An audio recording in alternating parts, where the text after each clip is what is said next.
Welcome back, everyone, to MNCS Major 2. Hey, it's the premiere night, the best Rocket League that we have to offer. And of course, alongside me to witness this awesome interaction between the players is Ari Arts himself. How are you doing, man?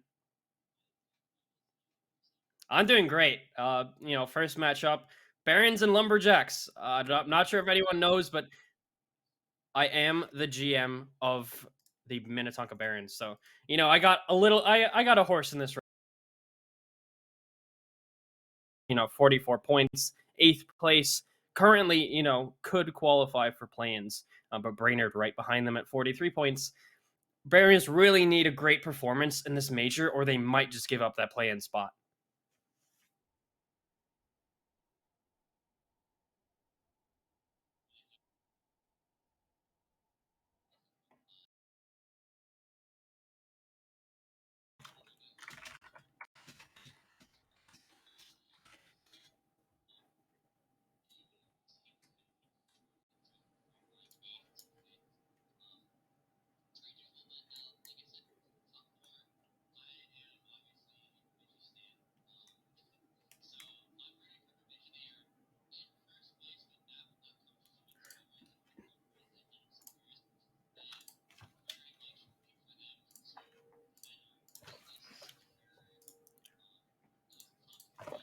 Hey, Ari, you want to refresh your stream real quick, or your vMix browser source real quick?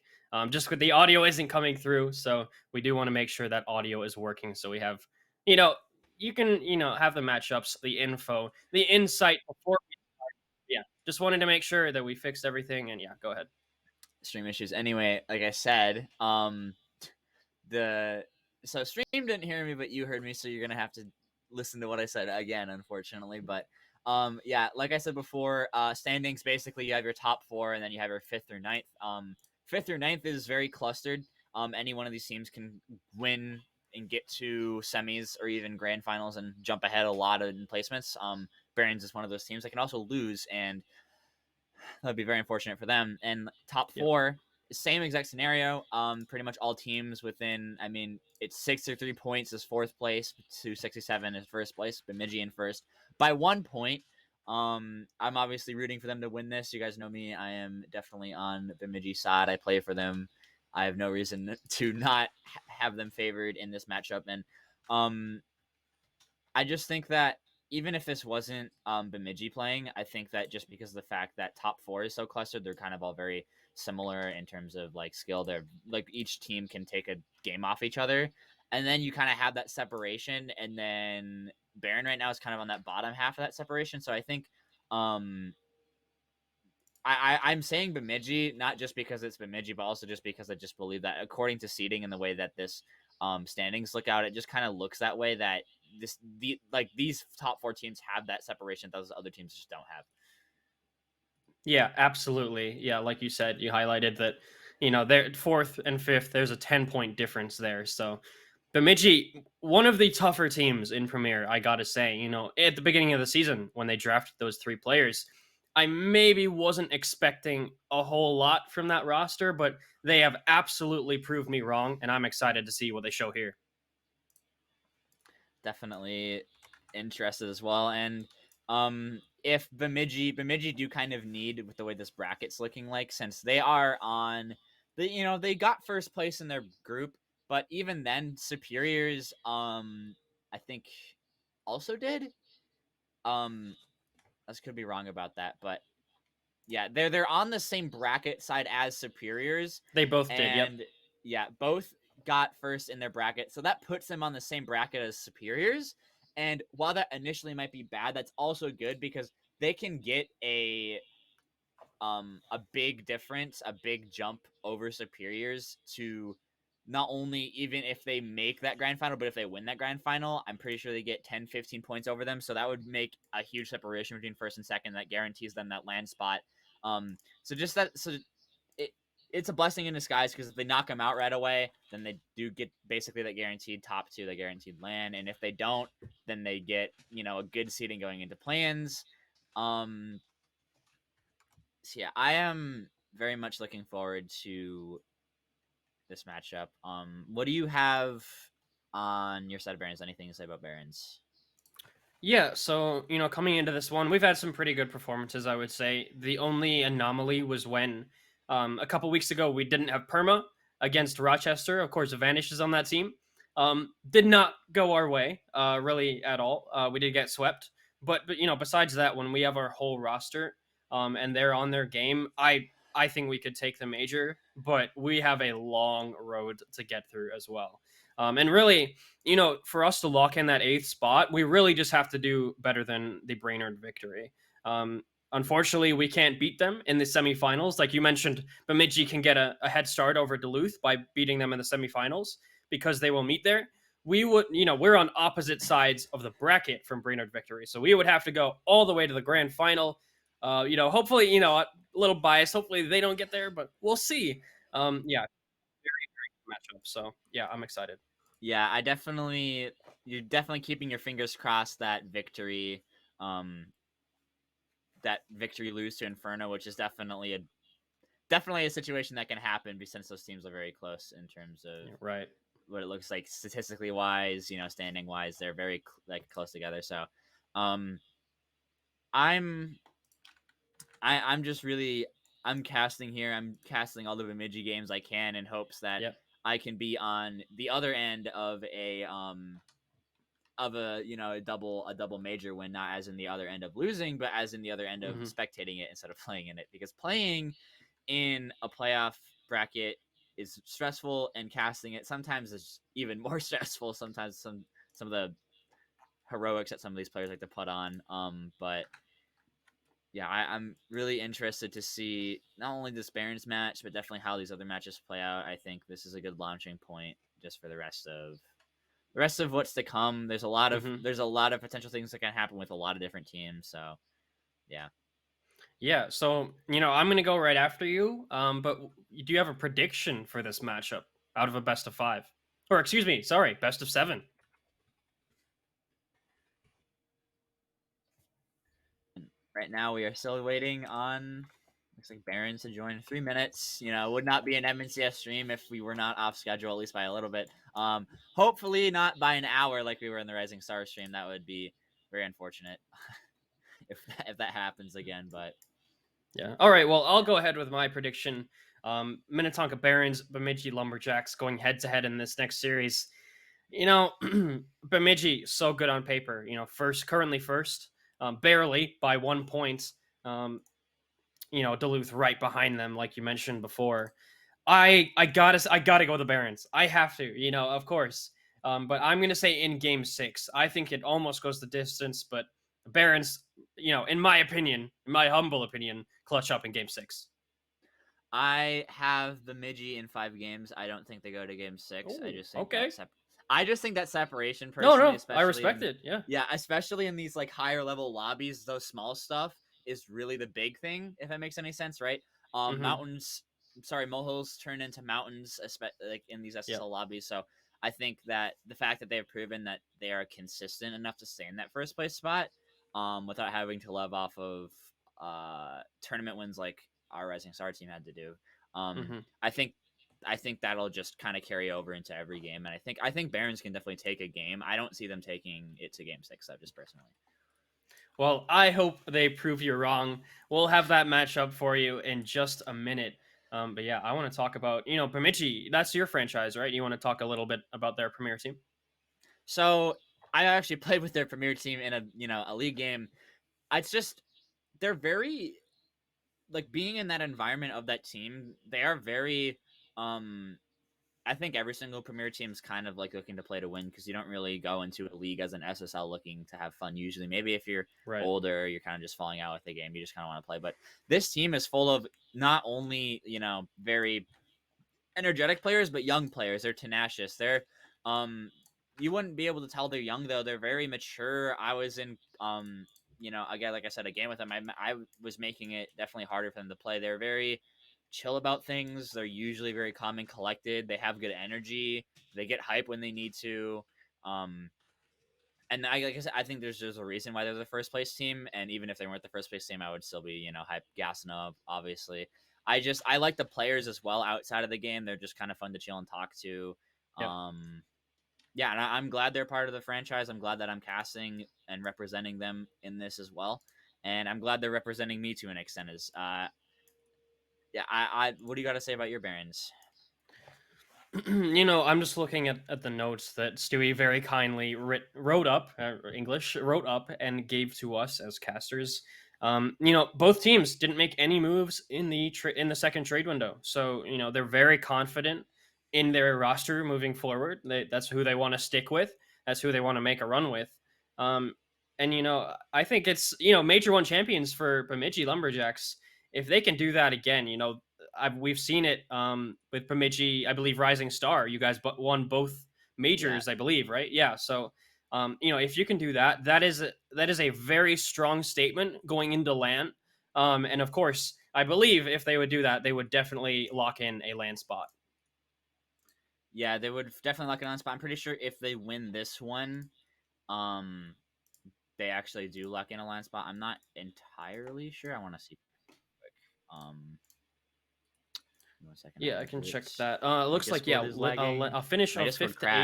crashed. There's a few other things that would have to happen Uh-oh. for Bemidji I'm to selling. clinch I'm LAN selling the there. VMix. But There we go. Yeah.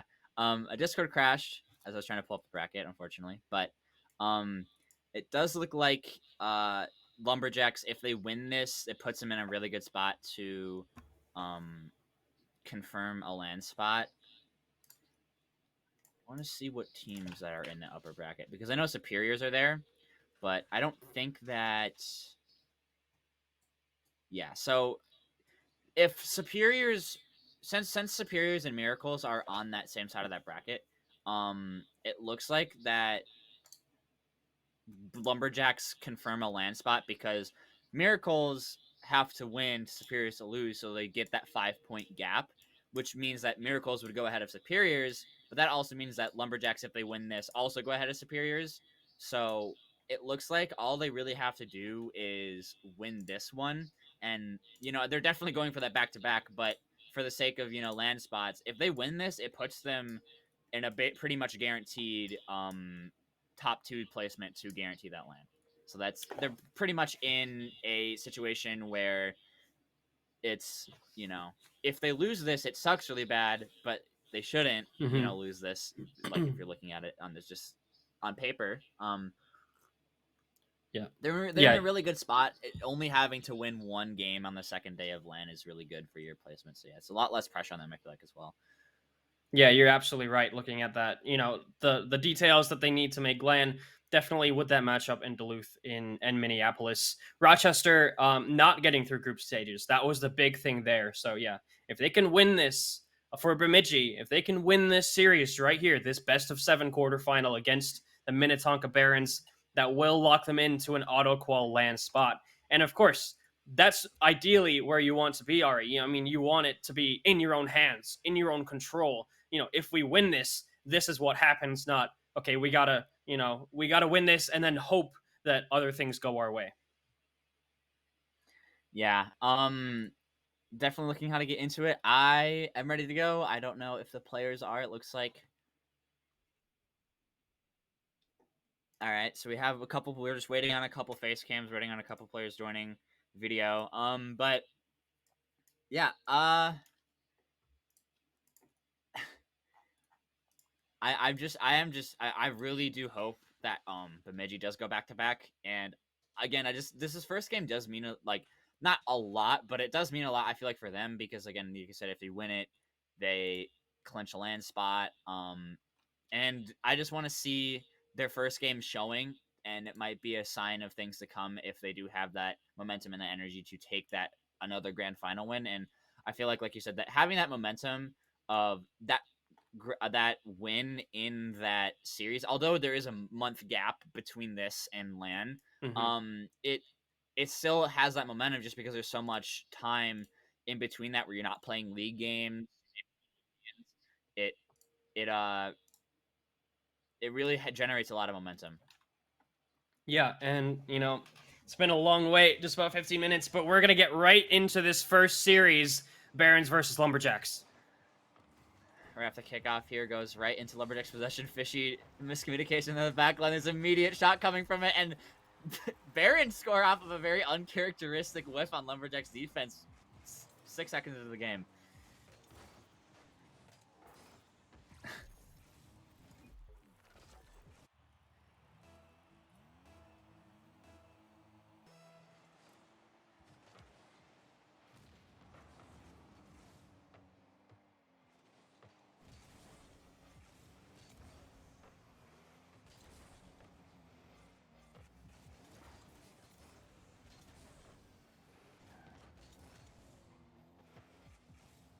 Perma there as well. A double commit on the side of the Barons.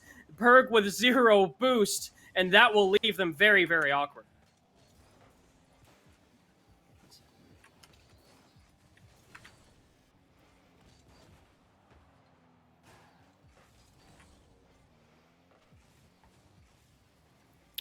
Perma here.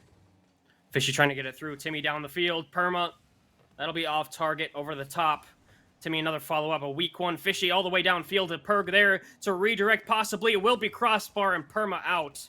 Again, Barons have a second to breathe. Another save coming out. Another one there. Timmy, a 50 with Fishy. Still in that Barons corner. They're defending for their lives here. Perma, a great save out to clear it out as well. Fusion Bleach immediately on that one. Barons getting the touches to save the ball out of their net. But Bemidji are there every single time to carry it through. Fishy on that one. Fusion Bleach, a fast shot under the crossbar, and they tie up the game. Nice little flick from Fishy. A quick follow-up as well. Perma just can't even get there. And the speed on Fusion Bleach to jump for that, make the read, and slot it perfectly where the Barons defense cannot reach it. Get another kickoff. Perma has boost on this one. A quick jump by Fishy on that one. Quick challenge. Will not work out for Perma there. Perg downfield. Lat has to make that touch. He does. Timmy in the back right corner. Still a clear out. Perg on this one. He has to defend. Just over 3 minutes left now. And Barons double commit another one there. Timmy pass 2. Fusion Bleach is the last one back. Perma trying to get it back. And over to Fishy once again. Fishy downfield. Fusion Bleach carrying that one through. Again, Fishy down to the middle. Timmy has to make that save. And they do carry it out. Perma on this one. Timmy trying to get it out. Over to Perma back. And not going to be picked up by the Barons.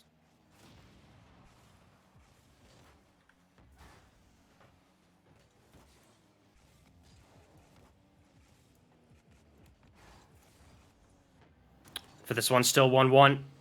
Just over halftime left. Fishy on this one. Trying to get it through. Perma save there. Trying to get it out once again. Timmy on that one over to Perma. They have been getting a lot of passing plays to each other. Fishy, that's not a good save down. Lat to finish, and Barons will regain the lead.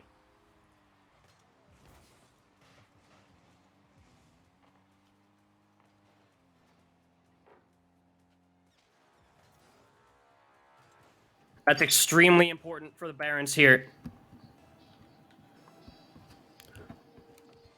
Score that one. Perg gets bumped away. Perma on the follow-up. He can't get there. Lat again to finish. Trying to get it top left. It won't be.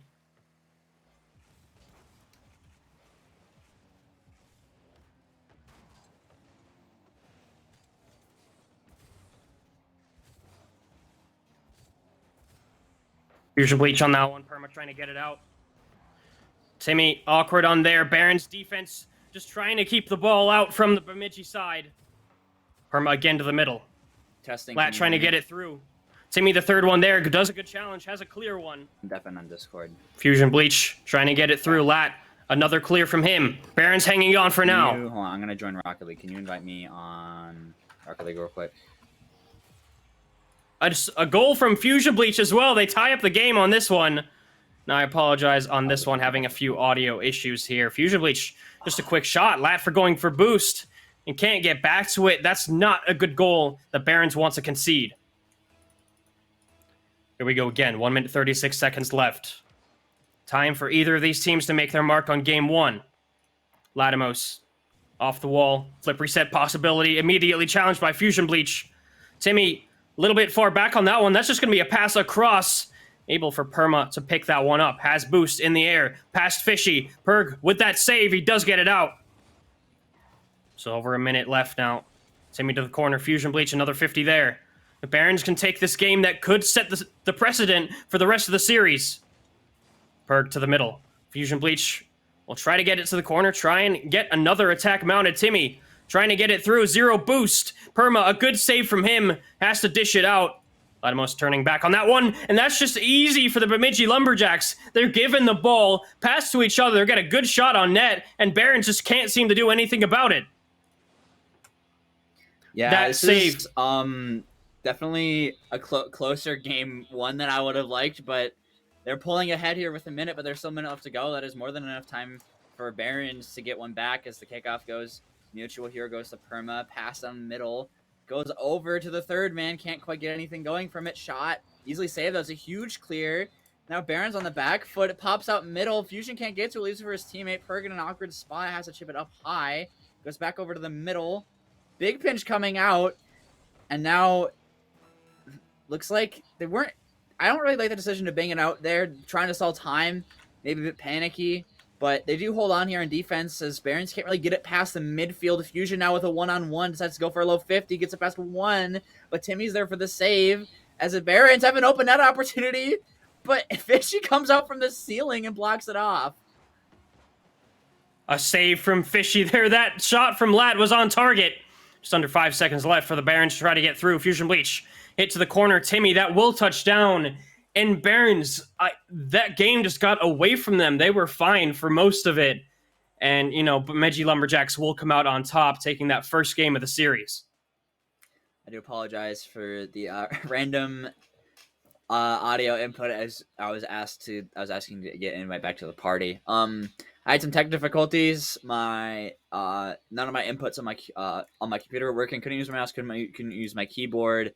No idea why, but we are back and we're good. We don't need those. I do need a party invite though. That would be very helpful. Yeah. I'll get you one real quick. But yeah, that game one, I think. There you go. For the Barons, I think they had the upper hand for a lot of it. They were getting the shots in. They were getting their shots on target. And it's just the defensive clears. They just couldn't get it out.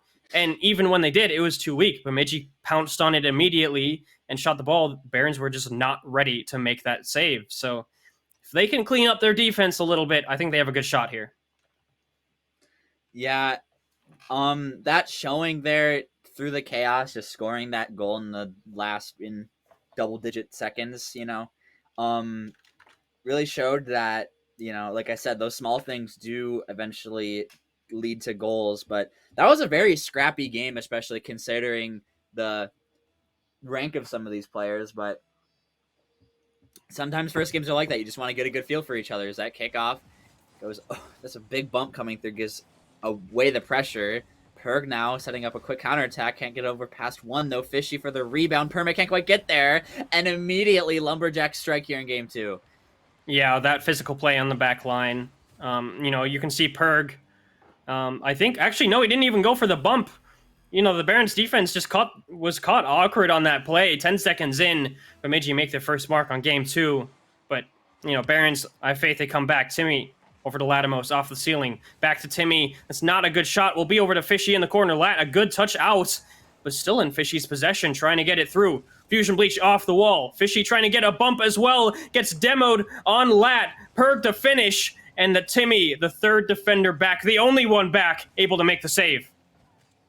It's a big pinch out across. Gives Lumberjacks some space to work with. Big clear out middle. Goes right to Perma, though. Fishy now on the back line. Has to make this touch and does. Only goes as far as Timmy. Goes down middle. Fusion a bit awkward in the net. Shot comes through, but it's a grounder at Fusion. And now they have even more time to work with. This big bang comes out. Nothing really coming from it. Perma a little bit awkward. Can't go get the touch he wants. Goes right over to Fishy. Gets physical. Fishy now with the ball. Double tap. Can't quite get the angle. Timmy there to touch it away. Fusion now on the back line. Clears out wide. Keeping possession here. Pinch maybe coming through. Gets blocked off, though. It's a big flicker on one. Now Latios over all by himself. Lumberjacks trying to play for a numbers advantage, but Barons get back in time. Fusion trying to recenter it. Perg there for the shot, and Perg scores. I feel like it's just been the same story over and over, Ori. They just can't get that clear. Fusion Bleach. Oh, no. My mistake. That was a very good passing play. I thought the Barons player gave it to the striker on that one. But no, that was a very good passing play for Bemidji. But either way, Baron's defense getting caught out once again. Lat, the only one back. That could have been very, very bad on this one, though. Able to carry it out past 2. Still has boost to work with. And a double commit as well. Perma there trying to get it through. Timmy as well. 0 boost off the backboard. Latimos will collect over to the left. Timmy opting not to go for that one. Maybe no boost. But that was a great opportunity for Barons to put a shot on target. And you just see a lot of these attempts go to the wayside, and it seems like a lot of it's coming from the fact that Barons are very clustered together. They're covering each other's ground. Like, they're just stacking on top of each other. They're not really covering wider parts of the field. So you see a 50 come through, and you see 2 players kind of being out of the play, and only one person being able to go for anything. And usually that results in a quick 1v2, and especially in these lobbies, that does not go by the wayside. Players are very quick at capitalizing off those mistakes. And as I say that, they do it again as they put away another goal. There's just no stopping them. Fusion Bleach, that air dribble up to the backboard. Perfect pass down, right to Fishy, just puts it in, places it perfectly. Bemidji, they're doing wonders here. And Fusion Bleach, I had some questions about, how good he would be in Premier. Obviously won Challenger last season, but, that's not necessarily a promise of future success. Shot from Perma will be saved away. But he is, for Fusion Bleach, he has absolutely impressed me. Yeah, definitely. You wouldn't even say just a good, solid filler here in this Lumberjacks roster, but even maybe one of the main stars, as he's had a lot of really good mechanical plays, whether it's a save, whether it's an air dribble off his goal line, or a pass, or a shot. He's just able to really use his abilities in every way that he can. That's a huge bump, though, and Barons get one back. Signs of life from the Barons. Timmy not going to shoot that one. Recognize the defender would have beat him to it. Said, we'll go for the bump. Gets it as well. And that's an easy shot for Perma to put in. So Barons, the first goal is definitely a great start. Just over 2 minutes left to expand on that one. Almost a great redirect from Perg, but that's just going to go in.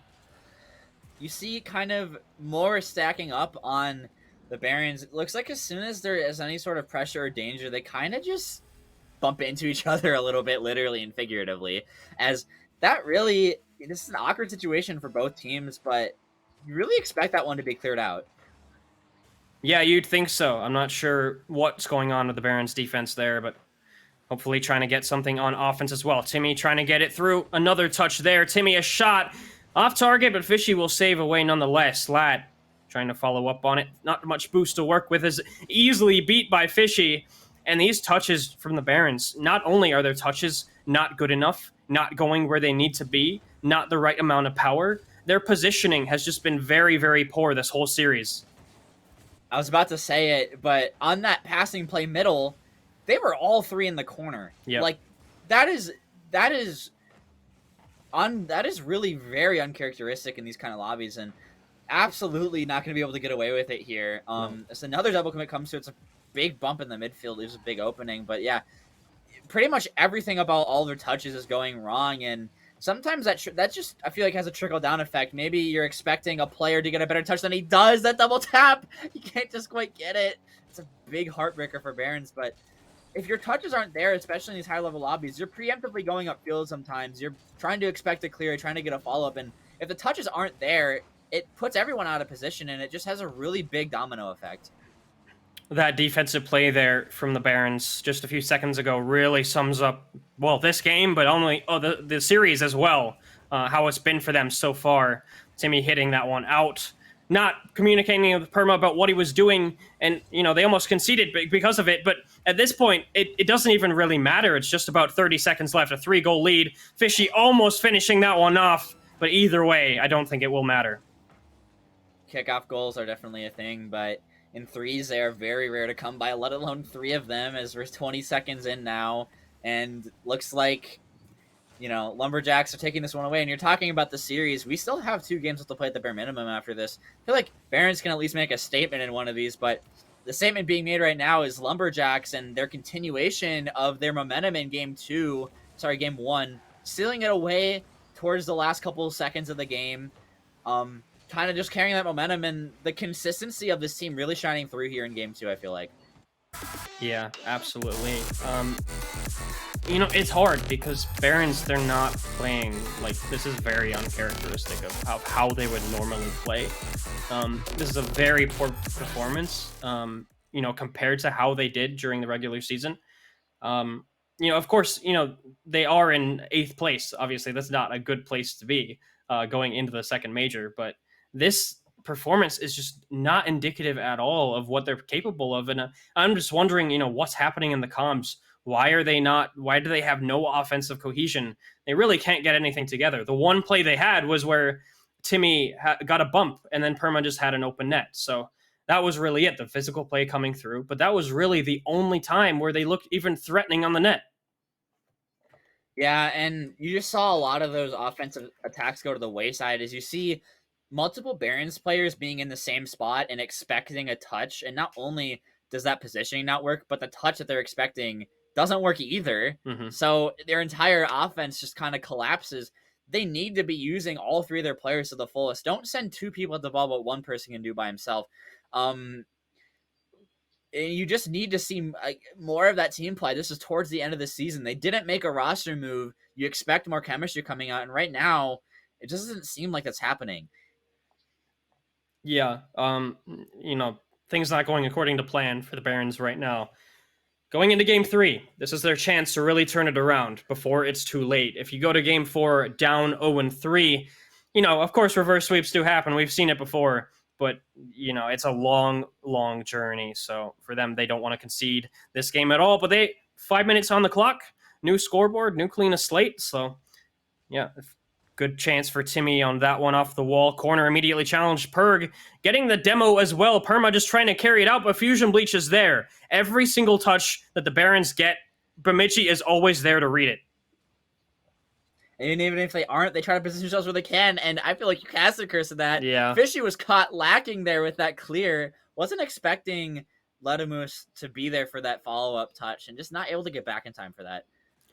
Yeah, I think he realized that he was too far upfield. Couldn't really get a good challenge on. Decided that it was better for him to get back, try to get the inevitable shot that comes through. Timmy on the kickoff once again. Almost a save by Fishy, but Timmy will find his way through.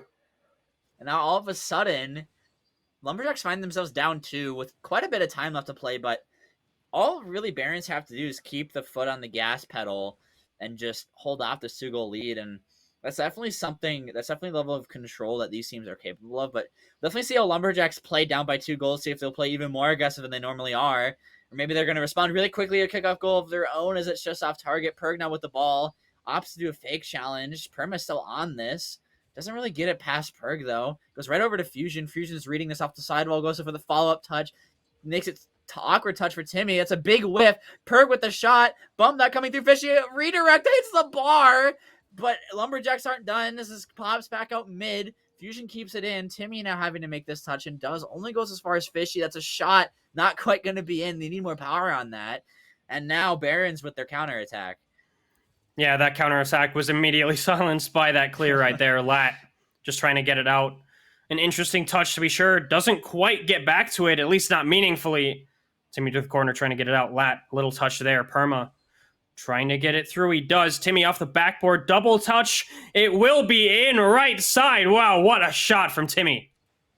This turnaround, you think they would have taken a timeout or a refresher to maybe try to ice up Lumberjacks' hands, make them play a little bit cold, but they just simply started executing on what they're going for. They're hitting their shots. They're getting the touches they want. They're there for the follow-ups, and that clustered, congested gameplay is starting to work a little bit more as their touches start to come through. Yeah, they're finally getting the rotation figured out. Not double committing on everything. So, that's good to see. That's a good start from them, I would say. Timmy, good touch to the middle. Perg will collect on that one. Goes up to the ceiling. They have to get a touch on it. Perg coming in for that shot. Fishy almost faking that past one. Timmy will take instead. Lat trying to get to the middle. Perma just waiting for that one. Can't really go for it. We'll leave it for Timmy. Air dribble opportunity. Opts to go to the ground, and Fusion Bleach will just win that challenge. Some baffling decisions by Barons on defense, but somehow they haven't conceded yet. How is that not in? That pass was absolutely immaculate, and Perg just couldn't quite find the angle on that. As Barons do make themselves big in the net, though. They weren't not making that easy to slot that past them. And now Lumberjacks still can try to continue their offense. Perma with a huge miss mid. Latimos is there for it. And all three players on Barons kind of in a scary spot right now. Timmy kind of caught upfield. Fishy not able to capitalize off of it. Timmy with a big clear. He goes right over to Fusion, though. Fusion able to take this over one. Can't quite get it past Perma. Gets it over middle, though. Fishy! 50's it through two Baron players, and now Lumberjacks only have a 2-goal deficit. Yeah, Lumberjacks getting back into this one. Fusion Bleach doing a lot of work there, and that pings off a lot of cars there, but it does find its way into the back of the Baron's net. They got to be careful now. Only a 2-goal lead. Very, very dangerous. As I'm sure everyone knows, I've talked about it before. And that's just an interesting challenge from Laddie. Does make the save. Another save as well. Perg can't finish. And Baron's this close to conceding another goal. And that's still not over for him, but Laddie keeps it out. Goes wide over to Fusion, though. Has a lot of time to work. That's popping up high. Realizes their low boost. Plays it off the ceiling. Perg with the redirect. Off target. Fishy there for the rebound. Gets a good 50. Perg can't get with the redirect. Latimus. Low boost again. Gets a good 50, though. Fusion coming to challenge. Just beats Fusion. Leaves Fishy by himself. Fishy gets beat to the ball. Now Perma with his attack. Goes for a flip reset. Perg reads it beautifully, though. Goes over to the midfield. And you just feel like, Baron's really bunkering down there, not letting Lumberjacks get that follow-up goal. Yeah, that's what you need to do. That's what I mentioned at the beginning of the series. Get some goals, get an early lead, and then, just do your best to keep it, because this Bemidji team is very strong, and I would say their offense is probably their best aspect as well. So keeping them to 1 goal so far is an achievement in itself. Perma up for that ball. Perg, that might just be in. A 50, a save from the crossbar. And that could have been a Baron's 4th goal. Another shot from Timmy. And saved away once again by the man himself, Fishy. Fishy just barely getting his hip on that. Perg, very good patience there on the goal line. Not quite able to get the boost, though. And it lets Barons continue this offensive attack. Bemidji need a offense going, and they need a pass middle. They need it quick. Time is ticking down. They need to find a goal here and maybe not let Barons find one of their own. As Perma with a shot off the bar, and he scores.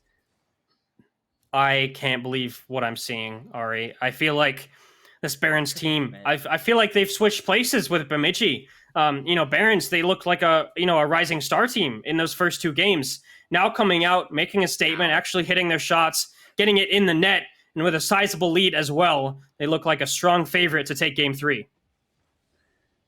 Yeah, definitely. And not only did that triple commit kind of signify the panic, kind of that need for that goal, but it also signifies what you were saying. Perg, I have no idea how he was able to get to that second save. Just the fact that, the Lumberjacks look uncoordinated, but they're keeping themselves in this. As 30 seconds and 2 goals is definitely not undoable. Yeah, not at all. That's plenty of time. Like you said, kickoff goals do happen, but hard to come by in threes. For them, they might have to have some magic happen on this one. Only 28 seconds left, but depends how the kickoff goes. That's going to ping right off the corner. Timmy there to finish. Fishy will get that save, but all this time clicking off the clock. Perg up for that shot. Only 20 seconds left now. Latimos faking there, just trying to time that clock down. Fishy trying to get it to the middle. Won't get it there. Latimos, a good touch on it. Fusion Bleach flicking it up. Lat off the ceiling. 5 seconds left for Bemidji to make a stand. And only with a demo there, that will just touch the ground. And Barons, I would say, convincingly take Game 3. It's definitely a huge momentum swing. Lumberjacks taking that game towards the end of it, just barely able to squeak it out, and then absolutely demolishing them in Game 2. You'd think that would just be a quick follow-up hook into Game 3, so their finisher in Game 4, but that combo was broken in a very massive way as Barons put up a punch of their own here in, Game 3. A 4-2, and it was 4-1 until the last 30 seconds. It's a very big statement, and you see, a lot of just what Barons were doing wrong or what Lumberjacks are doing wrong now. Lumberjacks were kind of triple committing. They were kind of caught same spots of the field. Some of the touches weren't as good. You saw a lot of shots kind of just be soft or kind of just rollers on the ground. They need to just, do what they've been doing. They need to put the finishing touch on their plays. And I feel like as soon as they kind of get that rhythm back going, that they continue to beat Barons. And, this is all going according to plan, according to my prediction. I had Lumberjacks in 5, so nothing too out of the ordinary yet, but what is out of, again, I'm just baffled the fact that Barons were able to control the game the way they did. I was muted. I just want to say, my prediction's still on as well. Barons in game 6. That does mean that Bemidji would not take any more games if that were to happen, but, I have a hard time believing that one. Barons, with their first game win of the series, coming into game 4, still down in the series 1-2. They have a lot more work to do, but this is a very good stepping stone for them. Like demo from Fishy. This is, from judging from Bemidji's earliest actions, this is going to be a very different game. Yeah, maybe just trying to recollect after that game, just saying, hey, whatever, it happens, but we need to continue that momentum. We can't let this happen again. As Fusion taking his time, gets a huge pass one, just not quite on target. No follow-up coming through either. Both players kind of stacked on top of each other. Fishy can't quite get to this. That's a big fake coming out. Fishy reads it, though. Low boost. Leaves it out for Perg. Perg clearing this down now. Fusion can't quite get the 50. Goes out middle, but Latimos is absolutely harassing Perg. Leaves Fishy all by himself. Gets a huge clear. Latimos just barely able to get the touch and gets that double, leaving it out of the hands of Lumberjacks. Just trying to get a clear out here, trying to get something going, but Barons are being very tenacious right now on their offense. Yeah, they're being a lot more careful about their challenges, where their possessioning is. It's made all the difference, honestly. A shot from Perma. Soft one will be saved away by Perg. Really, that only goes in if it's an open net, but a good try nonetheless. Latimos trying to get it through. We'll commit 2 defenders on that one. Perg off the ceiling has a chance here. Not past one. Timmy will save that away. Timmy doing a lot of defense on the back line and contributing on offense as well. So good to see from him. Perma going to turn up on that one. Defender in the net. Fusion Bleach will get a clear out. And for the Barons, they've been knocking on the door. They've been trying different things. Still no success just yet. Fishy not able to get that. Gets cut off by Timmy. It's a huge beat by Fusion. Plays it high off the backboard, but Latimos is there. Bounces awkwardly. Perg having to read this. Hits it out wide. Fusion's there. Gets a touch back down. Latimos reads that and cuts it off really quickly as they continue their offensive push. Fishy taking this across and doesn't have the boost. Whoa. That is a very awkward play from Fishy. And now Barons are up 1 in game number 4. Oh, that was Fishy. Okay, I was going to say that was an insane pass. It's a Perma right there. But it was Fishy. So unfortunately, I take that back. Defensive blunder, play. Unfortunately. Yeah, let's very say. Fishy. But Barons, they strike first in game 4. That has to be a confidence booster for them. Game 1 and game 2 not going according to plan at all. Maybe they'll get 2. Latimos not the flip reset on that occasion. Fishy is popping that one up. Fusion Bleach harassing Timmy on the back line. It won't go in, but Perma, a little bit awkward on that back line there, and a big scare for Barons. That's just 2 plays by Fishy that really, the goal swing right now, accidental pass in front of the box that leads them to a goal. He kind of had an open net. The defender was getting harassed, and he puts it off to the post. That's not what you need, and Timmy absolutely just dunks Fusion here and makes it a 2-goal lead. You can see the vision from these Barons players. Timmy up to Lat. Lat just hanging there like a spider, gets it back to Timmy. Perma goes for it, doesn't quite get the touch on it that he wanted, but Timmy will, block the defender, get it in the top left corner anyway. And Barons, they take a 2-0 lead. This looks like a different team. Perma almost dropping that one down. That could have been 3. And you see maybe just some kind of shell shock from the Lumberjacks. They're kind of just taken off guard from the big swing that the Barons are doing right now. It looks like they're kind of just not playing confident like they used to. They're not going for those air dribbles or those, carries over the midfield to the passing plays. There are a lot of just 1-touch, maybe 2-touch plays. And then most of the time it ends up just leaving them with 0 boost and not really getting around anyone. They need that confidence, need that execution and what they're going for. Is that almost is 3 goals, but Lumberjacks hanging with the skin of teeth. If they try to start a counterattack of their own, Fishy only takes it as far as Timmy, who just kind of lets him play it into him. Perg dives on that, doesn't get any contact. Now Fusion in a 1v3, gets demoed. Latimos is a slow, but there's another demo. Perg comes out of nowhere and blocks it. That flick from Latimos could have been so much better. And, Barons still with a 2-0 lead. I feel like they could have had a couple more if they went their way. But still, a minute and a half for Bemidji to try to get back in this one. Barons, you don't want to concede on this play, or in the rest of the game at all. But if they concede here, it's that question that enters the back of your mind. All right, are they going to score another one? Timmy, the last one there, gets a very good touch. Shot off target. Perma and Lat will both miss that one. And Fishy will miss the follow-up. This is absolute disaster right now for this Barons offense. You can kind of blame a little bit of this on Fishy. That's 2 open net misses this game, arguably. But there was a lot of other opportunities. Fusion had one off the sidewall where he just hit it with his wheel and it just kind of slowly rolled into the one defender that we easily just cleared it away. They need to be putting more emphasis on these shots. They need to be executing. They need to be confident. And they're just not doing any of that right now. Their shots are weak. Their passes are sloppy. Their possession doesn't really go anywhere. They don't really get it around anyone. As I say that, Fusion carries it wide down the field and just not able to really get it past anyone. They're playing into this Barons defense right now. Barons are kind of just sitting back and letting them hit it to them, and that's just gonna seal up the game. No idea how that went through, but Barons are just letting them play this to them. Lumberjacks, they're playing quick, but their touches really aren't doing too much. They're not really doing anything that's having Barons respect them. Like I said before, their touches are kind of just going, feel like they're just hitting the ball for the sake of hitting it. And Barons are taking full advantage of that as they put 2 quick away right here. Barons don't want to stop. They want to keep scoring. They're going to rub it in the Bemidji Lumberjacks' faces. Perg not able to make that save, I should say. And a 4-0 lead. I can't even believe I'm saying it. 4-0 lead.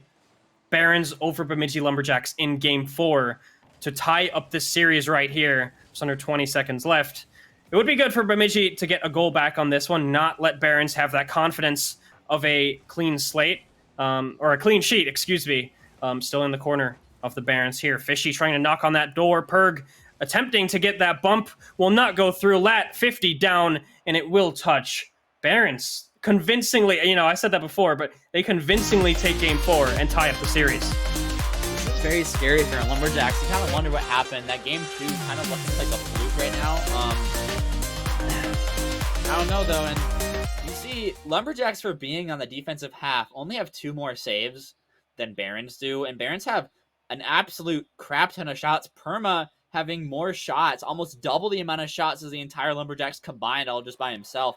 And you kind of wonder where that infield passing went with the Lumberjacks. You kind of wonder where those possessions went. The times where Fusion was air dribbling it, and Perg was there for the follow.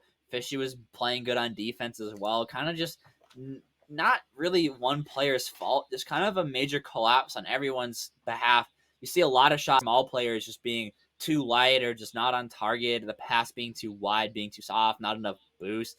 They're just not in the right place at the right time. And even when they are, they don't really execute on it. Yeah, Barons, these touches have gotten infinitely better. I mean, they're getting it where they want to go. They're passing it to teammates, or to space. They're fast to the ball. This looks like a completely different Barons team, and I'm excited to see what lies ahead. But Game 5, 5 minutes on the clock. Oh, I am in the game. My fault. I was going to say, why are the players spamming chat? That would be because I accidentally joined the game. So my apologies. We will get that restarted for you. I wanted to join the fun, all right? Yeah, Barons requesting for a sub in real quick. Yeah, they don't really feel confident with their 2 games. They need to change up.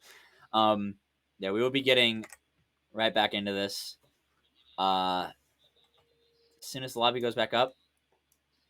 But yeah, Lumberjacks don't look like Lumberjacks right now. They kind of just look like a random solo queue ranked team. They're very uncoordinated. Their touches are very questionable. And as you said, they're kind of looking like a rising star team sometimes with some of their offensive touches. Mm-hmm. Yeah, those first 2 games for the Barons were rough, but it's improved absolutely, substantially. Whatever you want to say, however you want to describe it. Game 3 and Game 4 look completely different. And for the Barons, these plays from them have been absolutely insane. Some of those shots from Timmy, getting that through, it clearly hit the gym because he's 50ing through everyone on the Bemidji Lumberjacks these past 2 games, and Perma as well with these shooting boots on. So I'm very excited to see what the Barons have in store for us and the response that Bemidji might have lined up.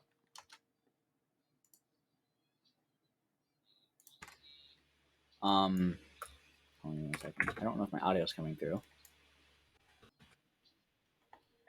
Had to, yeah. But we'll see here going into Game 2. Maybe that extra little break providing some solace for the Lumberjacks. Maybe letting them refresh their mental a little bit.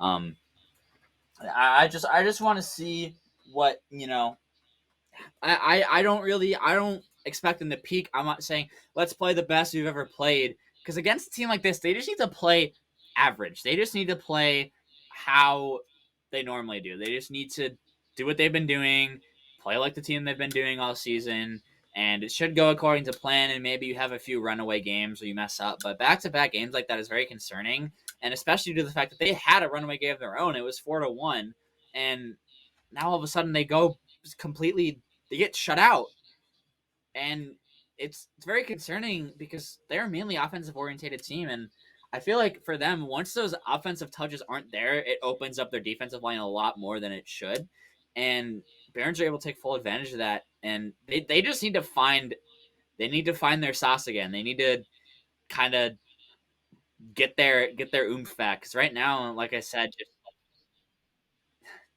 we have a crash. Sorry for the extra delay. We do have a crash on the one of the players' side. It looks like everyone is ready though. Fusion Fishy. Yep, we're all ready to go here. As we get ready to go into game 5, and my prediction is not working anymore, but maybe Tibbles will, as I hope to God that Lumberjacks win at least one more game. As immediately after kickoff, that's a shot, and that's a goal from Perg. Yeah, quick goal from Perg. And, you know, I think Barons have found an extra gear on this series. I think they're really surprising everyone. I think, you know, the team, you know, talking with the team beforehand, they're very confident. They know what they need to do, what they need to make happen. I don't think anyone else sees that. I think we're pretty underrated. And, you know, now maybe seeing why we're not, or why we shouldn't be. So, yeah. But, yeah, going down 1 goal early on, not ideal on this one. I'm sure they'll get it back. Fusion Bleach almost trying to get another second one. Lat, not a good pass. We'll give it right to Fishy, but awkward Fusion Bleach will take instead.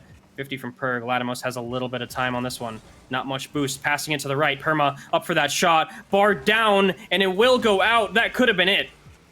Perg, very smart there not to panic. I think he realized that it was a little bit too high. He didn't really jump for it. If he was any farther into the net, he could have owned goal. That just bounced off his car. Yeah, that's a very unfortunate situation there for the Barons, and almost a more unfortunate situation happens as Perg accidentally hits that backward. Fishy able to get a decent clear on it though. Fusion, kind of Barons bunching up again here, makes Bemidji just as awkward. Double reset coming from Latimos, only gets as far as Fishy though. Fusion there for the 50. Kind of both teams playing very scrappy right now. That bounces out in front of the box, but Perg's just barely able to get a touch on that. Yeah, very scrappy. Bemidji just can't get it out of their corner. Timmy putting pressure on there. Perma getting bumped. That could be a little bit awkward for the Barons. Fishy, Latimos not going for that challenge right away. And another 50 up on the side wall. Timmy trying to get it down. Little bit of an awkward touch. Not ideal. Probably not what he wanted. Latimos on the back line. Has boost. Flip reset past Perg. Perma on the wall again. Barons in the same spot. But it might not matter. Fishy can't get it out. And Latimos will tie up the game. It does not matter if all 3 of your players are on the same side of the field. If you have absolutely nobody back on defense to worry about the open net. Maybe not expecting a pinch to come through, but there wasn't even really anyone on our defensive half whatsoever.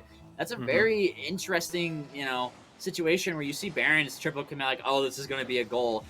But equally out of position are the Lumberjacks right now. They just need to they just need to find something. They need to find how they were playing in those 2 games. They need to play solid Rocket League, because right now they are very scrambly, and it's just not the Lumberjacks team we're used to seeing. That touch right there pretty much sums up the last 2, you know, half of this game for the Bemidji Lumberjacks. Just a wild touch from the person trying to get a play going, and both defenders racing back for the boost on their own half. So it's been rough for Bemidji Lumberjacks out here. Fusion Bleach trying to get one going. Not going to work on that one. Perma gets it downfield all the way to Latimos. Latimos in the corner. A miss on the defense. Perg there, but that was a completely open net for the Barons. I'm sure they want that back. All 3 of them on the same side of the field again. Kind of looking like the team they were used to, but Bemidji aren't looking really any better right now as that gets past 2 players. Open net. Timmy has no boost. And he puts it high, but it's saved. Perg couldn't tell the safety in the corner. Perma with the whiff. Latimos pop up high. Fishy there. Clear down. Perg touch. Only goes as far as Perma though. Fusion not able to get anything going. Perma there for the shot. Goes over to Timmy, who's backward. Can't quite get the bump, but the net's wide open. And Barons are up right here now in game number 5. I was just waiting, seeing that backflip from Timmy. I was waiting for a player to streak through, either dodging Timmy's bump or, getting hit by it. I saw nobody. Where was the defense there? The player on defense that should have been in the goal was getting boost. And that is a perfect example of the way that Bemidji Lumberjacks, the rotations are breaking down. Minnetonka, like you said, really don't look any better at all. Both of these teams, I don't think, playing much to their potential. But Barons are making the difference. That's a miss on the open net. Could have been a third goal for the Barons there. I think what a lot of this comes down to is I think the comms from both teams might be a little bit shaky. You see a lot of just untrust. Some of these double commits don't even look like, oh, it was kind of both people's ball. It kind of popped in the middle. You just see them stacking on top of each other when they're clearly still behind it. They get one touch, and then they get more than one, and all of a sudden it's unexpected. Whereas you have a team that I feel like that if they're calming correctly, they have that trust in those teammates to make those touches, especially if they're the rank that they're at. But right now, it just feels like they're only really expecting them to go as far as one defender, and that's it. They're kind of sending two, like I said, they're sending two people at the ball, what one person can really do with it, and it's heavily affecting both their offense and defense, though, as Bemidji try to get one go here. Fishy, touch quite isn't there, gets dunked. It's another double commit coming through as it pops out middle, but no one's there. Lataros with the redirect. Fishy can't make the save, and Barons are up 2 goals right now in Game 5. Bemidji scrambling back. Another double commit. You highlighted it perfectly. Perk on the other side of the field. Good pass from Perma over to Latimos. Not, from that angle, a very good shot, of course. But, not a very fast one. The defender just can't get there. And Bemidji just look very, very awkward. What I think it would be, that's almost in. That will be in. Top right corner. Fusion Bleach only one away for Bemidji now. And with a quick response, a quick kickoff goal, I said how rare these are, but when you shoot it like that, it's not going to be as hard. Right. You're wondering where this was the entire game, though. If they're able to get this top right shot from their corner, how are they not able to put it in their net when it's right in front of the goal line? You just see a lot of just really, this doesn't look like any Premier team that we know. Both of these teams playing very questionable, but one playing a lot more questionable than the other. As I say that, Barons with a big whiff. I don't know. Huge block on defense. This is very interesting. You wonder if this series will be decided on who wrangles it together first or necessarily who doesn't.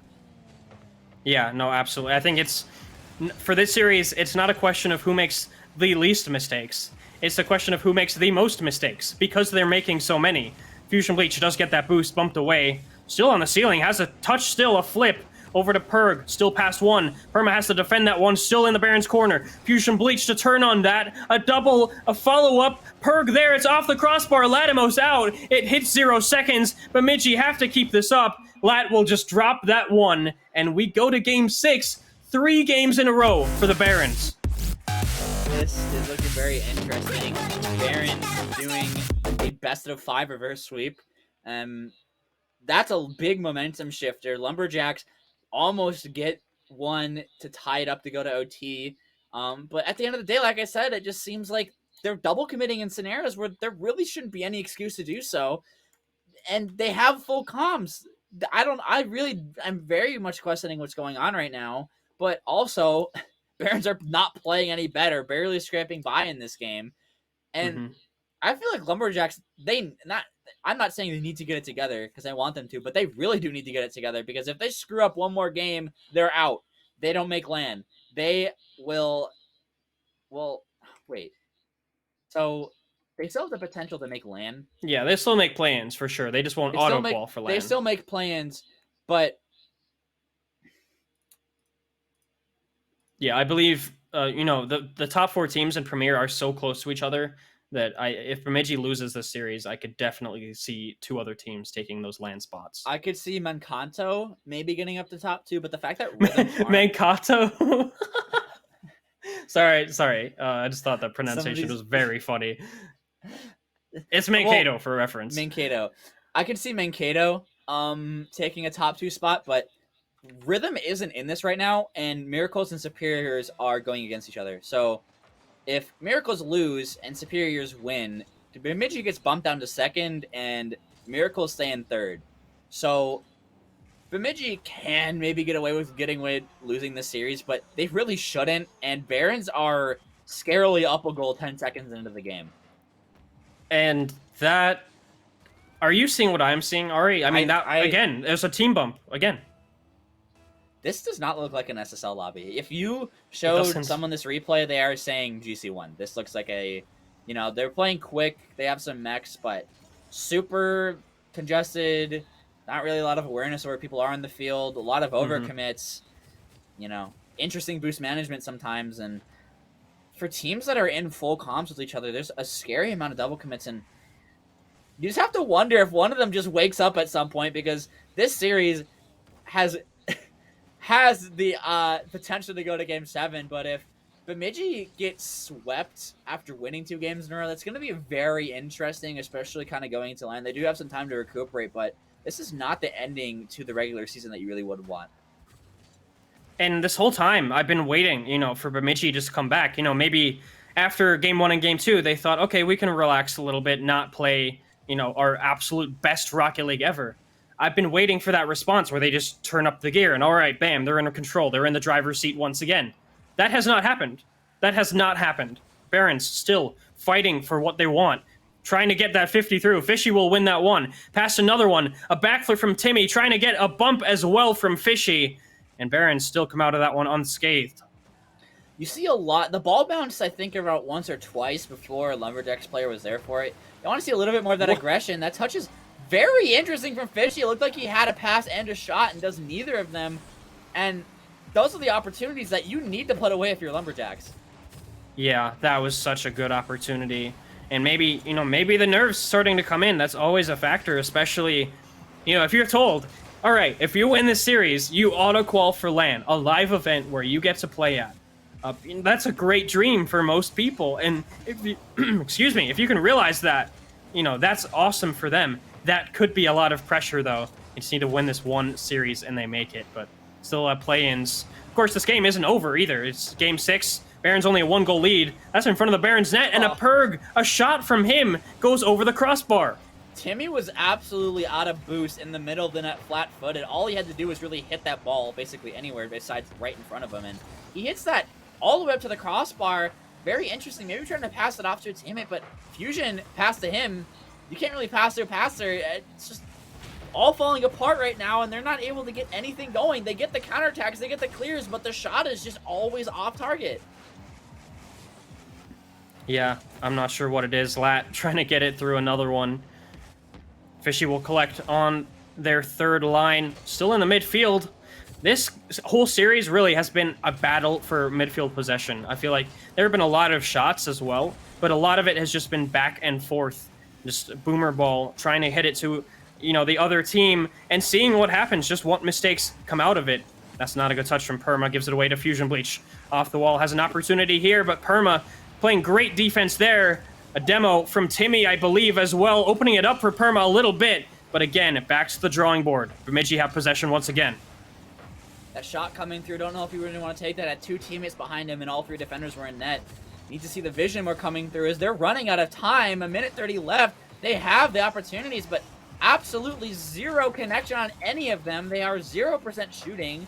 They are 0% on passing, but it's 0% on everything until Fishy gets a little pinch to go through, and all of a sudden it's tied up. And that just feels so preventable. You know, Lat had that touch, and Perma, I think, just trying to rush it. Maybe going for the pinch as well, knowing there was pressure from the players from Bemidji. So either way, that plan did not work out. The play did not work out for the Barons there. And all a tie game in Game 6 here. Bemidji, again, a reminder, they need to win this game to take it to Game 7. Maybe take the series, and if they do, an auto-qual LAN spot is theirs. Perma on this one, off the backboard. Any follow-up? Not quite. Yeah, Latimos off the corner. Timmy up for this one. 0 boost to work with. And this offense from the Barons has slowed down quite a bit. You see a lot of the same. This is really odd.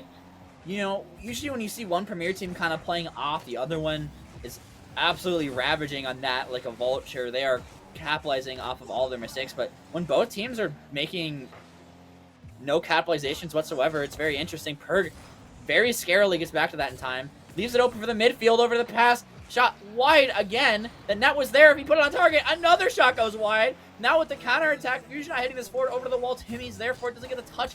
Wide open. Goes for the redirect. Hits it high again. And another shot goes by the wayside. Oh! I'm gonna shut up. As The soon defense. As I was about to leave it off. Oh my god. Where is the defense? Where are they going?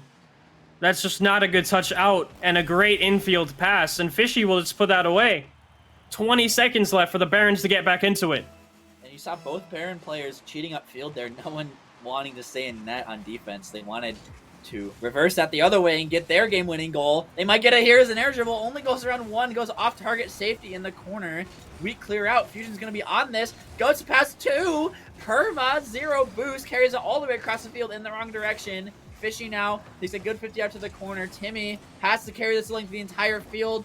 Gets a high touch up. Perma. Does this shot go in? Double tap down, hits the ground, and we go to game 7. It was so close on that play as well. And when Perma brought it all the way back, you know, he had an unfortunate situation where the defender was too close to him. He couldn't just leave it for Lat to get. The defender would take that 50 and probably win it. He chose to try and hit it, you know, back to Latimos, a back pass.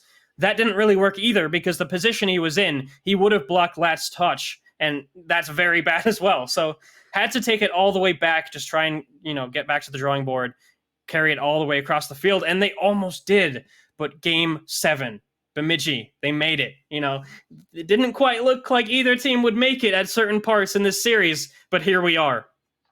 I've reading in the chat that Bemidji and Barons, Bemidji auto-qual LAN and Barons make it into play-ins regardless of what happens in this series. So, you know, I am still hoping and praying that Lumberjacks, at least, because, you know, if they lose this, we still auto-qualify for LAN, but there's a sour taste in your mouth because you're leaving so much up on the table in terms of momentum. Getting bounced out round 1 to the 8th place seed when you're first is very questionable, especially considering what we've been seeing here. It's not like Barons are playing out of their mind. It's just Lumberjacks are just missing. And I wanted to point out the stats from last game. Lumberjacks had so many shots. Barons only had 2 shots that game. And Lumberjacks had a lot, like almost, I think, quadruple that. And they were only able to score 1 more. So you just want to see maybe more just efficiency coming out. You just want to see maybe more quality over quantity. And I feel like we did see that to their execution, which is not there. Yeah, I think that was a fault of, you know, they went up early, got that early goal, and then just wanted to keep that, you know, running. They didn't want to take too many risks and give away that lead. Eventually, they did give away that lead, but not by executing that plan. That's a big pass. Perma will put that in. First goal goes to Barons. What in the world happened to the entirety of Lumberjacks? Perg is first. They're relying on that one touch. And that's the entire Bemidji team completely off by just 150 at the midfield, and they're all pushed up too far. That is just not what you need, especially in this game 7 where it could be a 1-0 game, especially considering how it's going, especially considering teams just aren't capitalizing off of the shots. And Barons on the scoreboard did only have 2 shots last game, but a lot of them were just so wide that it didn't even count as a shot. The game didn't even think it was on target enough. So you just want to see which team is going to really start getting their act together here in game 7, if any teams do. Yeah, and Barons early start on this one, getting their act together first, but of course they have to keep their act going or Bemidji will find a way in. And those Barons shots that didn't quite go on goal and enough to be counted as a shot, that could have been intentional, you know, just try to keep it around the opponent's net. That's a big touch from Perma. Soft shot saved away by Fishy. Perma again, trying to get it past 1. 50 with Perg, and no, Perg will just find a way through. Lat on the middle, but he has so much space. Over to the right side, can collect the boost. Past 1, no, up to the ceiling. Perma there, another 50. This is being fought from tooth and nail. And now Lados with an offensive attempt. Fishy all by himself somehow gets the save when being absolutely harassed there in the defensive line. And Fusion giving him a little assist there, bumping into him, giving this a speedy needs. Perg now faking it low, not enough boost. But Barons did defense on time. You saw that bounce out mid there. You thought it might have been a shot coming through, but that demo was huge. You see a lot more physicality coming through Barons, maybe relying on trying to hit the car instead of the ball, as, you know, hitting the ball for them hasn't really worked out too much. Just barely scraping by the skin of their teeth. Lumberjacks, though, they don't really look any better. Like I said, this entire series, it's kind of just been, oh my gosh, the team is playing so odd, and then the other team isn't playing any better. Fusion now all by himself gets harassed, somehow gets another save, and just over half the game left, and it's a 1-goal lead still for the Barons. Yeah, just about halfway through this game. And Fusion Bleach has a chance there. Again, another 50. It seems like every time one team gets an opportunity, a player's always there to 50. That could be it. Timmy gets double-teamed in the goal, still manages to make the save. Perma out to Lat. Redirect opportunity. Oh, crossbar and down, and Barons find their second goal. And this is absolutely devastating if you're the Bemidji Lumberjacks. That was out, and he own goals it off of Fishy. That's another double commit that should not have gone through. I didn't even But see that. I thought it was just in. Oh, I didn't even see they hit that in themselves. That's But really bad for them. That's just, and you see two people stacking up on a demo, and none of them can even get a touch on the player to prevent him from what was basically a very easy infield pass that was sloppy, and the beat wasn't there in the defender, and then he full dives on it, leaves no one back on defense. Like, everything they've been doing, this offensive-focused team is looking very shaky. As I say that, a big clear down field forces Barons to overcommit, but no capitalization coming off of it as Fusion gets beat to the ball. Fishy now can't play anything with this, has no boost. Perg, shot, can't quite get there. The net was open, misses the double. Fishy flies over the ball, Perg flying over the ball. They just look out of it right now. That attempt from Perg is just something you'd expect him to hit. Lat, flip reset there, not going to work. The whole team of Bemidji trying to burst out of their half now over to the middle of the Barons' goal. Just pass right in front of it. Nobody there to finish it off. Just about a minute and a half left. Barons still up 2-0. Fusion Bleach shot on target. Another 50, gets the second touch, and Lat will have to carry it out. No one there on Bemidji to follow up that dunk. You saw Fishy really overextending for the demo. Doesn't get any contact on any of the players. Fusion shot right at the defender. Perk follow-up. Finally gets one to go. And they are not out of this one yet. A minute to go and only one goal. Not out at all. Their pressure from Bemidji finally pays off. Not a good touch from Timmy, but a very awkward spot to be in. And Perg won't, he missed a couple other shots, but will not miss that one, thankfully for them. And they're back in this one, cutting that deficit in half. Again, Barons need to be careful. You don't want to be too far back like you were last game. Made you eventually lose the game. Latimos on that ceiling. Backboard, trying to get it down. And now Perma has to make a save. Fishy on that one. Off the crossbar, Fusion Bleach follow up. Again, it might be over, and Lat will get it out. But Barons having to do a lot of defensive work to stay in it. And you see Bemidji trying to finally finding their rhythm, finally finding control, but it might be a little bit too late. As it's a huge read by Perma, the pass not coming through. Fishy hasn't even played in this. Gets it around 1. Only goes as far as Latimos. Doesn't quite get the 50. It's a huge pinch out, though. 30 seconds left. They need to find something. Perma again coming through with a big clear. Off the sidewall, up high, backboard. Latimos doesn't get the touch. Fishy's there. Triple commit from Barons, but all of Lumberjacks are back on defense. 15 seconds left. Barons that far away from winning this series in Game 7. 10 seconds left. Fusion Bleach has an opportunity here. Demo on 1. Over the middle. Perma touch out. That was a crucial save off the corner. Up for there. Fishy. Perg not going to go for that one. Timmy can drop it down. Will opt off the backboard as well. And it is finally down. Barons will win over Bemidji in Game 7.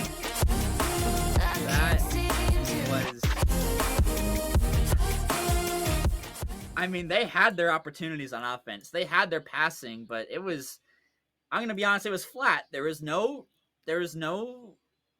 risky, I mean, not even risky. There was no tenacious midfield passing. It was kind of just layups off the backboard. It was just streaking across the corner, and you need more than that to get past this SSL level defense, and they just weren't doing it. And even when they did, they had their opportunities. They had their looks, and they put it high, they put it wide. Their passes were soft. It just looked like they just showed up empty. Yeah, we saw flashes of brilliance from both teams, but overall they're covered in mediocrity. Like, it was for the whole series, we were just wondering what is happening. They took turns basically giving the ball away, triple committing on touches, getting open nets. It was a crazy series, and I'm glad that I was able to watch it with you. And I am not the happiest camper. I was looking to cast the Bemidji Grand Final, but they don't even get past round 1. They do confirm LAN, but I mean, God, you want more out of this team, especially considering that they had the potential to get first place going into that LAN. Yeah. Yeah, they absolutely did. Still, well, not after this series, I don't believe, but they were number 1 in standings coming into the major to week 2. So I'm surprised. Not gonna lie, I'm happy for the Barons, of course, for my team. But Bemidji looked very promising. Even with those 3 players, they're just missing shots than maybe they would have in any other circumstances. But Barons do find their way out on top. So congratulations to them. But don't worry, Bemidji Lumberjacks are still in it and will be in play-ins.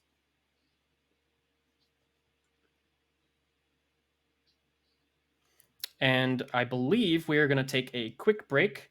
But until then, keep watching, and we'll have another series for you, a semifinal action just coming up soon.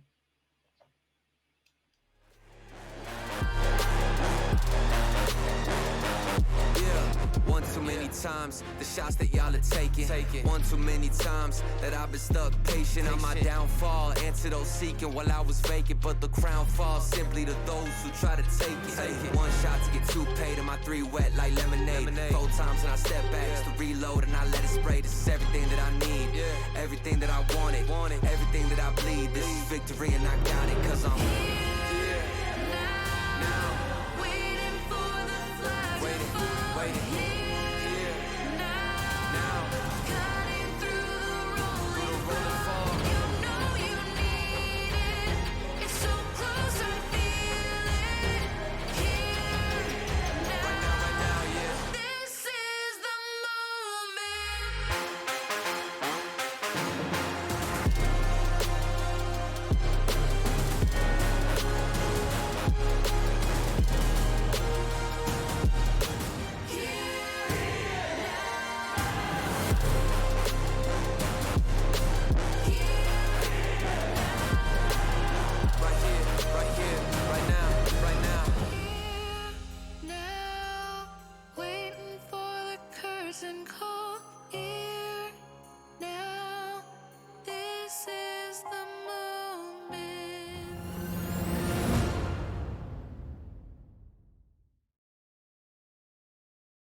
Came from a broken home. I've seen so many people go. Learn to make it on my own. It's easier for me to be alone. So how are you? Keep cutting through. Claiming you're not like the other guys. And only if I could give you a chance. Show me that you mean it. We'll feel some type of way.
Taste me like citrus and fire, burning so sweetly.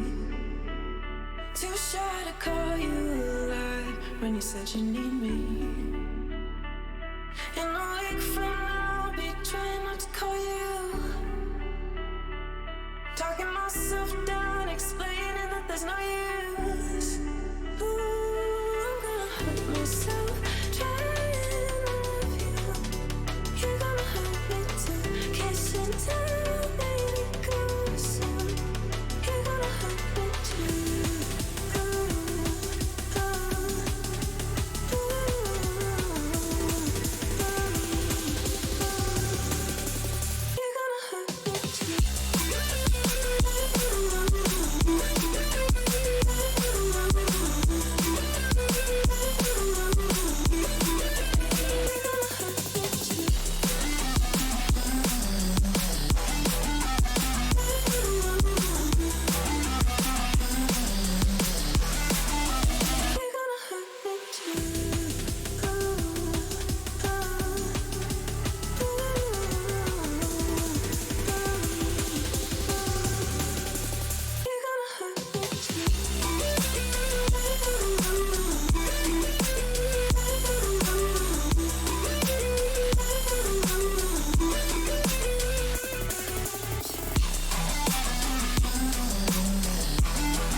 I feel like I've got such sad eyes, looking so pathetic.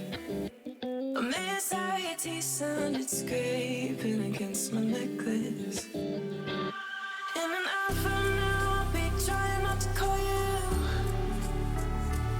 Talking myself down, explaining that there's no use. Ooh, I'm gonna hurt myself trying to love you. You're gonna hurt me too, kissing tell me to go soon. You're gonna hurt me too.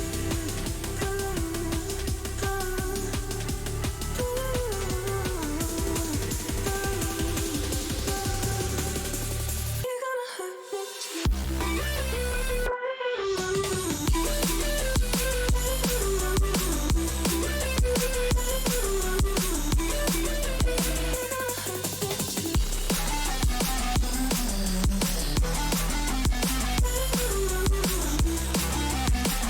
gonna hurt me too.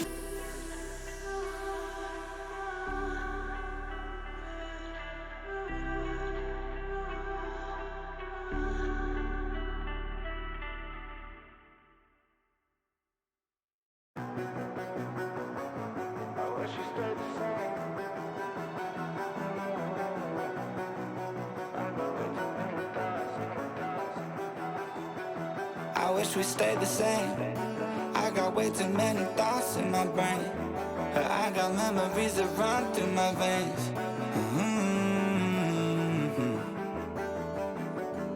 I'm not one to blame, but I could point out every way that you changed. Some things stay up while others go right down the drain. And lately we've been going down in flames. But if I'm honest, I get in my feels when I want you. Say you feel it too, I'll haunt you. Hold on till I'm lost in nirvana. But if I'm honest, I get in my feels when I want you. Say you feel it too, I'll haunt you. Hold on till I'm lost in nirvana. But if I'm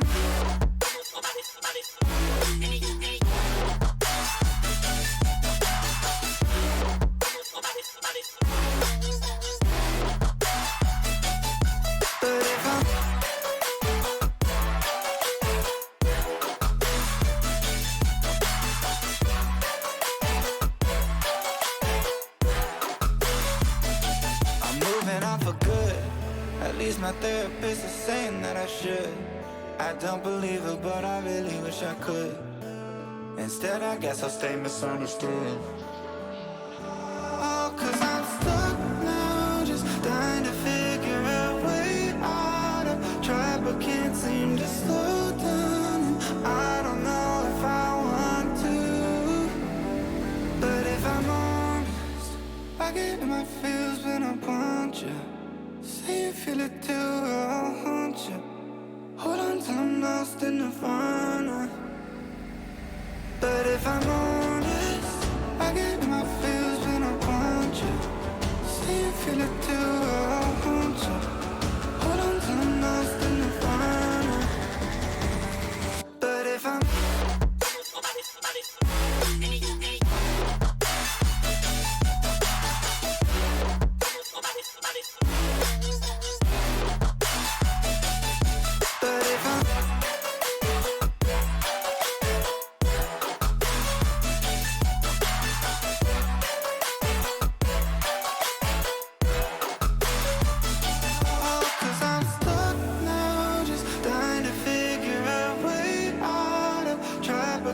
seem to slow down, and I don't know if I want to. 'Cause I'm stuck now, just dying to figure a way out. I've tried but can't seem to slow down, and I don't know if I want to.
Love you so bad, and after all that we've been through,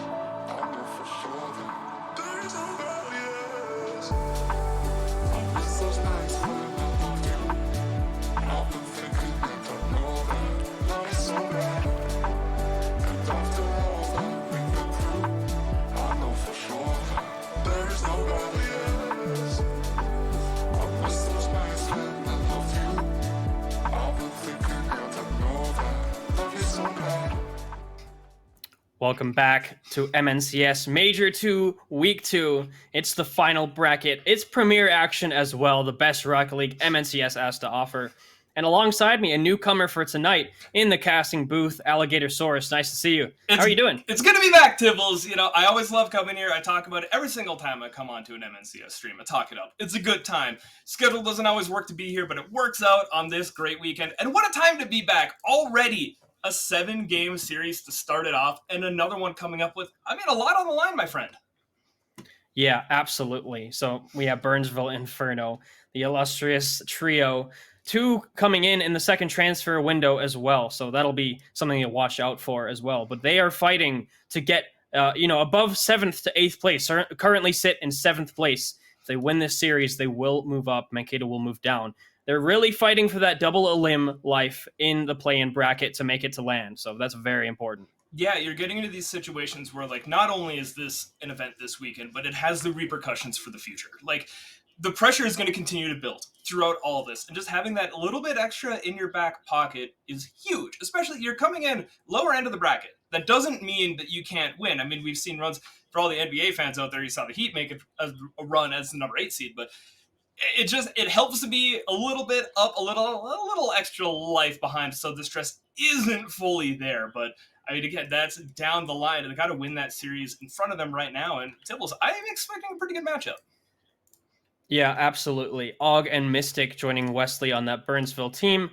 Unfortunately, Chicken will be dropping out as well, or has dropped out in the last transfer window. So I'm excited to see their new team, how they match up against the Mankato Atlas. It should be a very, very good matchup. And both teams, Mankato sit in 5th currently, Alligator Source, but they have 54 points. And Burnsville Inferno are 7th, but have 53 points. So only 1 point difference between 5th, 6th, and 7th. So this is a very, very important matchup to secure those higher seeds. Yeah, and its points are hard to come by. We're talking about a maximum of 25 points that can be allocated to a team coming out through all of this. When you're that close, we're talking 25, 20, and then 15, 10, 5, depending on your placements.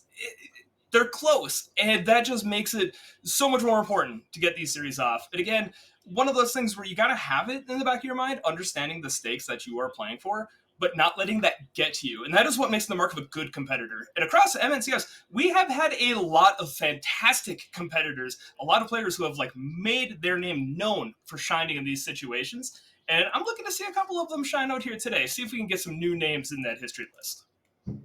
Yeah, absolutely. But let's take a quick look at the bracket. Currently in semifinals. So that first match you can see on your screen, Burnsville Inferno, Mankato Atlas. That's the first semifinal. That's the one coming up for you in just a few minutes. On the other side, Minnetonka Barons, they win in Game 7 against the Bemidji Lumberjacks, the number 1 standings team coming into today. So that's a very surprising result there, and they go up against the Duluth Superiors. So I think that matchup is very interesting, considering their seeds are very different. Barons much lower, and Barons swept the Duluth Superiors just a few weeks ago. You got to think that they're thankful that they're on the second semifinal as well, which will be on stream after this matchup between the Inferno and Atlas. Yep. But 2 matches, both going to 7, you're going to have your heart rate's got to settle at this point. I don't care how much ice you have in your veins. You get that heated, it's going to start chipping away at the end, melting a little bit. And they get a little bit of time. They can sit back, hit free play, get up, they get a stretch, see how it goes. Mm-hmm. Versus, Inferno and Atlas, they had a little bit shorter series, but they kind of had to sit and wait. So, it kind of take it from the other side as well. Potentially, are they getting cold? Who knows? Yeah, and I think Mankato Atlas have a pretty good advantage coming into this. Of course, winning 4-1 against the St. Paul Senators in that quarterfinal round. So they have the benefit of, completing that series in 1 less game. I think they might be able to build that momentum and carry it through. But very surprising on this one, the 3rd, 7th, 6th, and 8th seed are the only ones left in Major 2. So our grand final winner will be one of those. Yeah, look, man, playoffs, any type of elimination situation always brings out these wild environments. It's so easy to say the high seed's going to win all the time. But no, upsets happen, and it leads to that intrigue. You just said it, a bunch of lower seeds teams making it this far, and it makes it so hard to predict what's going to happen. We've already seen this shakeup maybe some of the teams are looking ahead towards potentially lying towards what's going to happen down the line compared to happening right now today. But otherwise, I mean, everything we've seen on stream today, some hiccups in terms of how well it was played, but absolutely close and hard-fought matches throughout. And folks, you're just seeing the bracket. A lot of these have gone the distance. Would not be surprised to see that trend continue. Yeah, and we're just waiting, I believe, on one player to join the lobby, so we'll have that game, the series, up for you in just a second. Remember, that's a best of 7, so it's a very long journey. But, you know, for Mankato, 6-5 in the regular season, 49 points. There's for us to Riker, Zodak, and Azel. No moves. They didn't make any transfers, in that second trade window. So they're obviously very confident in their team going forward, but the repercussions, like you mentioned earlier, of losing this series means that they may find themselves in those bottom 2 spots in 7th and 8th, and going into that play-in, you know, you want those extra lives. You talked about that before. I mean, you know, even if you're confident, even if you're 100% confident, and they may be because they made no transfers, but even if you're 100% confident, that's still no promise of success. You know, you always want that in the back of your pocket just in case something goes wrong. And things do tend to happen. I mean, it's how rare definitely is it to see an undefeated run come through something? So again, it's something that like you don't want to rely on, but it's nice to have. And it adds to the momentum and just kind of like it only adds to your confidence to move up into a spot where you're moving up in the rankings coming into elimination time. Because not only do you have that extra, like, okay, we're not going to go out immediately if we lose, but you get that little bit of a pat on your back. You're saying when the time matters, we're stepping up and we are getting the wins when we need to. And look, I mean, we keep a lot of stats across the board, across the desk. You know, everybody here at MNCS does a fantastic job of keeping it. But at the end of the day, what matters is who wins the games, who wins more. And when you can hold your hat, you can hang your hat on that you've won more games. I mean, that in and of itself is huge. Yeah, and definitely that is absolutely true. And you know, I mentioned that Mankato Atlas coming in at 6-5, Burnsville Inferno in the regular season have the exact same record. So, you know, for them, both teams have a lot to prove. I think, you know, they want to win this series, but more so, they want to, you know, prove to everyone else in Premier that they're here to play and that they're a threat to the championship.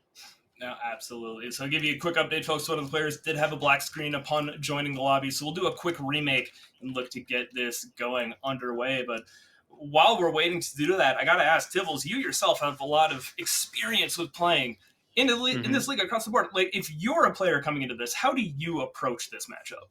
Either way, you can pick. Imagine you're on either team, either situation. How do you approach it? Yeah, you know, it's difficult. I mean, of course, you want to play your game. You want to be able to dictate the flow of the game and really play the game that you prefer to do, that you're more skilled at than the other team, possibly. You know, but that's a hard question because, you know, for a team coming into a game where they're playing a much higher seed, say the Barons versus Bemidji Lumberjacks, it's easy to say, oh, well, Barons, you know, you have a pretty low chance of winning, so just do your best, you know. But for this one, it's going to be a close one, Gator. I mean, these teams are neck and neck, and they both want this success. They both want that extra life in the play-ins. But I'm going to, you know, right before we get started with this series, I'm going to get a prediction on the books. I'd love to hear one from you right after. Yeah, I'm going to say Mankato take this in Game 6. I think, you know, both teams will fight for it very, very hard. But the issue with Burnsville is that they had 2 players join in that second transfer window. And we are going to get this game started. The problem there is that you haven't developed that chemistry yet. No, absolutely agreed. I am very torn. I'm not going to lie about that. My heart says Inferno. I think it's going to be Atlas when this rolls out. All said and done, but we got 7 games to figure it out, my friend, and we're just here in game number 1. Inferno in the blue, Atlas in the orange.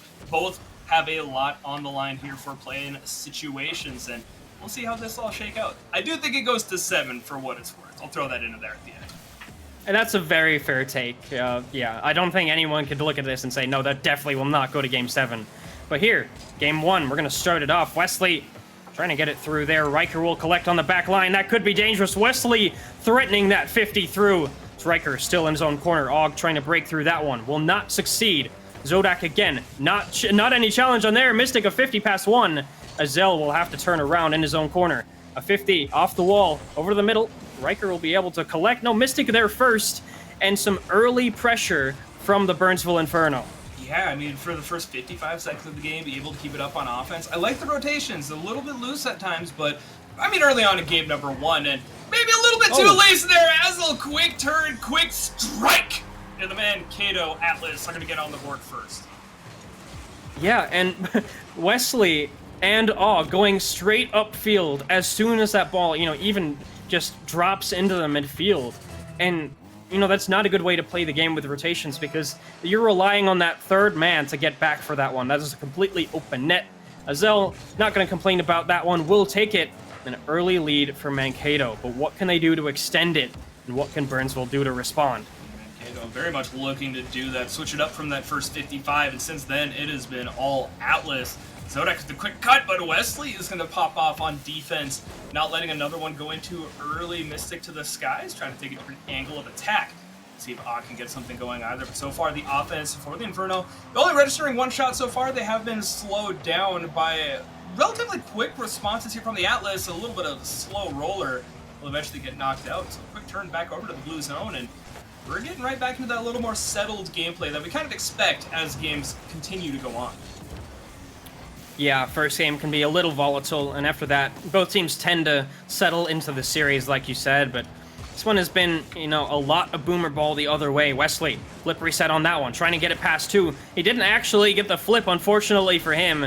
Will not be able to continue that one. Og will take over instead. 50 off the wall. Still in the corner. Attempting to get it middle from Mystic. Mystic shot down off the crossbar. That could have been a great opportunity for the Inferno. And they just got to keep pushing with it. The best players have short memories. They know what works, and they kind of ignore what doesn't when it gets that close. But after getting back into the back zone, half the game down, only 1 goal. And that one being just coming about that hiccup on defense from this Burnsville squad. But back up on offense, they're going to get use of the demos. Og is going to open it up. Wesley is going to get the final touch on it. We're going to find ourselves tied shortly after halftime. I love that pass from Og. Hits it off the right, gets it to the middle, immediately goes for the demo, makes the other defender awkward, and Wesley can just slot that on the other side. So, that's a great response from Inferno. That early goal that they gave up, the open net, forgotten now. They're all on even terms. Just over 2 minutes left on this one. Riker getting bumped away. Zodak having to retreat on it, getting bumped, demoed for his efforts there. Og again in the corner. Azel, some very good defense from him to keep them out. I like to see what's going on. I love these bumps. I love the physicality coming out of it. There's been some consternation about demos in the history of Rocket League. I personally love them. I love exactly what Mystic did there. Saw Azel on the boost, says, you know what? I don't even need it in my tank. I just want to get rid of yours. But does have to get back onto defense. Does not do it in time. Riker getting the lead back for the Atlas. And again, a solid push there on offense. They didn't have to rely on, unluck from the other side. They're just managing to make it work on their own. Absolutely. And this game has started to speed up as it's progressed. Riker, a good shot there. Defender caught on his back heels, can't get back to it. And Mankato will regain that lead. Mystic, Musty on there, off the backboard. Nobody there to follow up.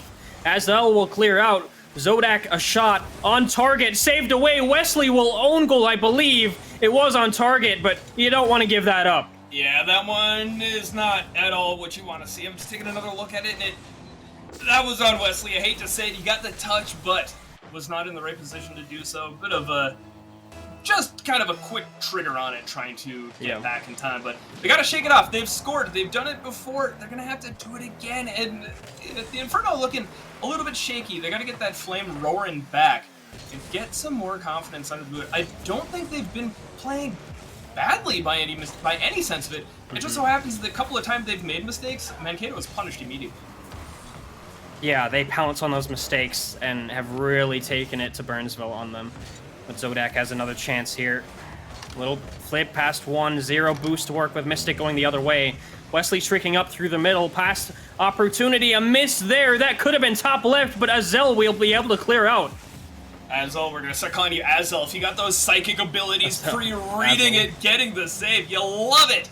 But they are back on defense still. More pressure coming in from the Inferno. Mystic looking to get it, but the post denies. Mystic says, hey, look, I'll take another shot at this. I'm reading the room. I'm seeing what's happened. The architecture defending. The Mystic will continue on. So Devils back to a 1-goal game late in game 1. 1-goal game, and that physical play has got to sting for the Mankato Atlas. I love that play. He streaks straight for that defender there, takes them out of the equation, and that might be another open net. Og will clear out off the backboard. Riker again following up. No second touch from that Mankato team. Og through. Wesley on it, off the backboard. Any follow-up. Riker to the side. And just over 20 seconds for Burnsville to answer. Once again, Azel with another save. And Wesley almost did it himself. Oh, that transitional offense for Burnsville was so good, but once they got out into that set zone, they just could not get past the Atlas. And now with 10 seconds left, they're going to take another try at it to try and get an equalizer here late. Mystic may be able to, but no, saved by Zodak. Time hitting 0, still live for now. Would not be surprised to see that end quickly, and there it goes. Mankato Atlas take game 1 in. A bit of an nail-biter there at the end. For most of it, looks like fans are comfortable. Yeah, I think they did a much better job than Burnsville of just, when they saw those mistakes, you mentioned it perfectly. They just took advantage of them. They punished Burnsville for any mistakes they made. And, that's an opportunity for Burnsville to look at that, go back to the drawing board. All right, what did we do wrong? Let's shore up our rotations, make sure our touches are good and solid, and get back into this and put more shots on target, because they already had a lot, Alligator. 10 shots on target for Burnsville, only 5 for Mankato Atlas. And that's one thing that really is going to be interesting coming into game 2 is Inferno's shots were accurate. Every single shot is accounted for. It was either scored or it was saved. I mean, 8 out of 10 got saved. The defense for Atlas is huge. But that is a very scary number to see. If you were looking on the other side of it, 10 shots and every single one of them would have scored if you did not have somebody in the way. That is precision that you don't often see. And that's going to be something going in the Inferno's favor heading into game number 2. But of course, the Atlas won. They're the ones that took advantage of the situations and they punished quickly. If the Inferno can clean it up, I see them taking game number 2. But it's just those couple of things. The differences between these teams, we talked about how they had the same record coming into it. You're starting to see it on the pitch. Not much different between the two. They're absolutely playing at their limits. Yeah, it's individual moments that eventually scale into another goal. So, yeah, Burnsville Inferno looking to get back into the series, looking to take that game 2, but game 2 starts right here, 10 seconds in. Good 50 from Azel. All the way back to the Atlas side. Riker in the corner. Good touch out right to Mystic. Again, Riker on the backboard to receive it. Even if he had a bad touch, he was there to clean it up. Yeah, and it's getting that second touches that are so important, picking up the saves, but continuing to follow along as needed and not giving away possession. Right now, it's a little bit of a free ball going back across the midfield line. We'll see if Mystic can hold on to it. Riker to the ceiling! My goodness! Reading that early!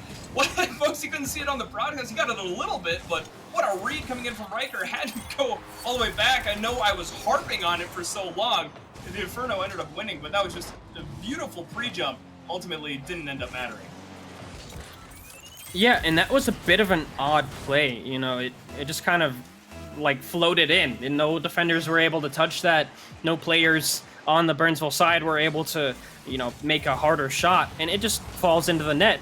And Burnsville, maybe not the most convincing goal, but they're going to take it nonetheless. Wesley up for this one, trying to get a second. Mystic.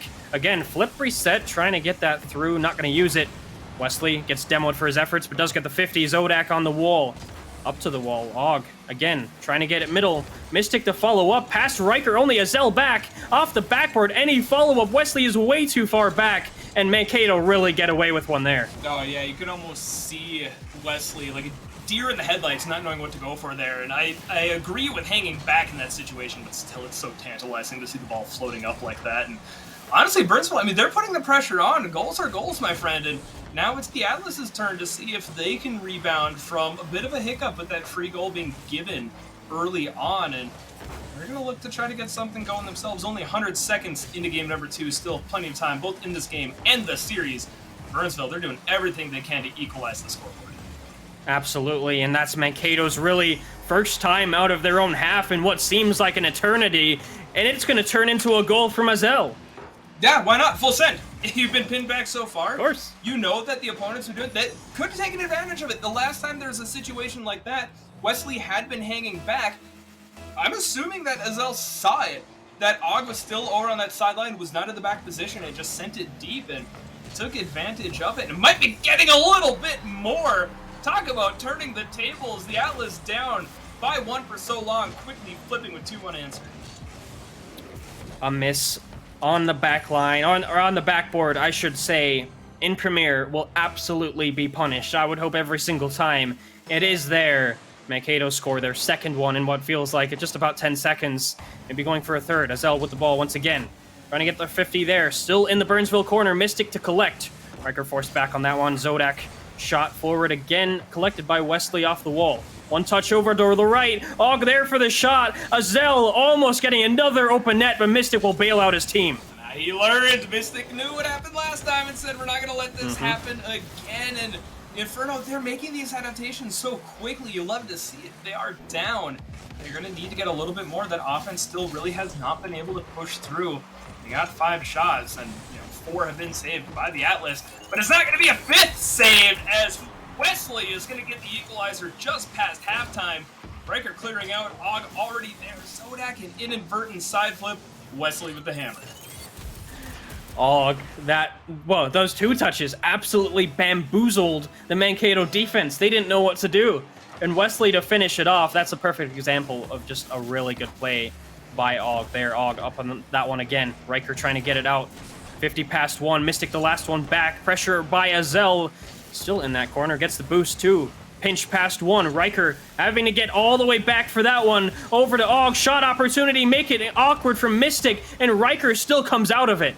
Comes out of it, gets the save, and gets the lead out pass over to Zodak as well. As big defensive stand there for Mankato. They're going to have to do more to get this lead back. But really, again, liking what I'm seeing from these players, all 6 so willing to head into challenges, going into those 50-50s with the confidence necessary to win them and keep pushing through. I mean, you said it yourself, any mistakes at this level, any missed touches are going to be punished. And one of the best ways to alleviate that is to play with confidence, without going too ball chasey, of course, but been a lot more clean here in game number 2, if I may say so. And Zodak's going to look for a little clean flip there, but Mystic sends it up. Yeah, Zell following that one. Mystic playing it safe on the backboard, just waiting for it to come down to him. Not wanting to make any rash decisions. All up for that one. On the backboard, uncontested. Mystic with maybe the flick, trying to fake it past 1. Wesley, that third man, and he gets the perfect touch to keep it. Still another chance. 0 boost there. Does get that corner on it. Mystic trying to get it through. Zodak a clear all the way downfield. Wesley does get a touch, but it could be an awkward one. Riker could have gone an awkward, well, maybe not the best idea to, but if he had been in a better position, that could have been punished. Azel on the 50. Goes the way of Burnsville. Wesley to follow up. Riker by himself, and again comes out on top. And Riker standing tall, and now it's going to be Azel's turn. An awkward touch, but he gets the right read on it and denies Og. Getting to the final 30, all tied. Not quite golden goal, but certainly silver goal, and Og may have found it, digging it out of the dirt in the upper left corner, putting it over into the bottom right. Just flicking the pass from Wesley, and Burnsville find themselves on top. That was the slightest touch from Og there to get that bottom right corner from that angle. I mean, what a performance from him. He's passing to his teammates, he's scoring goals. But this work is not done in game 2. They have a little bit more to go. Riker, flick past 1. Mystic again with a save. 26 seconds left for Burnsville to survive. They got to survive indeed, because they're back on defense. Their defense has not been the strongest in this series. They've really been doing better when they can keep it up on offense. And getting it past the midfield line is going to be huge, but Azel's going to be up. 10 seconds left. Wants to go for the double touch. Og clear out. Nobody has the boost. Riker has to wait for it in the final 5. And Wesley is just going to knock this one away. Mystic will have a choice of where to send it to turf. And he says, I'm going to send it into the back of the net. Why not get the go-ahead in terms of series differential? But either way, tied up game to game with one last one on the scoreboard. Yeah, somehow that finds its way in. Doesn't matter, not going to change the result. But yeah, pad the stats. One for the road as well. The momentum gained by it. But Inferno, proper response from them. That's what I was looking for. Playing faster, getting better touches, and really supporting each other to get a good offense. Yeah, absolutely. And it's going to be so interesting. I mean, Inferno, they're putting on, doing, 9 shots this time? So they actually had less shots in game 1, but come away with the win. But, Atlas, they continue to stand so tall in in defense. They're doing so well. And I think that's what this whole series is going to come down to. Can that Atlas defense stand? because the Inferno defense hasn't been too terribly great. We got 3 saves coming out of Mystic, but especially in game 1, I mean, Atlas were able to get the shots on and get it through. A big step up there from Burnsville in game number 2, and they're going to have to keep that momentum going throughout the rest of the series. We talk about it so much about this being so close, but Tibbles, it really, really is. Yeah, absolutely. And for Atlas, Inferno with 9 shots as well, and Atlas with 5 saves.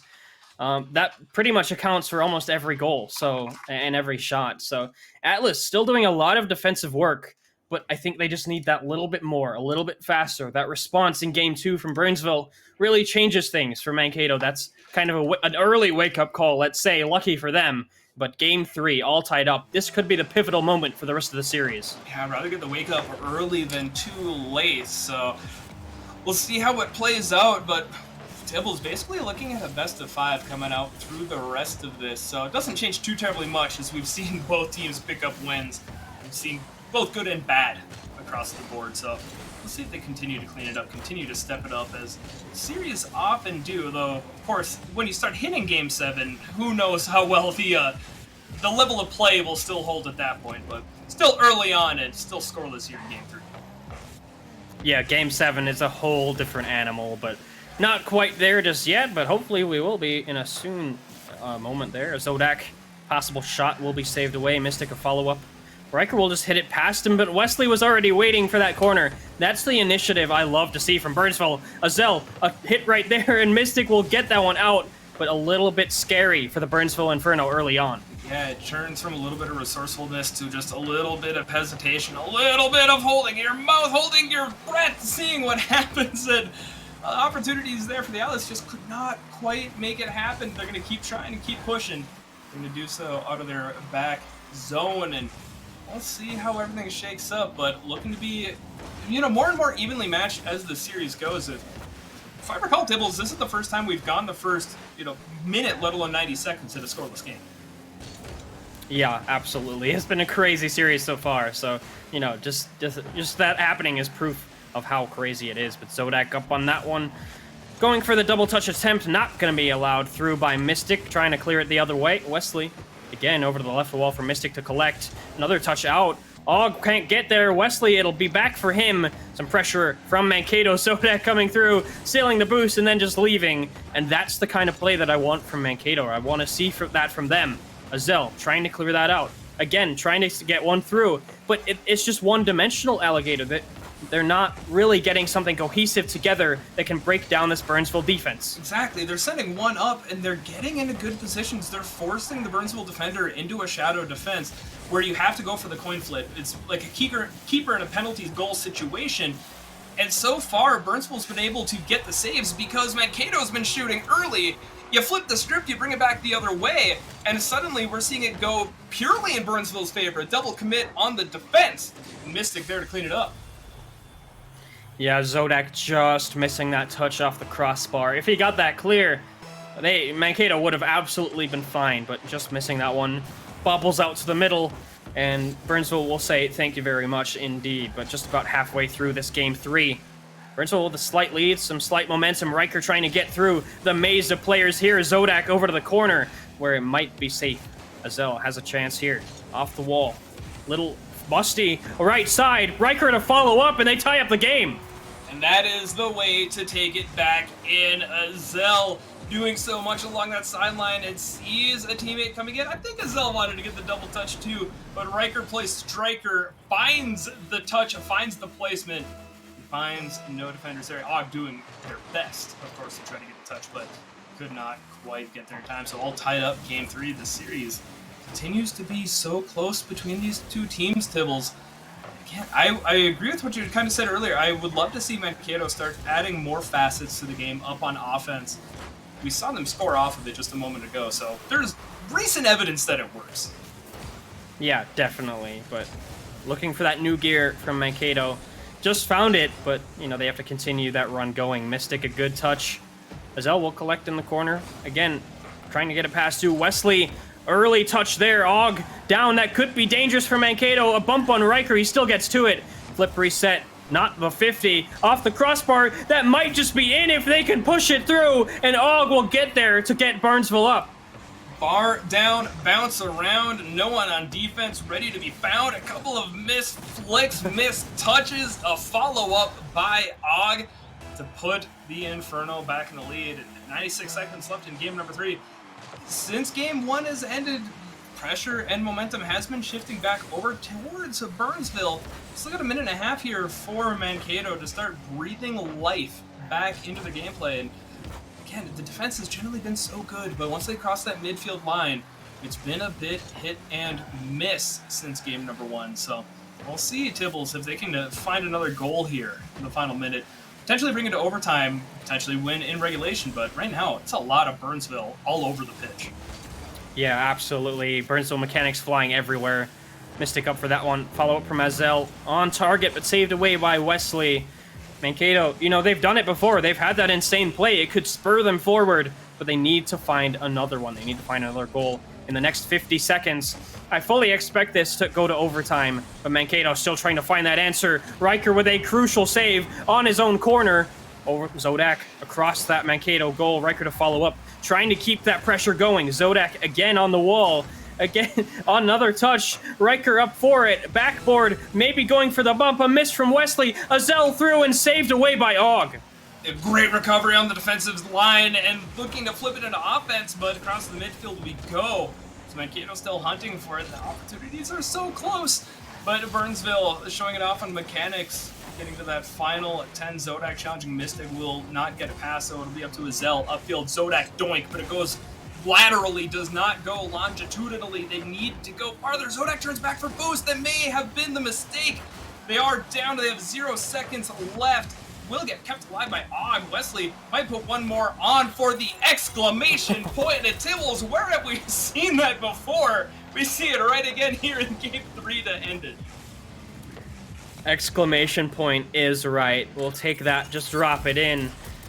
Burnsville, it was a close game for most of that, you know, for most of that 5 minutes, but Burnsville just found a new level. And Mankato, you know, I love that play from them. That first goal that they had, or rather the only goal they had that game, was very, you know, very mechanical, very impressive, and took the wind out of Burnsville's sails. But they found it again. They found that current, and they're going through it.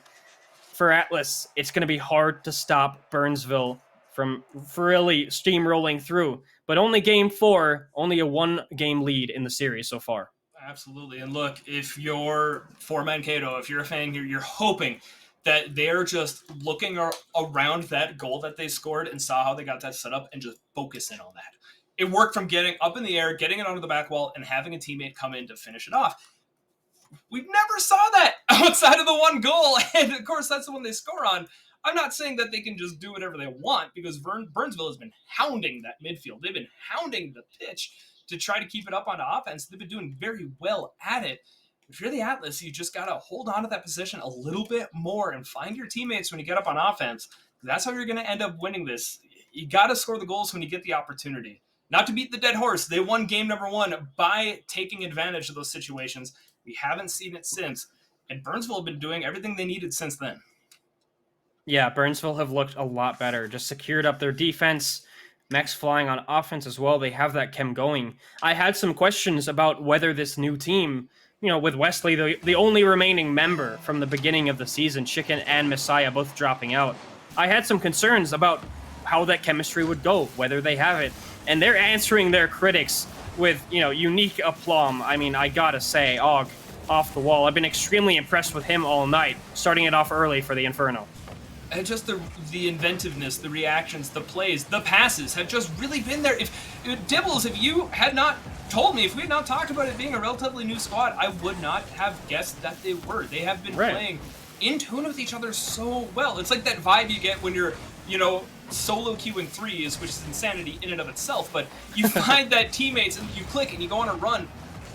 And it may as well be feeling like that right now. Burnsville are firing on all cylinders. They're absolutely heating up. Mankato, they have shown so many flashes. If they can get back to that game 1 form, it's going to be looking better for them, but playing behind in the series for now here in Forbidden Temple. Yeah, absolutely. Both teams doing their best, but Burnsville looking strong. Azel shot not on target, going to be quite high. Og to clear out. Og and Wesley working together on this one. Zodak off the wall. Follow up from Burnsville. Incoming Mystic. Shot off to the left. Riker will just settle on his car. Not the bump as well. Mystic will go across the field, dunking in the corner, trying to get it middle. 0 boost there. And Riker will just clear it out. He doesn't want it anywhere near his goal right now. Yeah, they need to keep it back over in that blue half and just kind of force Burnsville to show that they have what it takes on defense and show that Mankato can get the passes. Mystic pulls a save, pulls a rabbit out of a hat to send it over to the corner. And my goodness, Atlas, 99% of the test completed, but they misspelled their name as somebody came in and snatched the pen out of their hand, so we remain 0-0, but what an opportunity there early. They just got to keep playing strong here and get this back out of their zone. Yeah, what a save coming out from Riker there, just respecting how good that defensive play was. Og threatening another goal, another shot on target, Mystic coming through. Pass over to Azel from Zodak. You love to see that chemistry from Mankato. We've been seeing it all season. They just haven't quite had the results that they really deserved as a team. But this is their chance to change all of that. None of that matters. It's all in this moment right here. This series right here. Riker almost scoring right here, but saved away by the Inferno. Oh, that's so hard too, because Azel may have had an opportunity at a Doomsday, but the risk, I agree with him pulling off and waiting for Riker, but could not get there. But the pressure mounting, pressure building, and Atlas will see if they can shrug off the weight of the world upon them and start mixing it up a little bit, or if the heat's getting them too much. The Inferno are withstanding this storm quite well, in fact, but we'll be looking to get across the midfield line as well. Riker back wall, Azel wants it, but Mystic denies it. Wesley might be able to make something a little extra happen here to go across the pitch. And 2 minutes left, Tibbles. We still remain scoreless. Yeah, both teams doing, I think, very, very cautious on this one. Of course, you know, for Mankato, they don't want to lose this game 4. They don't want to go down 3-1 in the series. It could be disastrous for them. Zodak almost getting that waterfall down will be saved away by Wesley. And look, that perfect spacing by Og and Mystic really allowed them to get it through. It might not matter. Riker pass out, and a weak shot from Zodak will be an easy save for Mystic. Yeah, I'm loving what I'm seeing here from the Burnsville defense in terms of the rotations out and trying to get that transitional gameplay going. It's one of the most effective ways to punish an opponent in all of Rocket League is if you can get not just the first touch, but the second, the third, and keep it going. And generally, they've been doing fairly well with it. The Atlas are going to look to try to get it themselves as well. Zodak to Azel, a little bit out of reach, but Zodak's still there. And Og and Wesley, they're both going to go for a free ball. The Shark circle, Azel fakes it, we'll call it. But Riker goes wide, and not for naught. We're going back, still scoreless, Tibbles. How did Burnsville get away with that one, Gator? I can't believe my eyes, but we keep going. Just about 50 seconds left. No goals on the board just yet. Still a chance for this momentum to shift drastically. Wesley on the corner. Bump out from Og. Zodak there to clear it out. Mystic quick follow-up off the backboard himself. No boost left to work with. It feels like both teams are just this close to finally getting that final puzzle piece for their offense to put a meaningful shot on target and get one through, but they're just missing. God, Dibbles, this feels like a game that's either going to end 1-0 in overtime or it's going to be like 4-3 in regulation. Like, It feels like as soon as it ends, we're going to see so many goals, but we're still looking at it 0-0. Azel 1v1. Riker with the coming up for the bump. Doesn't need it. Azel does it himself and pops it up over the defender. It took 4 minutes and 51 seconds to score. They only need to hold for 9 to find out if they're going to get the equalizer in the series. Tibbles, this is going to be spicy. Yeah, brilliance from Azel to get that through. 9 seconds left for Burnsville to tie this one up. And Azel, if he can put another one here, he can secure game 4 for him. To the middle, not quite in. 2 seconds left. It just hit 0. They have to keep this one up on the side of Burnsville. Off the backboard, any follow-up. Og up for it, again off the wall, but nobody will be there. And again, Gator, we find ourselves with a tied-up series. That last aerial push by the Inferno, too. I mean, they've scored 2 games in a row at 0 seconds when it didn't matter. And I was even kind of in the back of my mind, I was like, is there any team that you want to have the ball at the 0 second mark? I mean, you never want the opponents to have it, but very nearly a storybook ending there for game 4. But we get back to a tied series, and that's kind of what we've, and not even kind of, it is been what we've been predicting so far. Lower scoring than what we've seen so far, but Atlas making it work. They're getting the dub here to bring us all tied up 2-2. Yeah, I feel like that game, just the lack of goals, only one there. Of course, they have to win it. I feel like that's just a product of each team making an adjustment to try to be more conservative with their rotations. They don't want to give up too much space to the other team, and that could be the end of you. So you have to balance it out, but you don't want to overcommit, like really both teams have in past games. So they want to cut that out. Atlas coming out on top in this one, but it was just individual brilliance. Azel finds himself in a 1v1, waits, delays the flick, gets it past far corner, and Og just not ready for it. The defender just not ready for it. That was the difference. All game, that was the difference. That was it. 5 minutes anew on the scoreboard. Game 5, here we go. Yeah, heading down to the next match to see how it's going to go. And honestly, Tibbles, it was very much a slower game in game number 4. You hit the nail on the head that they're playing more deliberately, more conservatively, didn't want to overreach. If you're the Inferno, I think you do need to pick it back up, though. Like, they've been winning on the fast-paced challenges. They win when they've been putting on, 9, 10 shots a game. They only put 3 on in game number 4. Part of it was because of the slowdown in pace, and I think that is not going to be towards their advantage. The individual mechanics of Atlas tend to be better. It's just that confluence, that fluidity has been going the way of the Inferno. So if they can pick the pace back up, I would not be surprised to see them take the series lead. And when Mystic is getting some help from the crossbar like that, it's going to be much more in their favor. A hot start for the Inferno. You absolutely, made the strongest point there. Og and Wesley combining there to make that an easy shot for that last player. And I think Burnsville have stepped it up. They have pressed the gas again and picked up their speed, because a fast game really benefits the most. From what I've seen in this series, they play better when the speed is faster. So for them, they want to keep it going. They want to keep challenges flying in, getting it, awkward for Mankato Atlas, disrupting their team, getting it through. Mystic on that air dribble there. Pinch down with Riker. Og follow up. Still Wesley, actually 0 boost now. Just gives it away. That's a turnover to Riker. Gets it past him as well. Azel, soft touch to the corner. Mankato really just doing their best right now to keep the ball. Azel, actually, no. Flick past one. Only one to beat. And a demo at the last second will make it easy for Wesley. Oh, I even switched cams immediately to see Wesley's POV. Curious if the demo would have ended up being a bit of a backstab to, remove visibility of the play. But a big stance there and just calm while withstanding the storm. Zodak looked like trying to be a little fancy there too, but again, the Inferno, they're starting to pick it up a little bit. Azel, I have really liked what he's been doing for Mankato, getting this up on offense, getting it pushing. I would like to see that second player there, whether it's in line for a pass or trying to go for a lead block type thing, but Azel has been very quick, very speedy once he gets that ball on top of his hood and crossing that midfield line. So just kind of got to recognize that he's going to shoot it quick. It looks like the Inferno have keyed in on that as well and just challenge it immediately while having somebody back. So they're holding on to the lead. Less than 3 minutes to go. Mankato has been putting on more pressure. Just like we saw before in game 1 with the Inferno knocking on the door, not being allowed in, the Atlas, they haven't really been able to get the knocks on. Only one shot in half of game played. Yeah, flip reset there from Riker, but I feel like most of the creativity on the Mankato side has been coming from Azel. He's been a source of a lot of creativity, a lot of chances there. Again, on that there, double touch, the miss from the defender, and as I speak about him, he makes his appearance known.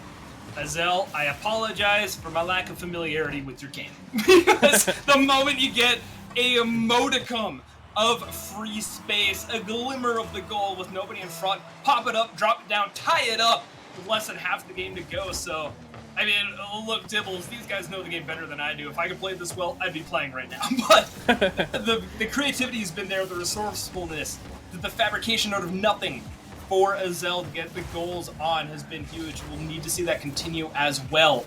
The Inferno back on that offensive push, looking to set up shop, see what deals they can barter, see if they can just run away with something, steal a couple of goals here towards the end of game number 5. Yeah, Azel, a crucial save on there. Burnsville once again putting a lot of pressure on.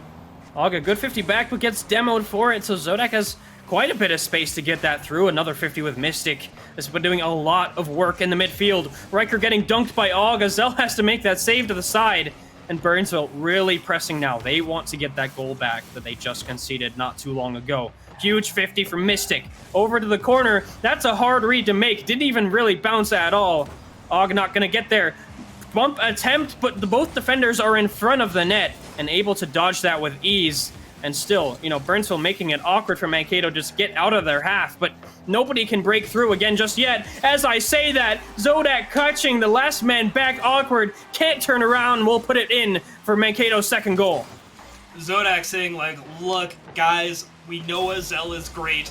We got something here too. Zodak clicking it, putting a go-ahead goal with 71 seconds left.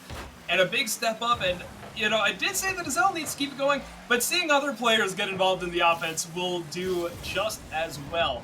Does not matter who scores, just the ball goes in, and right now the Atlas looking to go ahead onto series point. They can hold on here on defense. My apologies. Yeah, and I was almost thinking that Zodak has been a little quiet this series, but, you know, before I was going to say that, he did get that goal for his team as well, catching that defender off guard. That cut was beautiful, but 40 seconds left. Mankato still with the lead on this one. Now it's Burnsville. It's on them. The onus is all on them now. 30 seconds to go, or just about. Azel in the corner, still trying to put pressure on Burnsville. Mystic not getting that touch. Riker getting it to the corner. Gator, all they really need to do now is turn down the clock. Yeah, turn it down, keep pushing. Let Zodak score again. Why not? He's like, you know what? I like this feeling of getting a go-ahead. Maybe throw another one on. So, you know, let's get my name up on the broadcast. Hear it. If Zodak, if you're hearing us crazy right now, focus on the game. But doing so well to get another one on this late. This is going to be tight. The Inferno, 19 seconds to try to get the equalizers. You're going to have to strike here within the first couple to have a chance. Yeah, Wesley trying to get that attack going, but it just didn't really work out. We crossed that 10-second threshold. Bump on Azel, Wesley through. Zodak not only scoring 2 goals, saving that opportunity as well. Riker just trying to clear that out. Then as we do hit 0 seconds, it is confirmed. Maybe one for the road. They will just opt to drop it, but Atlas will be taking Game 5. What a step up there by Zodak late in the game, too. I mean, I had even kind of, like, made it in my notes. I mean, I was like, okay, Azel, even with the 1 goal, is going to be MVP of this game so far, but, like, the big stance on defense. But Zodak, I don't know what changed in the final 2 minutes of that game, the 2.5 minutes. I don't know, just plugged in the controller so we're not having the Bluetooth delay. I don't know. It's like the subtle changes, but it's been doing so well with it, you know? And the Atlas now, I mean, they're sitting up on series point 3-2 in the series. This is going to be big. Tibbles, I mean, we're going to see how it goes. How do you think game number 6 goes? I already know because your prediction isn't in play, but still. Yeah, I think Burnsville really come out and try to, you know, get that back. I think, you know, obviously they have to. They're on match point, or Atlas are on match point, which puts Burnsville in a pretty rough position. So it's on them now to win Game 6, take it to a Game 7, and hopefully for them, you know, move on from there. But lots of work to do before then. Just about to get into Game 6, and I think Inferno, I think they're at their best when they're creating chaos, when they're making it really awkward for Mankato, getting those bumps, you know, maybe, you know, a partnership coming through, getting that demo, making space for the third one to come in and take that shot and place it well to make sure it goes through. Burnsville need to speed it up and get through that Mankato defense. Yeah, this will be... I would love to see it. I would love to see this go to Game 7, not just because I predicted a Game 7, but this has just been a series that I feel deserves to go the distance. We've just seen so many good things in different ways, and I would just love to see more of it. And of course, the players, whoever wins this, I mean, they get a little bit of a break before heading on into the finals. So if they're the Atlas, they're going to be looking to try to take their breath quicker, not have to force or go through a Game 7 to do it. So 25 seconds in, though, Tibbles looking to get right back into that quick play that we've been seeing. The series has picked the pace up as it's gone. We are seeing a couple of opportunities for the Inferno. Not quite there yet. The Atlas defense able to hold on. Yeah, as you said that, Og went through the Mankato goal just right in front of it, looking for a demo to go through, and there's nobody there to demo. So already the physical play opportunities are coming through. They know what they have to do to get through this Mankato team. It's just time to execute that plan. Wesley, maybe not the touch he was looking for from Og. Maybe not one at all. Off the backboard. Mystic up for that one. Riker will put that in a very good position. Zodak has an opportunity and now will miss it. Wesley will as well, but that will leave it for Og to clear downfield. Yeah, both players trying to predict each other, but I'm not going to say that it was a whiff. I do think there was a little bit of overthinking, but we're going to see maybe a little bit more traditional one. All three players for the Atlas already picking up saves. Riker already with 2. And the shots are coming in very quickly for the Inferno. We talked about it. That's what we need to see is this aggression. 4 shots in a minute and a half. 4 saves, of course, for the Atlas, and we'll see if they can get their first goal on as the post will deny. No friendship given by that near post there. The backwood, the architecture continues to stymie all of these shots throughout the series. That was nerve-wracking for Wesley. You know that situation where you know you have to get a touch because someone's coming in to take that shot, but you don't want to own goal, almost going in to the Burnsville net once again. It's a very, very small margins on this game. No goals just yet. Again, we may see another 1-goal game. Who knows? Just over 2 minutes gone on this one. Og to the wall. Gets that boost as well. Maybe trying to dunk it down. Zodak a little pinch out. Or just a flick, excuse me. Wesley pinch down. A little bit awkward for Zodak. Riker will be there to save away. And still, no one there. But Riker actually has an opportunity. And no, an open net, I should say. He will just roll it in. Yeah, we're seeing a bit of over-aggression here from the Inferno. It's not been the cleanest game so far. And Atlas are getting back to what worked for them in game number 1. We're getting into this point now. I mean, the back is against the wall for the Inferno, and Tibbles, I mean, pressure creates diamonds. Sometimes that means you shine, sometimes that means you drop, 700 MMR. You get crushed. And, you turn into a literal diamond on the pitch. So, it's been a little rough here from the Inferno. They got half a game to go. They had the shots on, but as soon as they got back to defense, a couple of missed rotations, a couple of team bumps, even including. They do survive this one. We'll see if they can get that going. They're going to need to carry that momentum here to the final 2 minutes. See if they can get past this Atlas defense.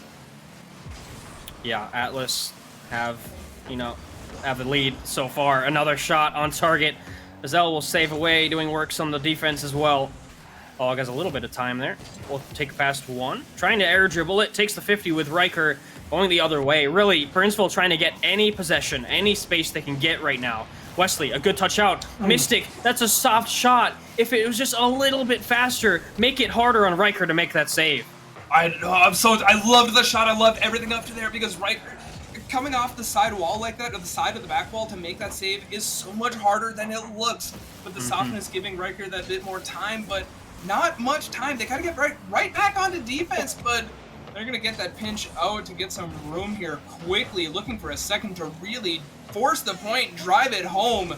Og is going to deny it for now. As the play off over to the court, over to the side. Will get popped up. Mystic sees Wesley. No, Mystic is going to go right down the pitch with it. The Zodak plays in the corner. Wesley looking to try to see a teammate, but Zodak will be in a 1v1 chase down. Og is going to win it. 60 seconds left. Tibbles, do you see the Inferno coming back to force overtime or win outright? Only if they have a very good play or, if they control their defense as Mankato has. Mankato has been doing such a good job of getting rotational demos, making it awkward for Burnsville. Azell, he's been mechy. I've been saying that all night, but he went for demos. He got a bump, then went straight for a demo after. He just wants to make it awkward for the defense, but just over 30 seconds left. Mystic will be there.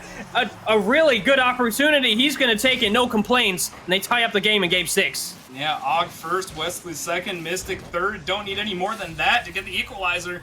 And exactly what the Inferno needed. The chemistry has been falling apart a little bit. We've talked about them being a new roster construction. And we've kind of seen it in a couple of times where it's been a little bit shaky, but they got that tie back and almost gave it away immediately. Og will pick up the save and looking to just run it down the other way. Challenges Riker, gives it to Wesley, and Azzel is going to get the triple save as well. 8 saves across for Atlas. 2 players with Savior medals put the ribbon on them, but they're going to need another Azell. 4th save for him and a 9th for Atlas. And Riker is going to look to try to put it away. Wesley up. Clock strikes 0. Wesley puts it to turf. Azell, one last touch, but overtime. And the first time this series, I thought we'd see it beforehand, not going to lie. Yeah, me too. Burnsville this close to taking it to Game 7, though. Now they're back to square one, overtime in Game 6. They have to find a goal here. They have a lot of pressure on Mankato right now. Zodak trying to carry that out. Not much boost. Does get the mid. Mystic opting not to go for that one. Good challenge from Og. Riker will follow up again. Mankato a little bit bunched up on this one. Could be an opportunity. Azel to the backboard. No, Og will be there to cut it off. And that's exactly the defense that I wanted to see from Burnsville. That is what you wanted to see and turn it into offense as well, but Riker up quickly. Now we're just going to full free flow, free play, free touches, but denied. And we're just seeing the entirety of the pitch being utilized in these attempts. Normally you see in overtime it starts to slow down a little bit, but Tibbles, this has not happened at all here through the first 50 seconds. Yeah, this pace is unforgiving. Double commit on there, trying to get the pinch. That was a good idea, just didn't quite work out. Bump on Riker. Zodak has to get a quick aerial. He was very fast to that. Trying to follow up. Wesley to the corner. Azel another 50. Neither team can really get an upper hand so far. There's been a few good opportunities, but nothing crazy so far. Wesley, a miss from him. Another miss from Zodak as well. Awkward for the defense, but they do get it out. Burnsville trying to get it through, but I mean, they just keep trying and trying. It's just going across the Mankato net. Another off the wall, off the backboard. It doesn't matter. They're just trying to get touches through, but it's just not working. Mankato were too solid. Too solid, and they're holding on to possession too. Zodak not falling for the fake challenge. He just keeps it going, and again, we're just going all the way back. Riker now a double savior medal for Riker coming in, trying to drop the hammer on the series, but will continue to play nearly 2 minutes into overtime. And a 2v1 back to a 2-2. So we will see that get denied by the Mankato defense, absolutely stepping it up. 11 saves in this game so far, obviously going into overtime as well, but Tibbles, this is going to come down to an unforced error. That's what's going to end this game. Yeah, it just seems to be that, you know, every time something like this happens, just, you know, very intense, very close gameplay. But hopefully, you know, it'll be a very good goal. Mankato, they just need one goal to get that place to the grand final. A crucial save there from Riker, keeping them in it. Zodak could clear out. Over to Riker once again. No boost to work with, but still on the wall. Azel, a good challenge on the wall, coming off the ceiling. A team bump, this could be disastrous. Mystic, a demo as well. Right to the corner, and, you know, they survived that one somehow, but still pressure on. They had to recombobulate so quickly to get back into defense because so many wrenches got thrown into their plays. Couple of wrenches thrown into the offense too, but we might see it here. Mystic will send us to game number 7. 2 minutes and 50 seconds of overtime, a preview of what we may be seeing in the final game of this series. But Tibbles, the players, they've been playing for a game and a half. They have 60 seconds to get the nerves down as we head in to the final game of our first semifinal. Yeah, that's the thing. You know, after losing in overtime, it can be really rough, you know, even if you have time to recover. But 60 seconds, that's really all they have. And all the players are ready up, Gator. They want to get right into this game 7 and secure their place in that grand final. Oh, yeah, no, I agree with it. You know, you just got to keep going. Both teams, they have won in their own ways. They have played solidly. They've made mistakes. Stuff happens. But they have what it takes. Both the Burnsville Inferno and the Mankato Atlas absolutely have all of the tools in their back pocket, all of the tricks in their arsenal to find ways to win. And now it's going to come down to who can perform under the pressure. Not looking ahead towards the grand finals, just knowing you got 5 minutes of Solid Rocket League. If you come away and you get the win, you're good. You can breathe for a little bit. If you lose, you can breathe a little bit longer. But this is going to be so interesting, Tills. I'm very excited for this game. Yeah, something about Game 7's just, you know, legendary. You got to be serious. You got to be, you know, you just got to hang in there. You know, even if something doesn't go your way, even if the 3 defenders against 1 and you're trying to get it through, you know, you're down, you know, whatever. You just need to make it happen, recover, help out your teammates as much as possible, and hope that it goes their way. And if individual brilliance can get them through, that's what we're looking for in this Game 7. That's where legends are made. Who will be triumphant? Will it be through an overpowering display of mechanics of teammates? Will it be due to a team squandering their possessions, due to hiccups, capitulation on defense? We don't know. It has only honestly gotten better as this series has gone. Would not be surprised to see this be. You know what? Actually, Dibbles, I'm going to take 2 guesses. This is either going to be a 1-goal game down to the wire, or it's going to be like a 5-goal difference. Well, let's hope for 1 goal down to the wire. I would love that for sure. But Mystic starting that one off early. 35 seconds in will score for Burnsville. Yeah, historically it works well for Burnsville when they get on the board early and they get it going. Mystic will continue to do what they need to do here in the series. So back off to the kickoff here at Champions Field. See if Mankato can get something back early, as Zodak might be able to collect something off the Riker kickoff, and they will! Zodak stepping it up a couple of games ago, making their name known again off the cheat, and gets the equalizer. Yeah, quick answer on that one.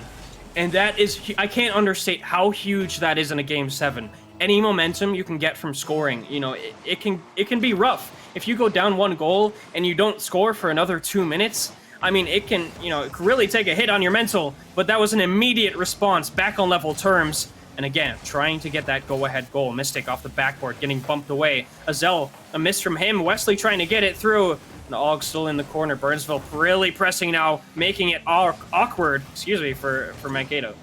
They're turning up the heat early. They're sending in full What a gas. save. And Riker, hold your breath. That was a little awkward. What? Wesley denied by Azel. And Tibbles, the kids are coming out to play here late and doing just fantastically on the defense. As that opportunity for offense so good, and Og Wesley, the connection denied. Zodak on the pre-jump. How many more pre-jumps are there going to be on defense? But Atlas stands strong and finally gets some breathing room for them on the defense. What an effort. Atlas saving their best saves for last on this one. Zodak again off the ceiling. Can't get another touch. Riker there, baiting out the double commit. Zodak on the corner. Flip past one, maybe trying to get it down. Wesley awkward. Og will bail him out. And Burnsville very, very close to conceding another one. But Og chasing down Riker on this one in their own half. Riker trying to get it out. Any possession would be good. Mystic almost a bump on Zodak. That could have been really bad, but Zodak has a chance to counter. Oh, what a hook by Zodak. He couldn't wrap it around, but bringing it all the way down pitch, sees 3 defenders and says, look, I see an opportunity here, but just could not get that final touch. So the speed of these players on display, racing into these challenges. Og bully ball past Mystic from the side wall. They're going to get fancy with it. Riker is there defending. Mystic doesn't care. Continues on with it. Wesley's going to set up Og for it, but denied by Azel. The defense reading the shot so quickly, and that has absolutely been their bread and butter here so far in Game 7, with less than half of the game to go.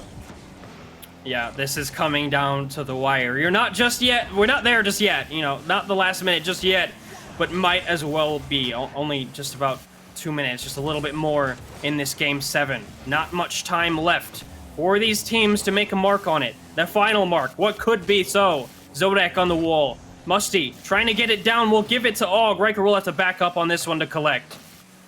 One thing we've been seeing from the Atlas as well, they're starting to work in more Doomsy Dish type offensive pushes instead of trying to go for the pass, which has worked for them, but they've also been going for the solo plays and they've been they've been so close. Maybe you need the Zodak plays, but Og will stop it outright as we get into the final 100 seconds of the series.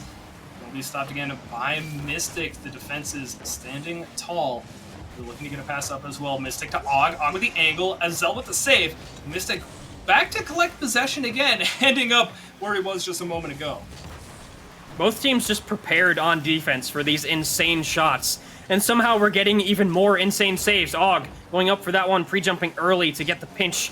Doesn't really quite go where I'm sure he intended, but Mystic will collect. Zodak in the air. Bumps one. Could be awkward for the Mankato. Atlas here. Riker getting bumped by Og. A double commit on that side. Counterattack opportunity. Zodak to the other side. And maybe he could have put that on target, but just under a minute now. Mystic up to Wesley. Again saved by Azel. Everybody boost starts, trying to grab what they can, where they can. Pennies may not be enough to keep up with the pace of this. Mystic putting it on Azel. Another save. 4th save for him. Zodak getting involved. 7 total for the Atlas. Again, their strength is on their defense, but they need to get it going on offense as well with the final 30 about upon us.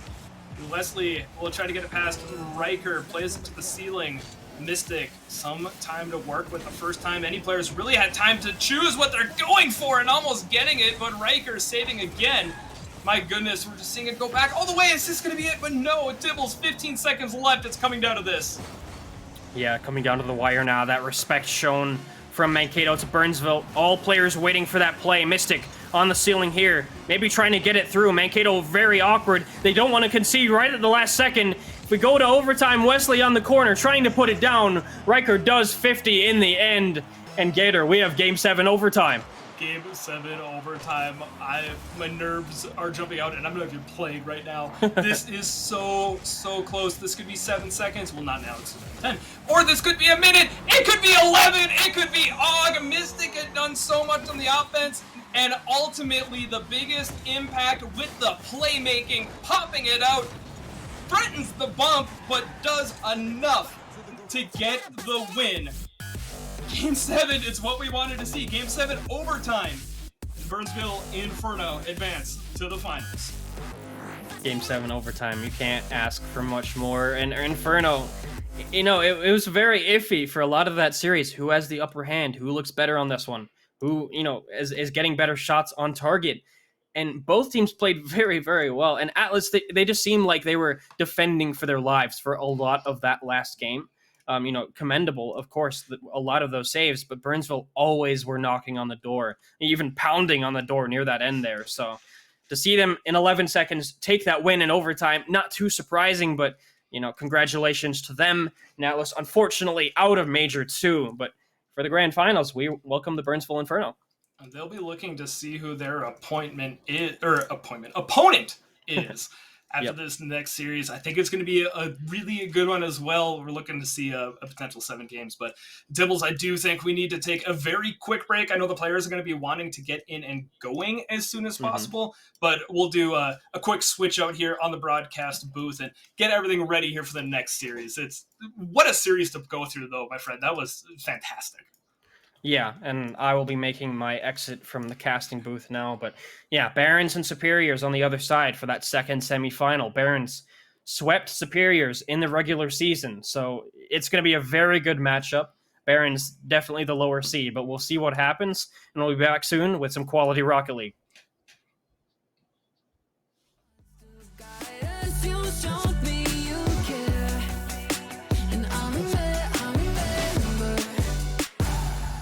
I remember.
we stand and watch the world go up in flames.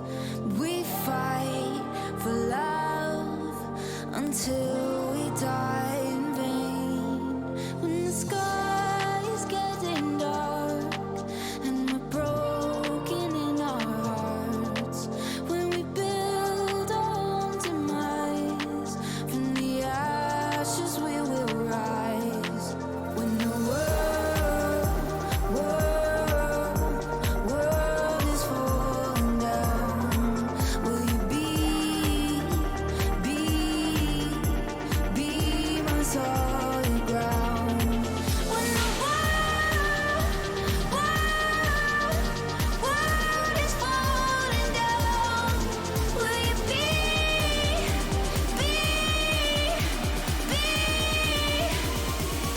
solid ground? Be my solid ground.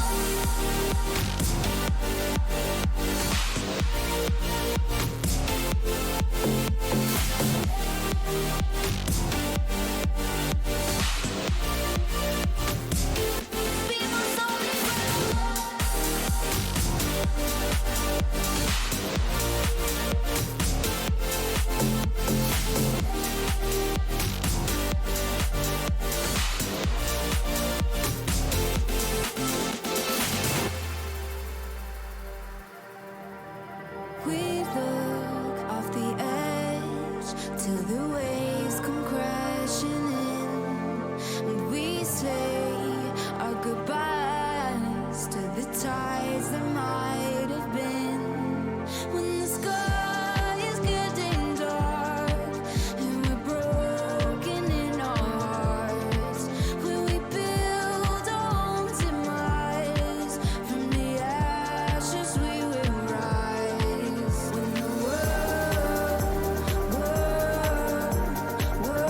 is falling down, will you be my solid ground? When the world is falling down, will you be my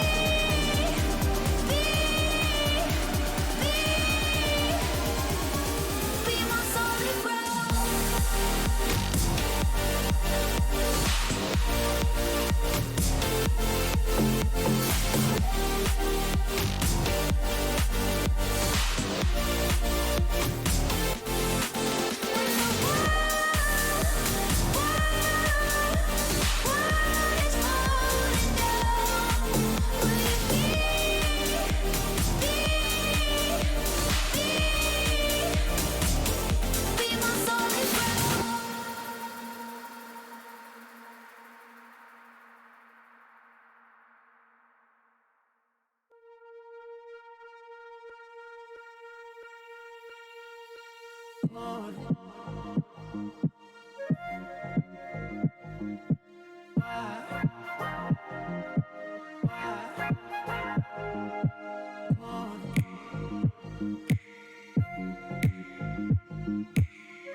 I carried you home, taking all the weight off your shoulders. Now we're long gone, falling into 1 year older. It's funny how our love began when I was sober. Now I stumble in a room where nobody else cares. Now I'm in two minds thinking about you. I'm in two minds thinking whether I'm too kind to give you all of my truth. I'm in two minds thinking. Now I'm in two minds thinking about you. I'm in two minds thinking whether I'm too kind to give you all of my truth. I'm in two minds thinking.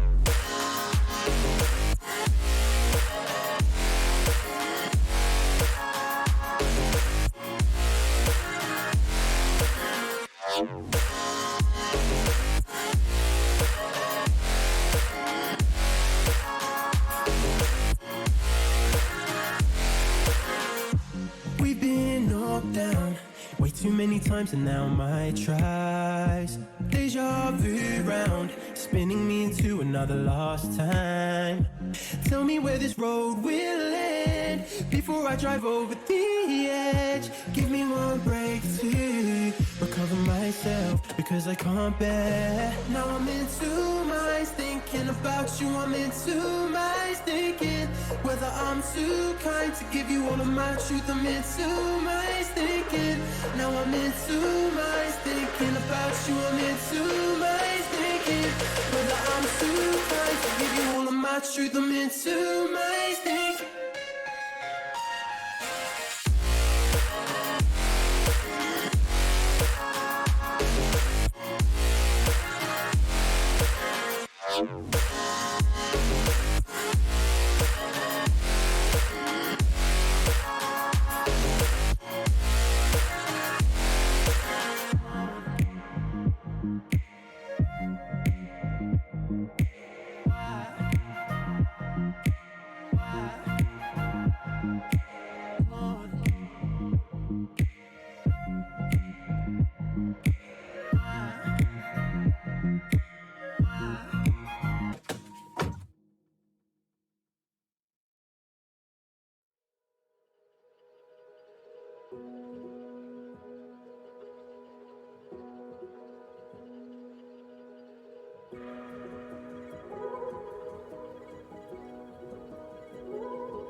All we had and all we lost, all in time to speak of us.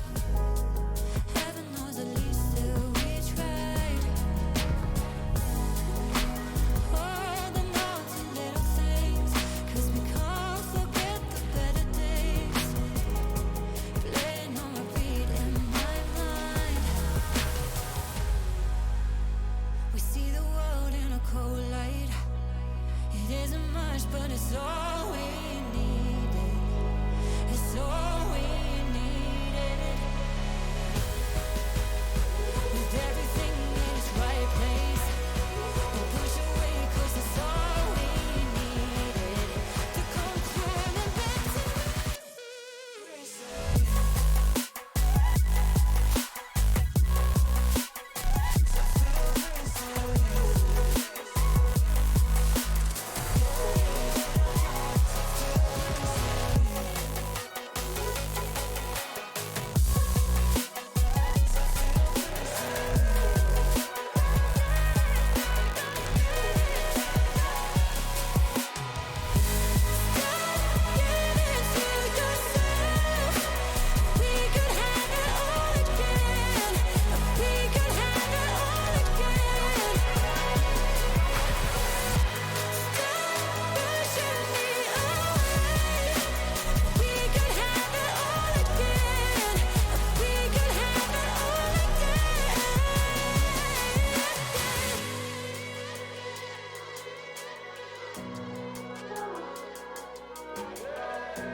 We see the world in a cold light.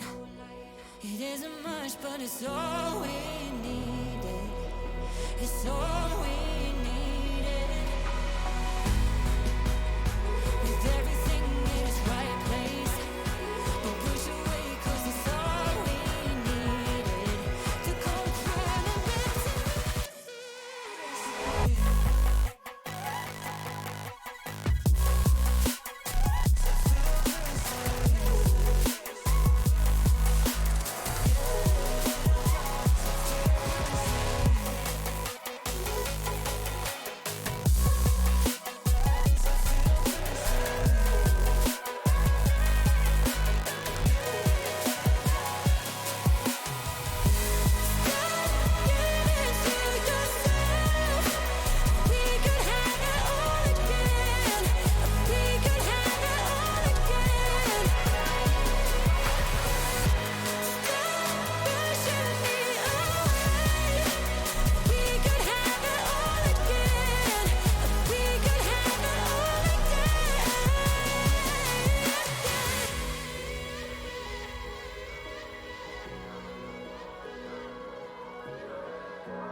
way too far to say that we cannot pretend now. Was it never enough to have just everything you want? In your shadow I found a place to hide me from my own thoughts. And if I ever got lost, you find a way to bring me home. And I want something I can hold, that's worth this waiting cold.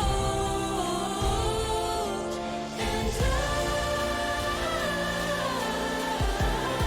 I want something that is real, something to make me feel alive.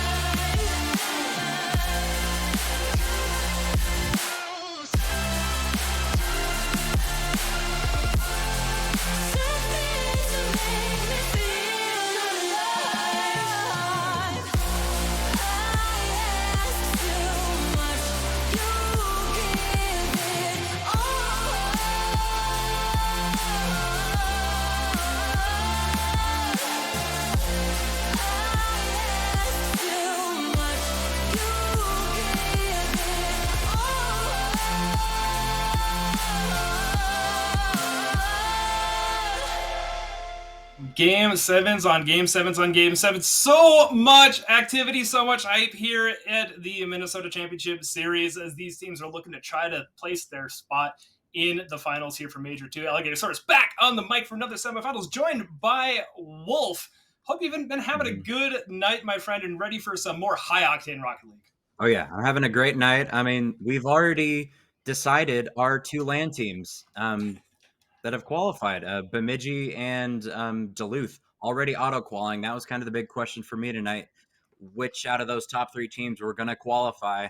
And we got our answer immediately, even with Bemidji losing in their quarterfinal match against Minnetonka. So, again, Minneapolis heavy favorites to make one of those spots. But unfortunately, they're going to have to go through the play-ins. But this match right here, not really mattering for LAN, but for seeding into play-in. So hopefully they get to play some easier opponents depending on how they do here. Yeah, absolutely. And it's things that might not matter for LAN, they matter for Pride. They still, you want to keep that momentum going as well. I do think it's going to be interesting seeing how things play out in this match with that extra level of pressure off. You can just throw some wrenches in, throw some wrinkles into the map, but that's part of the fun when you come into these single limb bracket situations and you're throwing in, qualifications for LAN. Where are you going to be in play-ins? What's your seed going to be? It adds just such a beautiful extra angle, an extra dimension of what's going on here with this, potentially 5D chess, although maybe not play chess. You guys got to play Rocket League, but so it's been good. These games have been so close. These series have been so close throughout the night. I mean, if you take a glance at the bracket just on some of the matches, I know both of these squads coming into it had some long series getting here in the first place. They had to wait as another semifinal went to game 7, but they'll be ready to rock here in a second. Minnetonka Barons and Duluth Superiors. I think it's going to be a fun matchup, personally. Yeah. It's interesting. Duluth, of course, right now, number one seeded team since they won that quarterfinal matchup against the Miracles in 7. So right now, they're pretty much playing for pride. They're playing for that major win that they didn't get last time. Minnetonka, though, securing their spot in play-ins. Their only really worry here today was Brainerd. They got eliminated earlier, so that's not really an issue for them anymore. And they've gotten quite far here. This Barons team getting past a very strong Bemidji team in 7, which is one of the teams who qualified. So I'm looking for both sides to fire on all cylinders. One thing for the Barons, for the Superiors, Pixel Skies subbing in for, I believe, Marty. So that is a challenger player subbing up for the Premier play. So Pixel, I mean, he's experienced here, and I think he's gonna do quite well. They've got that big win over the Miracles right away. Got to carry that momentum against this Barons team. Hey, Super Sub Energy is a thing for a reason. We didn't just meme it into existence, you know, across all of the scene. Generally, you know, you want to play with the starting roster, but as you pointed out, they already got a big win. They got the dub. They have that chemistry. They've had a few games under their belt already to be able to get that mesh and get that going together. And we just saw in the previous series, I mean, Burnsville, I mean, they were really just kind of thrown together recently and still able to pick up a win in a tightly contested series. And I mean, with the teammates that Pixel is going to be playing alongside with, I mean, I don't know of a better group that you could choose to be with if you're making a step up here in the level of competition. Yeah, I mean, Kaden and Volt Destroyer both at LAN last season together, actually. This time they're taking an angle at Marty instead of Kai. Volt Destroyer, his first 2 seasons in MNCS, making LAN. Looking to make it a third. I mean, they have made it a third. They've qualled. Just a matter of if he can perform at that stage again. I mean, they've got that chemistry.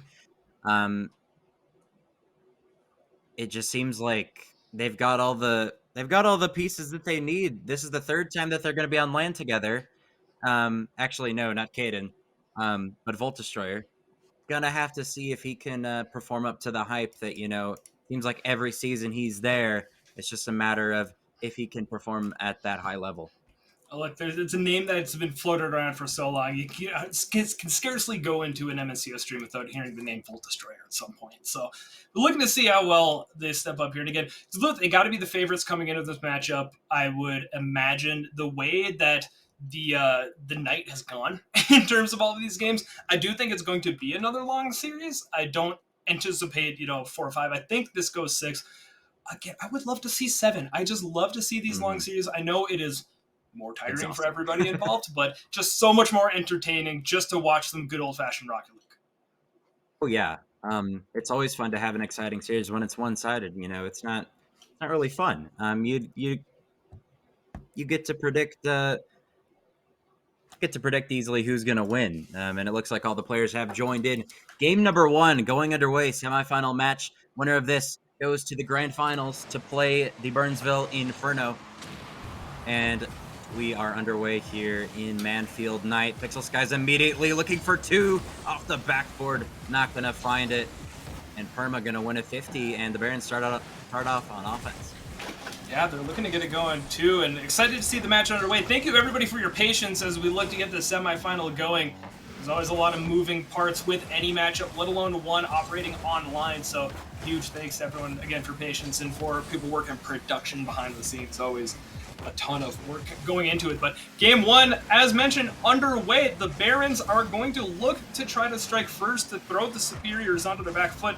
We'll see how well it works out as we see the Barons back into defense, looking to try to get some transitional offense into play. We might have a shot chance. Bar down and out.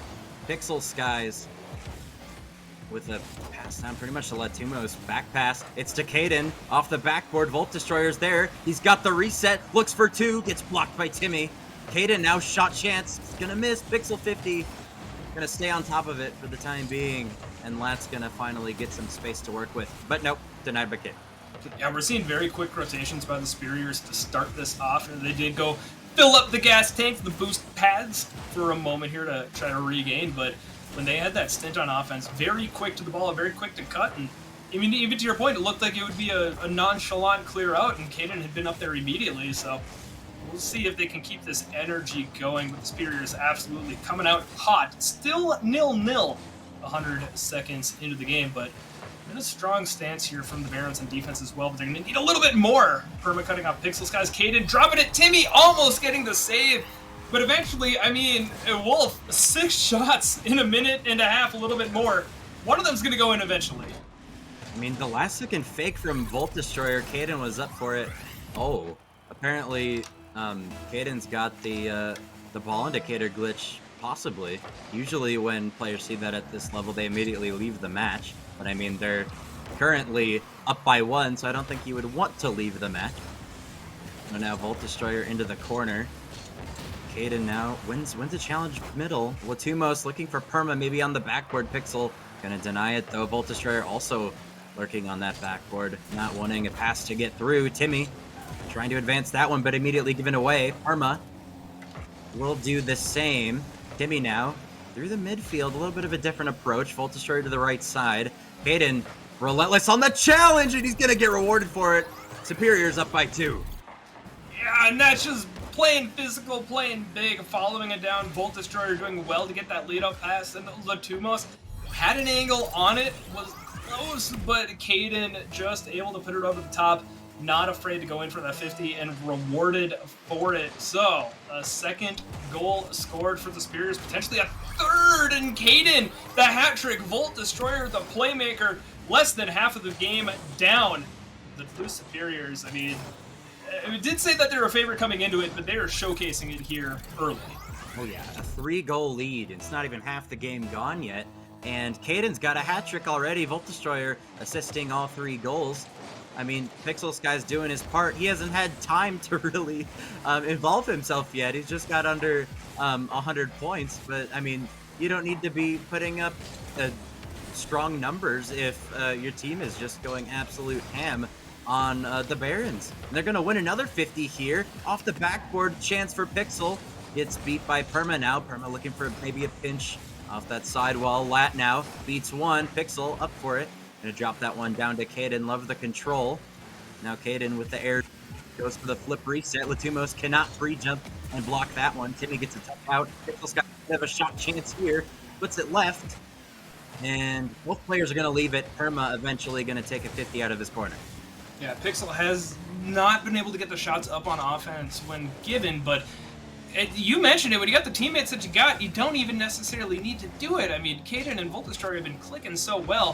For Pixel's guys, if you can play the midfield and play defense and be totally fine the way this game has been playing out so far, they've got a scoreless minute, which has not happened so far in this game, so we'll see if we can get something here for the Barons. They're looking to get life in this series. All 3 up on offense will be denied by Volt Destroyer. Heading back the other way. Kaden looking for another, but no, Latumos set it off. But, I mean, Wolf, very, very strong game here for the Superiors in game number 1.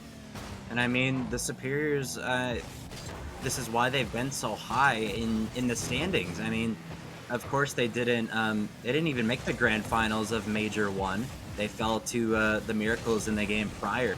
Latumos who for a 50-set dunk here, but their defensive prowess is just absolutely insane. It seems like their rotations are always supporting each other immediately, and it just seems like that they're unstoppable on defense, and then once they get on fire on offense, they cannot be stopped. I mean, their offensive mechanical ability is just great, and on top of that, they're not afraid to pre-jump you on defense and throw you off guard. And that's what's going to be so interesting, too, as it goes in. Like, once Pixels, guys, really starts clicking, I think that's really, really going to be the biggest danger for the Barons. Just because when you see them up on offense, I'm not going to say you can take away the threat from him, but you know it's going to be a little bit less consistent.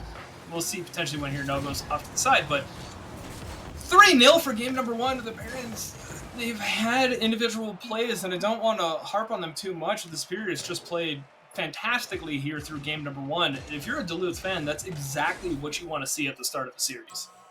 Yeah, Superior's 3-0 win, nice and simple. They didn't really get put to the test in that game. The Barons really had very limited opportunities in the shooting department, and they couldn't put them away when the chance came. So the Superiors just very simple game. They get it done here in game number 1. No worries so far. We're gonna have to see how the Barons respond in game number 2. Putting, 10 shots on in the first minute. I mean, they scored so quickly. I mean, again, Kaden with a hat trick that quick into the game. Volt Destroyer with the playmaker as well, plus picking up a save. I mean, all Duluth offense so far. We'll have to see if the Barons can step it up and kind of get it past that midfield. I would like to see them, it's a little bit of a cliche to say, go for the passing plays, go for the disruption, but you really do need to start throwing off Kaden and Volt Destroyer, because if they're going to play this confidently and this smoothly, it's not going to be a long series. And for the Barons to just not have a strong game 1, I mean, it means a lot. I mean, Duluth, a very comfortable game number 1. The Barons, of course, have a lot more to work on in this game number 2. I doubt it's going to be another dominant game like that one. Barons haven't scored yet, and with this high-flying team on offense, I just can't imagine this is not a high-scoring series. So look in game number 2 for the Barons to get on the board. I would love to see them bounce back here, and maybe they just need to mix it up, a little bit more light here in Forbidden Temple, some softer colors on the background, a softer palette on the eyes as you're looking for the challenges, but does not matter much to the Superiors already on offense. Kaden getting a demo onto Perma as well, so getting that hot start on there, but to your point, I would love to see that regain. I would love to see that in the Latumos. I don't know what happened. Did you turn the monitor on after last game? But that is a massive change up from game number 1. That is a huge passing play from the Barons. 19 seconds in, Minnetonka on top, and that's the way you want to start off this game. You go down 3 in the last game, get the first one here, and it looks like Perma already looking for bumps on the goal line. Latimus could not get a touch out there to keep possession. Timmy, the big 50, gonna lose it towards Latumos. And now it's gonna be off their backboard. Perma got 1 touch. Cannot follow it though, and Pixel Skies will get on the board for the first time. Pixel Skies making it happen, making it work as Perma again trying to get that clear out, but the quick jump up by Pixel Skies to make it happen. And do see that shoutcasting redemption, so I'll try to get a breath here at around the 407 mark. But no, a solid start there. Good job by Pixels, guys. We'll see if more offense can come out here from the Superiors. Following it up very quickly afterwards. But Perma bringing it back up on offense over to Latumos. More power behind it. We'll see if Timmy can get something going. But a drop pass over to Latumos. Wants to get a pass over the top. Pixels, guys, getting the clear over to Kaden. And try to keep the dribble going. So, a nice stalled out there for the last little bit, but Kaden, a moment of space, a moment of opportunity, and seizes every bit of it to put them back on top. And Kaden finally getting on the board here in game number 2. That's his 4th goal within the first minute, and that is just absolute beautiful control of the ball with that controlled flick there. And as he goes off that sidewall, he's going to look for more. 50s it down. It's just not going to find its way into the back of the net. And Pixel Skies now wins a big challenge. Volt Destroyer there. Looks to put it on net. Timmy backflip save. Perma now to advance this ball forward. Kaden to deny. And when this Duluth team is feeling it, I mean, it's just constant pressure and pressure. And when they're on defense, they don't seem too stunned unless they're going to give some space to Minnetonka. Yeah, no, I fully agree. When they're feeling it, it is a dangerous thing indeed. And to see Pixel Skies, not 1, but 2, getting that momentum going, that is just going to be more and more fire under their seats and trying to keep this going. And this is, we see a goal on the board for the Barons, which we didn't see in game number 1, but already 3 on here for the Superiors. They're, I don't want to say playing with their food, but they're playing very, very well. Yeah, and I mean, last time it was about halfway through the game. This time it only took about a minute and a half for them to put up 3 goals. And, 2 of them coming from Pixel Skies. Didn't get on the board last game, but right now showing that he's very capable of subbing up in these type of lobbies in the Premier level. And not only are they shooting high, as that's a nice demo, Latimus could not find another touch on it, though, after the demo had come out. So the execution on the bump came out. But the shot nor possession was there. And, I mean, the Superiors, they just are so dominant today. And I honestly can't tell if Pixel Skies is currently an improvement to their gameplay or if it's very a similar role to Marty. But either way, it's benefiting them in some way. And it seems like they're just walking through Minnetonka right now. No, it's been a seamless transition, zero doubt about that.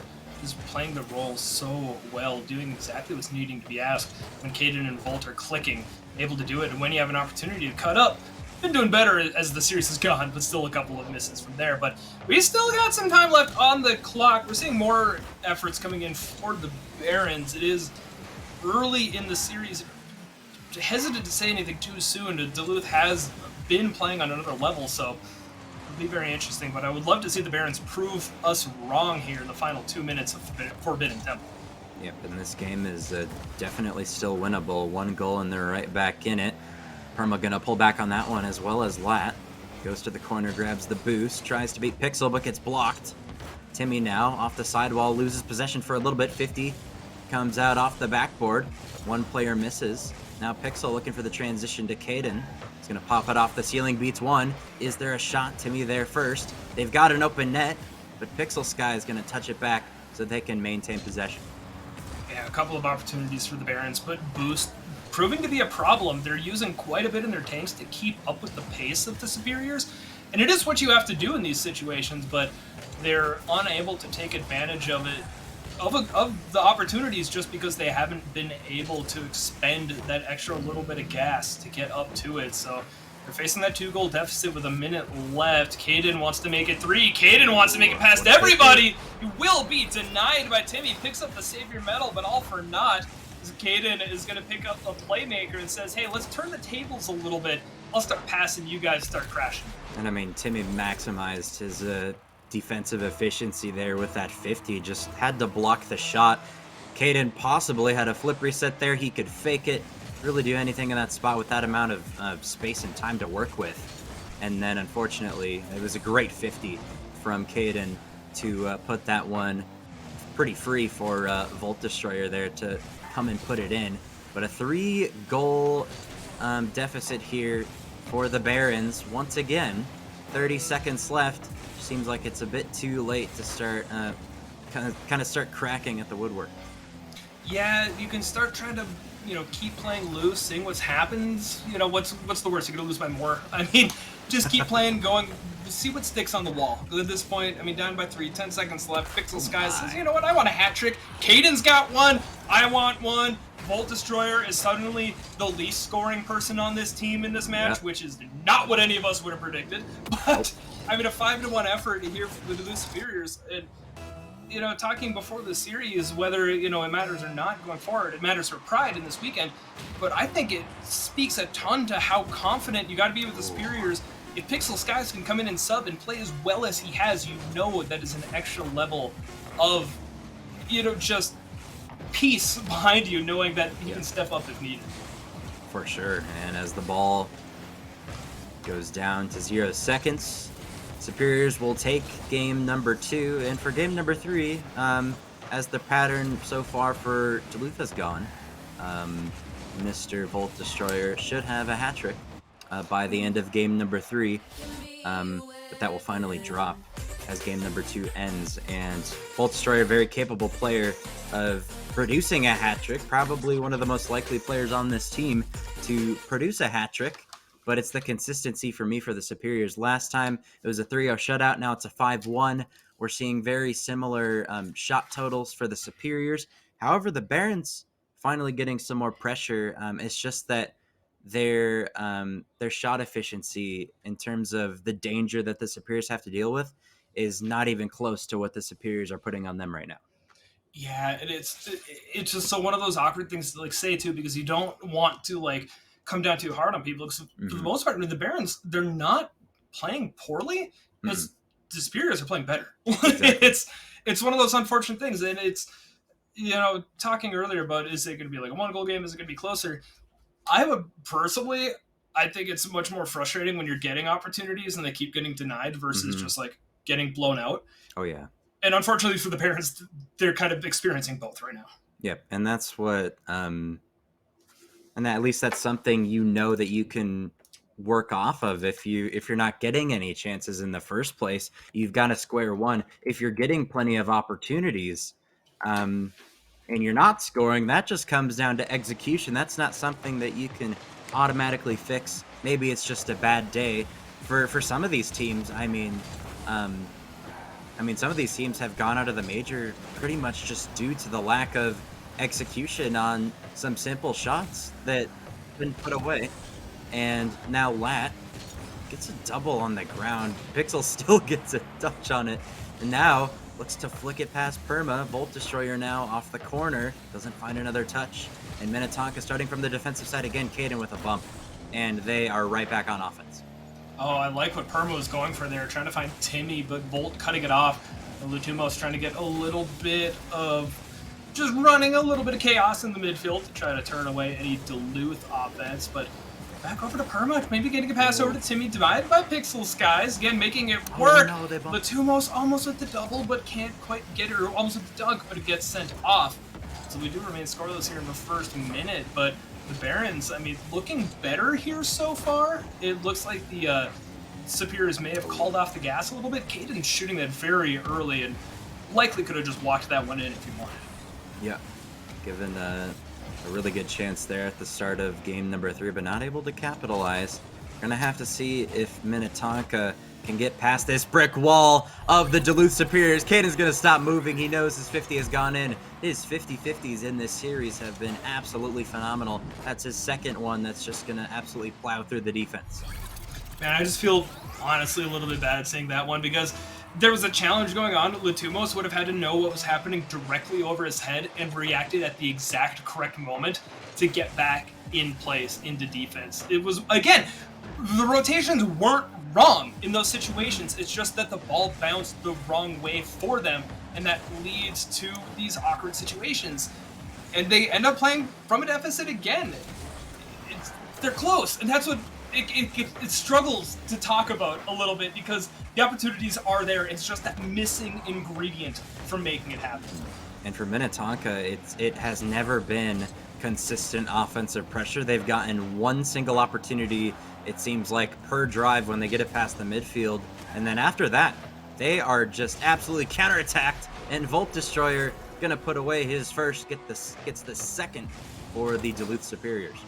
Yeah, just very clean rotation, picked up that midfield pill, chasing it down.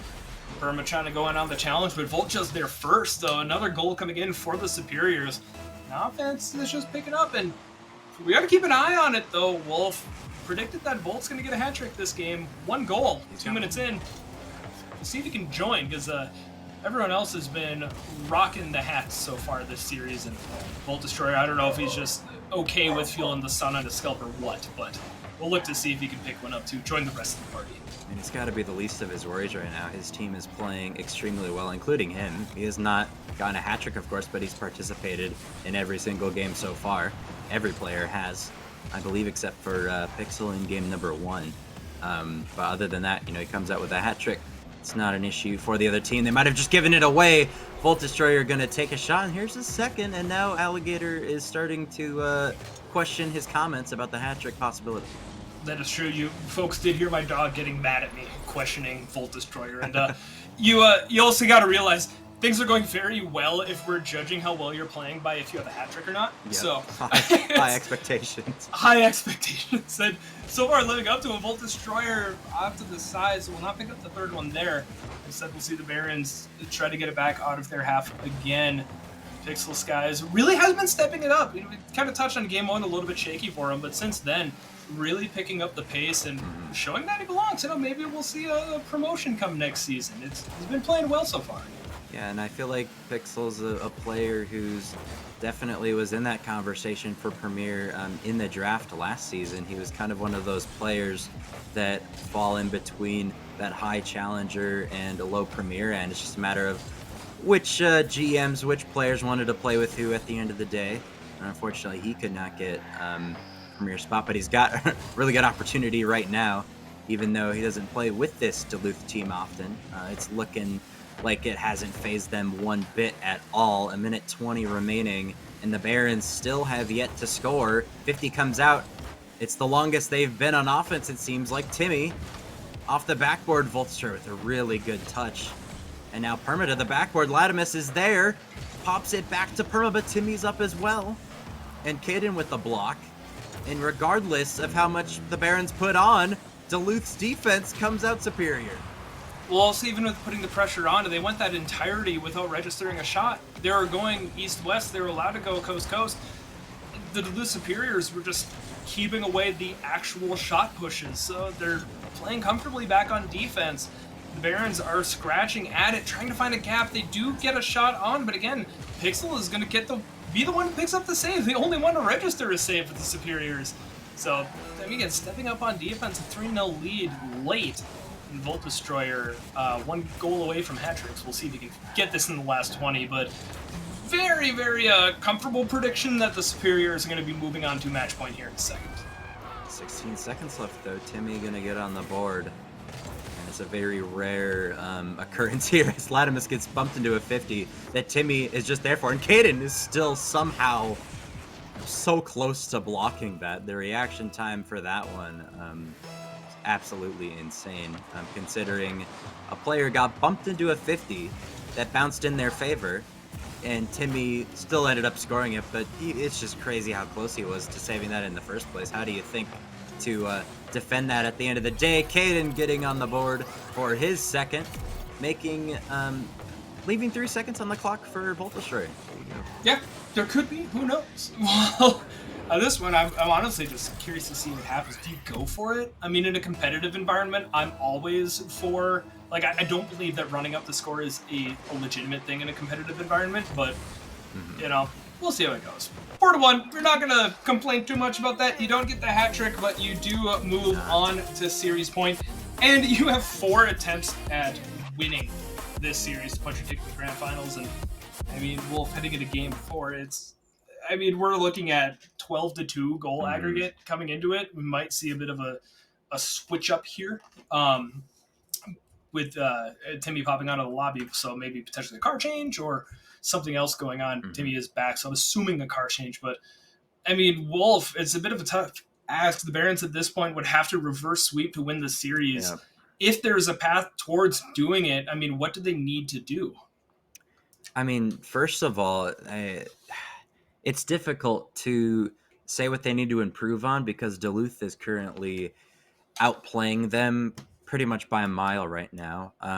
Their only opportunities come in pretty much 1 chance per drive, and if that doesn't go their way, it's a counterattack goal for Duluth.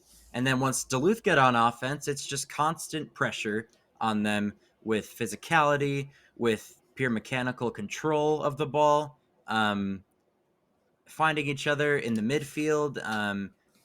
The Barons are never comfortable, and they need to get more comfortable in this game number 4 and get more opportunities, because that's what it's going to come down to. You can't rely on few opportunities that you can't finish, and even if you do finish those few opportunities, in the end, it's gonna lead to the Superiors doing the same thing, getting more opportunities, having more quality shots, and that is going to be the downfall if they don't change it.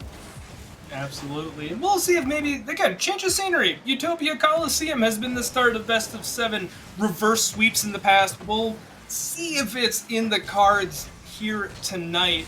It does admittedly look unlikely, as the Duluth Superiors have been playing so strongly. And that's a good I mean, how many more flowers can we send their way? Because they really have been doing well, even getting a demo there to turn away the follow-up shot opportunity. And Pixel Sky setting it up on offense too, not afraid to get in the action. So 40 seconds in, still scoreless, but Duluth Superiors are still clicking. The Minnetonka Barons are going to have to step it up here as they're fighting for their lives at this point.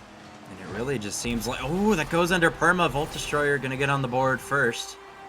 It just seems like Duluth, not only, are they outplaying it, it seems to me like they're just such a more confident team. The Barons just so far back. Their midfield presence is very minimal because they don't want to be the one to make the mistake and get beat. But Latimus with the 50 goes down. Kaden on top of it. And they're almost so confident they dive for every ball. Even if they have 2 commit, they've got their support there ready to take over. And it's just the pace at which Duluth runs their offense, even with Pixel Skies, is on a whole nother level. Look, I mean, honestly, one of the best ways to sum it up is back when Renault Vitality were on top of the world. Fairy Peak was once asked, how do you feel when you see your teammates double committing? And he said they both felt they were in the right position to make a play. And honestly, that just sums it up because they play well. They're in the spots and they have the confidence. They're not second guessing. And that's huge when you come into these competitive environments. And we are seeing that on display for Duluth. That confidence. They're not afraid to come in for it because they know even if they still get it or if they still get beat, they can get back and they can get the next touch and follow it up. And they're continuing to run it up on offense. Volt Destroyer will pick up an assist here as well. Kaden sneaking it inside that near post. And they play super close to each other. It takes a lot of trust to do that. especially if your first man ends up conceding the ball. Then you're left in a pretty much a 2v1, 3v1 situation. But I mean, they just play so fast. Their double commits don't even affect them really. Because, I mean, first of all, it's difficult to read for the Barons. You know, 2 players going for the ball. You don't know who's going to end up touching it. But not only that, their recoveries are so fluid and fast that the double commits really don't matter because they just recover so fast. I would be so curious to see the ball chasing stats after this series, to see what the speed difference is and like positioning such on the field. The deep analytics that you can get into with the replay analysis, but we are going to see a little bit of life. So Perma is going to sneak it in on that near side. I'm going to have to take another look at how that played, but just a really good follow-up. Volt couldn't get the power on it. Yep, and Pixel Skies tried to keep that one close. Possible flip reset. He had not gotten his reset. And then the shot came out. Volt Destroyer pretty much there, but did not get enough power on the save. And so for the Barons, it's not too late. You've got half of Game 4 remaining. Kaden all over that to Pixel Skies off the backboard. Just seems like their comms, I feel like their comms in-game are just so in advance of what they're trying to do. Perma, though, huge counterattack, wide open net, and it's a tie game. Good bounce back. That's going to, again, be huge for the Barons because at this point, the worst thing to do is to get in your own heads and just kind of sink into yourself. And it's so easy to do in this situation, but they're fighting back, they're pushing, we got it tied up, and a lot of time on the clock to keep this going as well.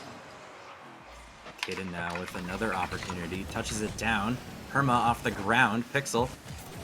One touch to the left side, Lat. Off the ceiling, gets one more, double commit, as well as Timmy from the Barons. Kaden now off the backboard, Perma gonna deny. Lat looking for that outlet, and I feel like that's been Minnetonka's downfall in this series, at least in those last 3 games. They play for these outlet passes, and they are constantly getting denied, and they're not giving any space to, you know, Latimus to creep up and utilize his crazy mechanical ability. They're not giving him any time at all to do, you know, what he's best at. To do just Lat things. We just haven't been able to see it, and I mean, that's a testament to the way the Superiors have been playing. What we have is, again, got a couple of goals on here, so there's potential for an extension of the series as this goes. But with Kaden and Volt Destroyer with your 1-2 punch up on offense, that is not what you want to see as a defender. They do turn it away for now. Perma, Latumos both up, goes back wall. Get a double commit on defense as well, though, so looking better here for the Barons, but they really need to get this lead late. I don't quite like their chances if they go to overtime. Yeah, I don't either. You're under a lot of pressure. Even if you do get the overtime win, you're in for another, you know, 3 games if they make it. Volt Destroyer possibly off the ceiling, but Latimus now. Gonna be Pixel Skies off that right wall. 0 boost to work with, 50 to the corner. Volt Destroyer gets bumped, but the 50 will go to the corner still. Pixel advancing this one forward. Timmy denying him, but Perma and Lat double commit. It's a pinch off the ceiling. Volt Destroyer gotta just sit there. He's gonna collect it. Latimus with a huge dunk. Chance for Minnetonka. It's down to Timmy, who's gonna take a 50 off the ceiling. Perma now towards the left side. Kaden gets a touch. Timmy misreads it, and now Perma cutting this one. 6 seconds left. Can he get the bump? Pixel Skies last back. 50 is gonna go possibly mid. They're gonna keep it up here. It's gonna see if they can score at 0 seconds. Ah, they're so close, but they have to rotate to get back the boost. Is this going to be it? No! Overtime! Very nearly there. Barons knocking at the door, but we will reset. And potentially ball don't lie, but Kaden with an excellent save onto the back wall. Latumos to Timmy to the back wall. And Pixel Skies will get the clear out. Again, a good catch coming in for Latumos. Kaden will 1v2, taking on the world himself, but stripped away. His Volt inadvertent bounce. Latumos weak, trying to catch him off guard, but 20 seconds in, and opportunities presenting but not seized. The defense able to step up at the last moments, Wolf. And for Duluth, that's a great pass. Might just end it there. Latimus gets one touch, follows it up. One-man offense for Minnetonka, but forces that ball to Perma. Volt Destroyer gonna deny his touch. Timmy now off the sidewall. It's somewhat open. Left side could not get it. Gets the demo though. And now Perma with a big 50 win. Minnetonka, Timmy finally gets to the defense. Perma, one touch. Latimus to follow. And the Barons hang on and we'll go to game 5. And they make it happen. They get it done. There's no time left on the clock. Literally their last life. And they finally do it. I actually threw my pen in cheering when they pulled that off. But Barons finding the connection, finding the pass, finding the play, and finding themselves still playing heading into game number 5. Overtime victory in game 4, but a victory nonetheless. I mean, we're looking at the best performance from the Barons. Not only did they win, I mean, they held Duluth to 5 shots, still 2 goals. But they got their most shots that they've ever gotten, 11 shots in this game number 4. They get the win, first step to the mountain that they've still got to climb, which is the next 3 games in just staying alive.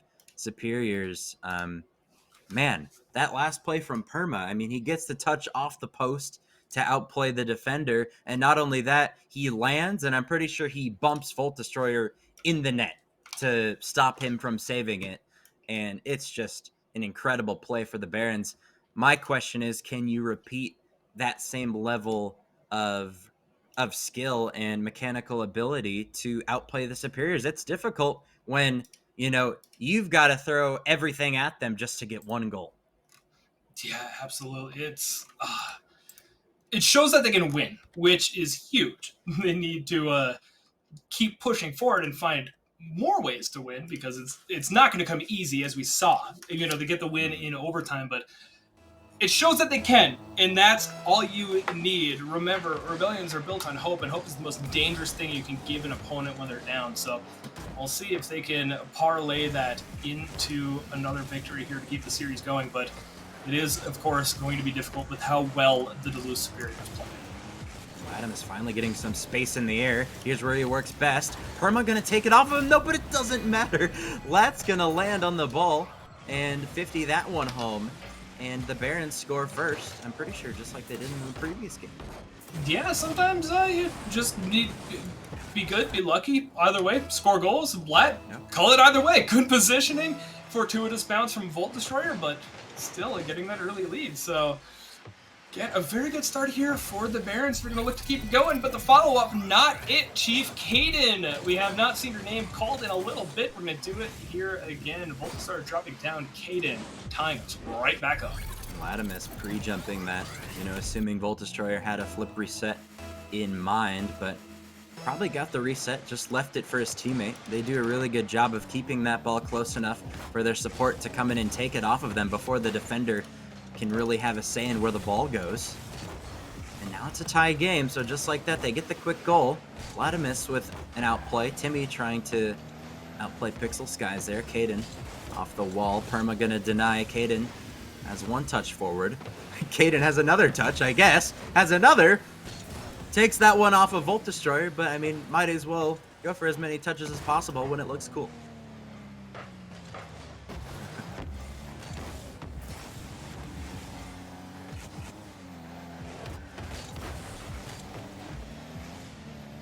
And with this game tied, looks like 2 players. 50 that one, Latimus. For that one.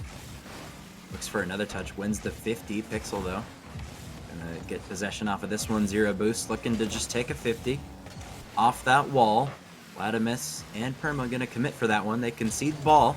Volt Destroyer over 1. Can he get the bump on the defender? Perma goes around him. Caden shot chance, wide open net. And Timmy had a last-second ditch effort to save that one. But they're not able to save that one in time. Limited amount of boost. Did really what he could on the defensive end. It's just the space that was given was too much for the Superiors to deal with. And now Minnetonka trailing by 1. They did trail in the previous game by 1. And they were able to squeeze out of that one. Latimus with an incredible angle shot. And they're going to tie up the series. Latimus stepping up when it matters again. Look, Wolf, this is going to be good if we're going to see this level of increased play coming in from this squad as this gets deeper and deeper into the series. But I love to see it. I love to see it that they are not backing down. Of course, we did not assume that they would by any means, but a big bounce back here as well. So all tied up, 3 minutes left. Very much a different Baron squad so far. Lat over to Perma, but Pixel Skies with the big block to send us back across the midfield point. And you're starting to see some sort of trust issues with Duluth, where on defense, kind of, wherever on the pitch, they'll start double committing a lot. And even though they do double commit more frequently than most teams, or a fake from Volt Destroyer sets up the shot for Kaden, but denied by Lat. Timmy now on the counter attack, wins the challenge. Going to be a difficult shot. Perma, though, looking for 2! Ooh! And it doesn't matter from the angle, from the left side. They're going to go up by 1. Didn't matter how much of a rough bounce that one. He's able to put that one in the bottom left corner. Is it happening, Wolf? Is it happening? That was a huge goal coming in. This is just madness. A huge step up. We still have half of the game to go, of course, here in Deadeye Canyon, but massive, massive goal here for Perma to just keep that motivation, keep that momentum going as they hold on to this lead. And they're going to need a couple more, don't get me wrong, but what a goal. What a goal. I mean, that is a momentum builder for sure, and they've got back that 1 goal lead that they had at the start of the game, but now they've got Duluth still to deal with. Currently on offense, Volt Destroyer to the left side, looking for Kaden. Timmy gets 1 touch out. Pixel, though, off the back where no one's there. Timmy with a really good touch. Volt Destroyer was lurking, and now Perma with the counter attack plays it low, but cannot get past Kaden. Now Pixel Skies gets 1. Timmy now tried to find a Latimus in the midfield, and now he's gonna get chased. Timmy already approaching that ball upfield, gonna pinch it down. Was going towards net, but a bit too high. With 90 seconds left, Barons have a lead and a possession, another chance on net. They're not gonna be able to find it, and Volt Destroyer will take the free ball.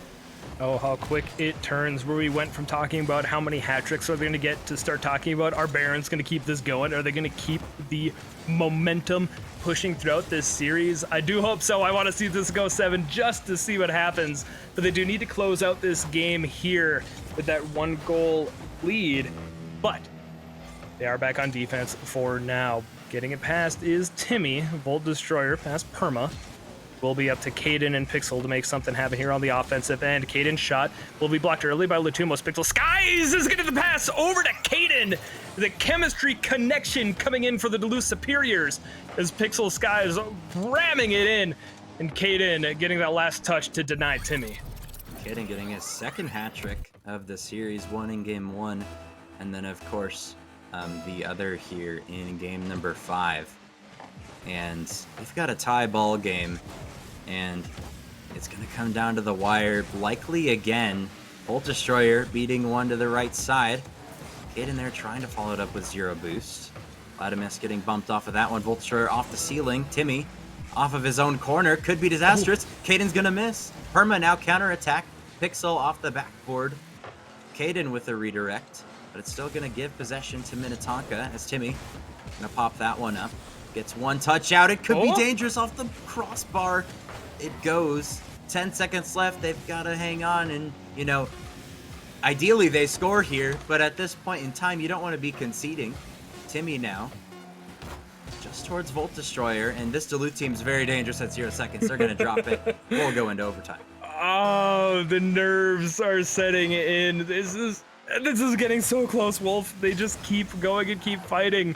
We're still tied back into overtime. Timmy over to Perma, and it's just starting to click more and more for the Barons. Duluth, they're still very obviously favorites in the matchup, but things are going well for the Barons when you get not just the pass, not just the touch, but the pool shot to send us into game number 6. The Minnetonka Barons stay alive. And it's always that last second effort. And it's Perma once again who has gotten them out of overtime. And what an incredible read on the ball. But not only that, he's making contact with Kaden, who was looking for that save. Just a spectacular play from the Barons to keep themselves alive, to move on to game number 6. And now the Barons got back-to-back. I mean, this series, Alligator, it seems like it's really just for seeding in play-ins. Both these teams, it's not an elimination match, but it definitely feels like one. Oh, absolutely. And this, again, even no matter how this series ends up playing out, this is a huge step up from the Barons, showing that they have that mettle to keep fighting back as necessary as these series go and as the pressure builds. And I am loving this bounce back for them. I don't know, maybe Timmy is sitting there like in the group or like in the call with his teammates and was like, yo guys, I got the Transformers car. We need to see Bumblebee breakdance. Like, we have this opportunity. We just saw it. We're going to see hopefully a little bit more. I really, really want to see this go to 7, not just to see how well the Barons can keep this going, but to see how well Duluth does when the pressure is against them. I mean, they've had 2 back-to-back games where the pressure pretty much was on them just to win the series. They had 2 chances, both in overtime, weren't able to get it done. Minnetonka clutching up back-to-back as we head into game number 6 here on Neo Tokyo.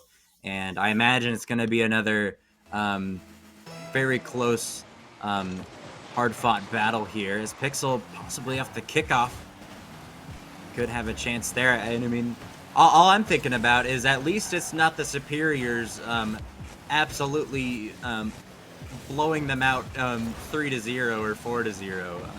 And, you know, I'm all for these close games, even if it means extending the series.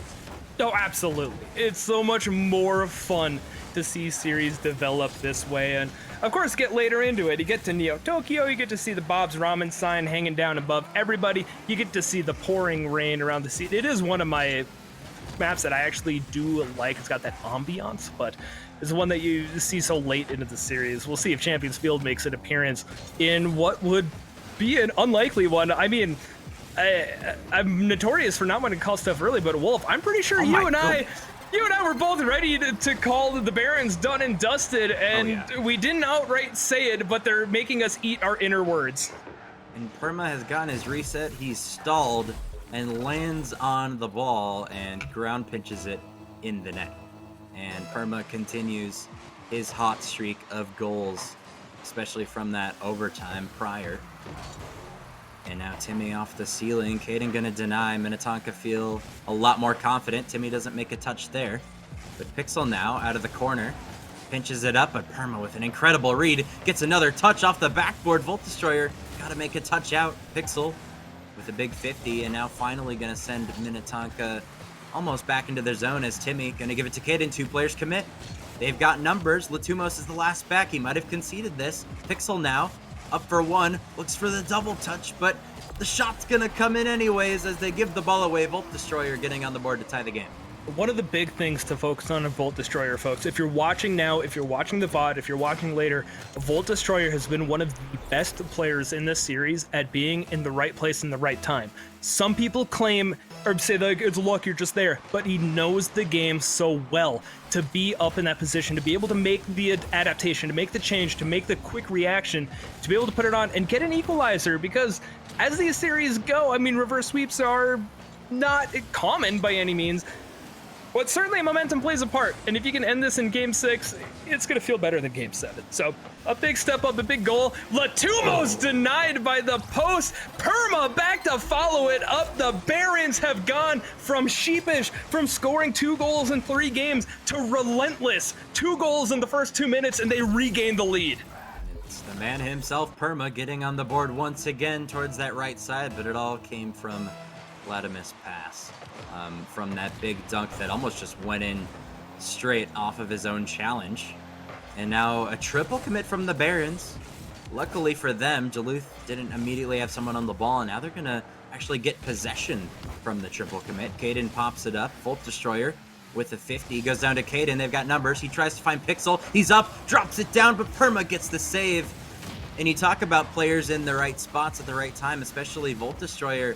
I'm looking at the Minnetonka side. Perma has absolutely stepped up in that department as well. Pixel over to the left side. Caden is going to squeeze that one in. Halfway through game number 6, we've got a tie ball game.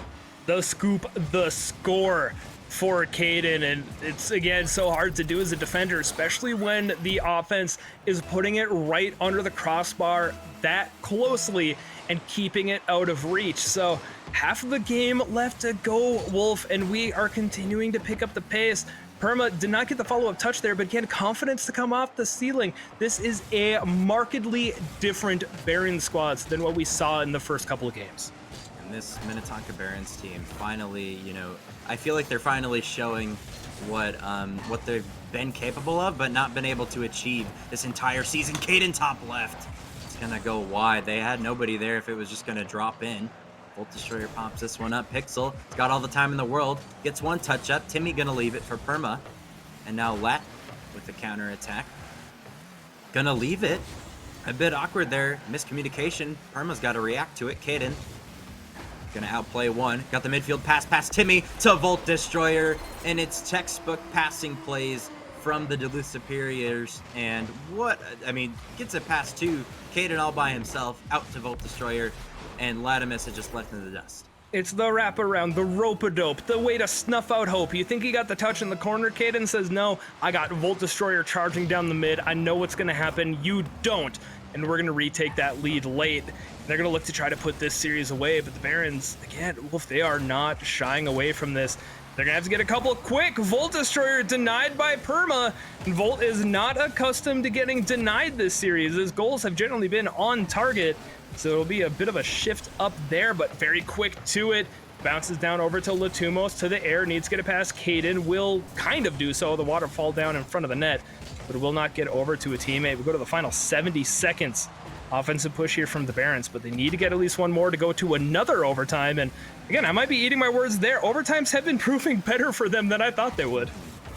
And not only have they gone to overtime in the last two games, to get there, they were trailing by one prior to the overtime in those last two games. And it's the same situation here. You kind of don't want to be in. Latimus, though, gonna respond.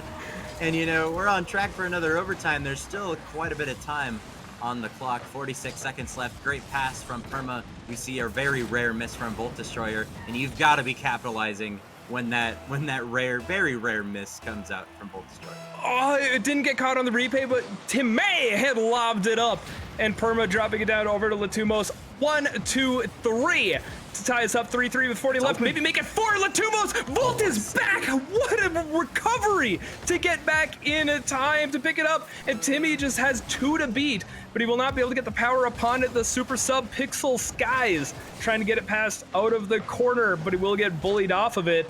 Latumos will be an awkward midfield touch. Kaden colliding with Timmy, but Timmy getting the better of it as Latumos goes off over the corner to set up an aerial. Pixel Skies, he's there, he's challenging. It's gonna be a free ball off the back wall, but Latumos clearing it out into the final 10 seconds. Volt wants the follow-up, it wraps around in front of the net again. But we again will go off to the side, the ball rolls free. Wolf overtime once again.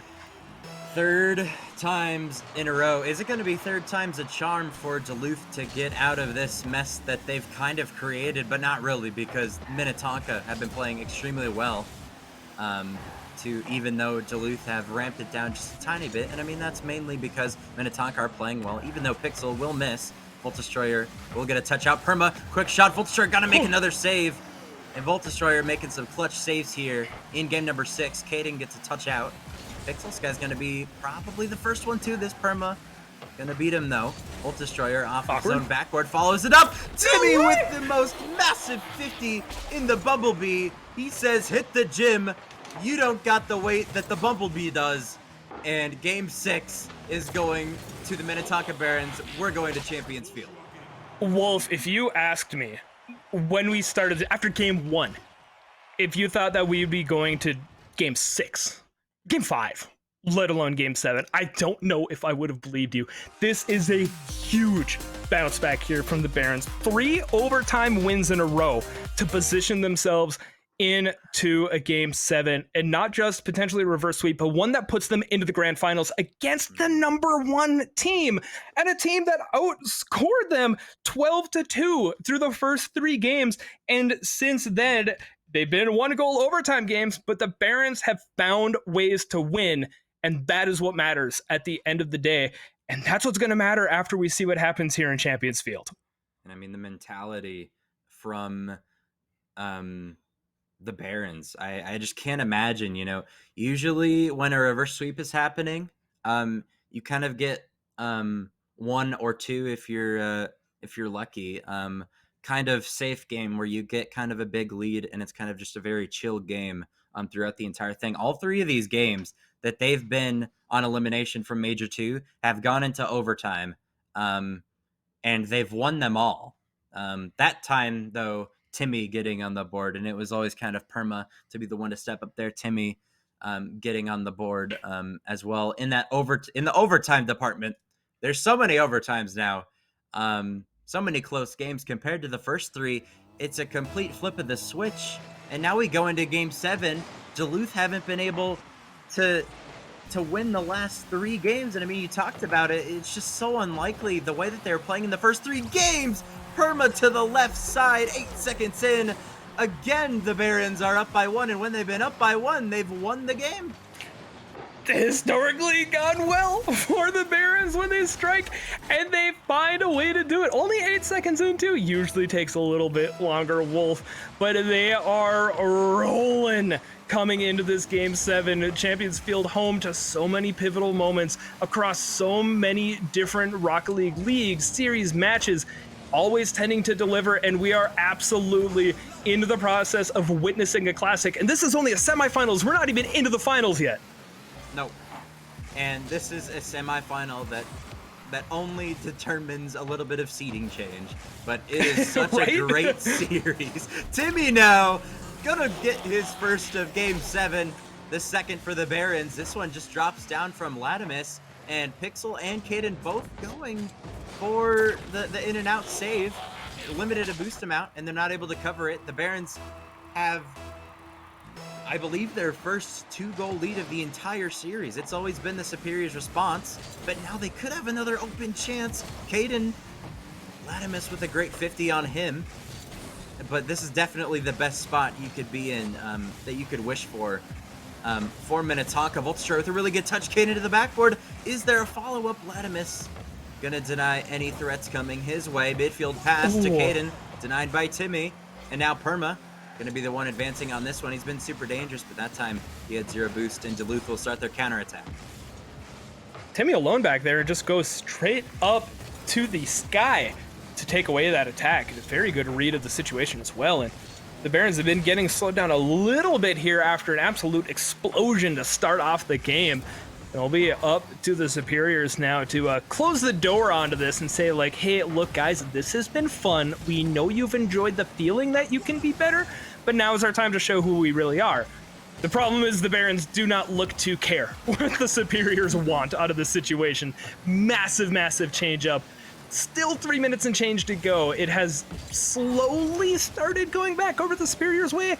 A little bit. Timmy is going to lob it up over to the Latumos, but will get saved off to the side. So, I mean, the Superiors, I do think if they get one here, get one soon, that's going to prove more hopeful for them as the game goes.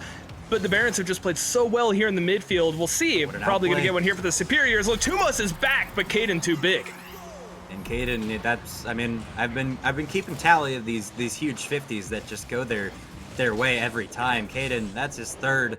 It's going to find its way into the back of the net. They get within 1 here.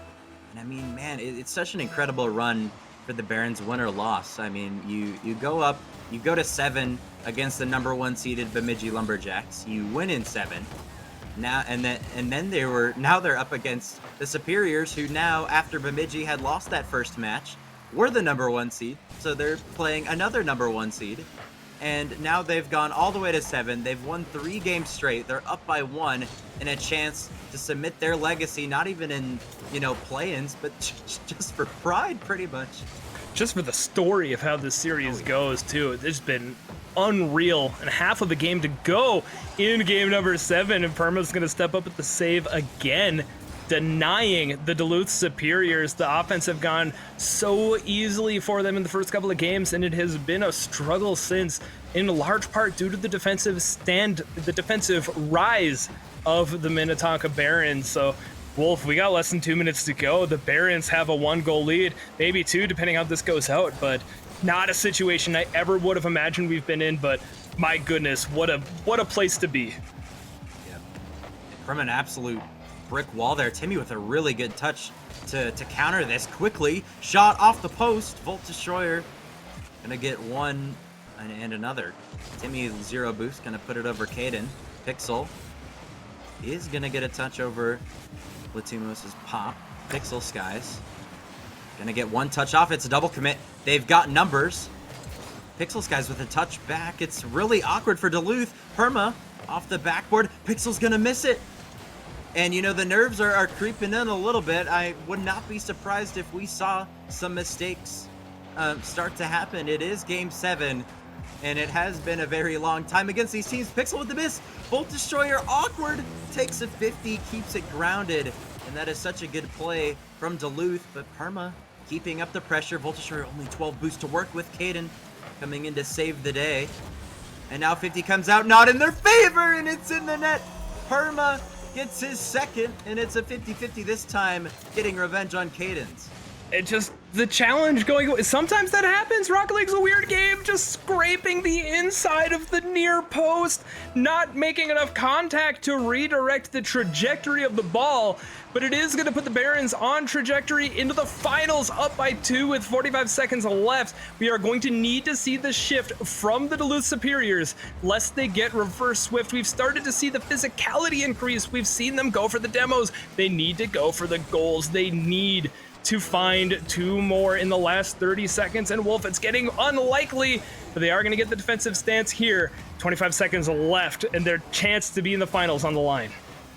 Yep, and I mean, there's only 15 seconds left now. Caden just kind of sitting there. Volt Destroyer beating 1. They don't have time to really be going slow here. They're trying to control it, have some sense of urgency. There's not enough time. He stopped playing. The Minnetonka Barons have done the unthinkable. They have reverse swept Duluth and will go on to the grand final.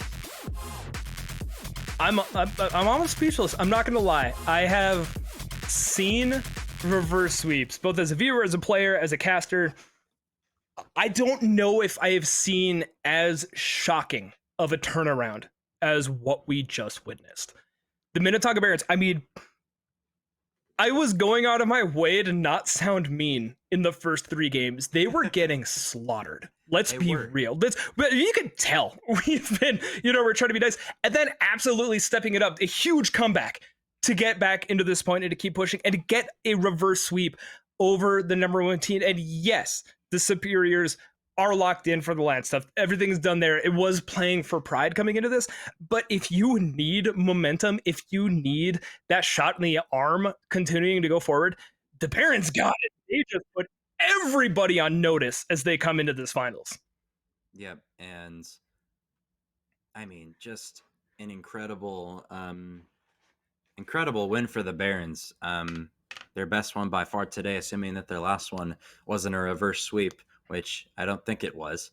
Did not end up catching the end of that one. But, I mean, being able to defeat the 2 teams that have auto-qualified for LAN, and now, you're looking so good for play-ins if they're able to keep up that gameplay going into play-ins, and then, assuming that they do play so well as to make LAN through play-ins. I mean, this is a team that can compete with those top 2 teams already at LAN. I mean, they've proven it today. They've won 2 best of 7s, and they fought through it all. And they've earned every single best of 7 here with the amount of overtimes they went through. Absolutely. Showing that they deserve to be here. And the best part about this, my friend, Wolf, everybody in chat as well, that was just the second semifinals. We have another matchup coming in just a couple of minutes. We'll try to get it going as quick as we can. It takes time to get stuff set up, of course. But the Burnsville Inferno, after winning their own series in 7, are going to be going up against this Minnetonka Baron squad that, again, electric in this reverse sweep to get to where they are right now. I don't even know what to predict coming into this next series. I just know it is set up to be a fantastic final here for Major 2. Yep. And Perma just stepped up absolutely huge for the Barons after they had gotten after they gotten their behinds handed to them in the first 3 games. It just wasn't even close. I mean, game 4, 5, 6, all overtimes in that game 7. They had that 2-goal lead, and even at the start, you could kind of feel it off of that banger shot from Perma. I mean, just an incredible step up from his performance. But we've got one more series left, and it's going to be one single best of 7, the grand finals, to decide whether the Burnsville Inferno or the Minnetonka Barons will be crowned Major 2 champions. And after a short break, we will see you guys then.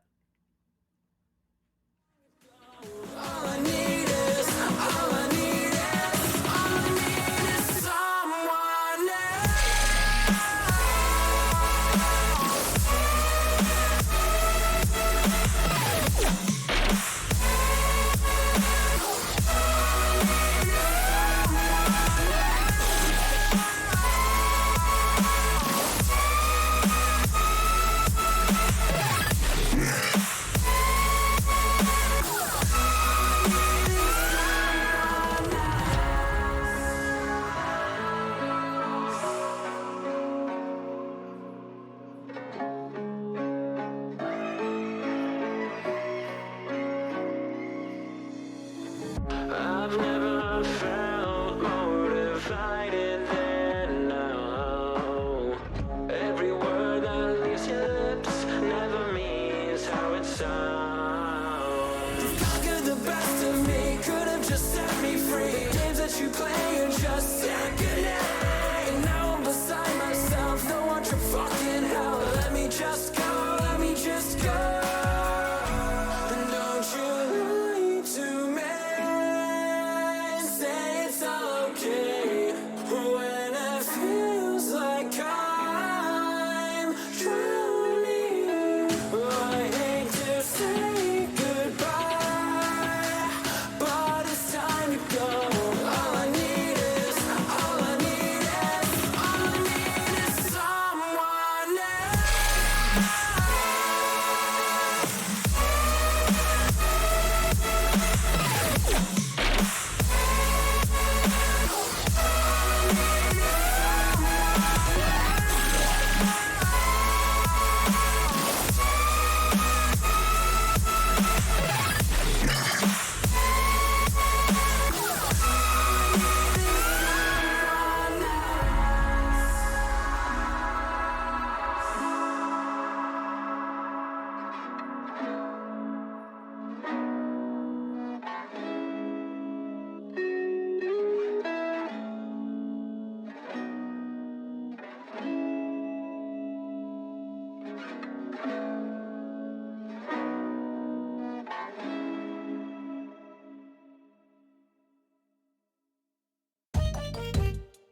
how many best of sevens can we do tonight? I mean, Ari, this has been some fantastic games. The storylines have been incredible. They've been immaculate coming into it, and it all comes down to one final best of seven series to find out who is going to be the winners of Major 2. And I'm so happy to be back in here in the booth with it again. Alligator Source back. Ari, you were here earlier. You saw some great Rocket League back for the finals.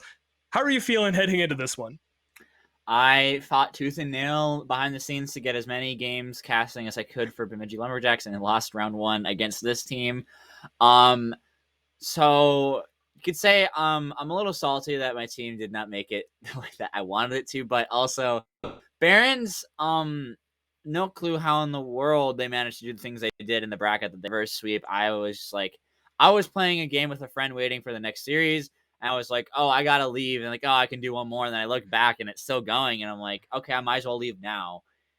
And then they got a reverse sweep, and the entire thing was over. I was not expecting it. And then Inferno, they needed to win these games to make plans, and they have done more than that. They're making it a grand finals appearance. You have two of the bottom seeds, I'm pretty sure 8th and 7th, going into this that are now in the grand finals. No one expected this to happen at all. Everyone's bracket predictions are out the window. No one's winning any channel points.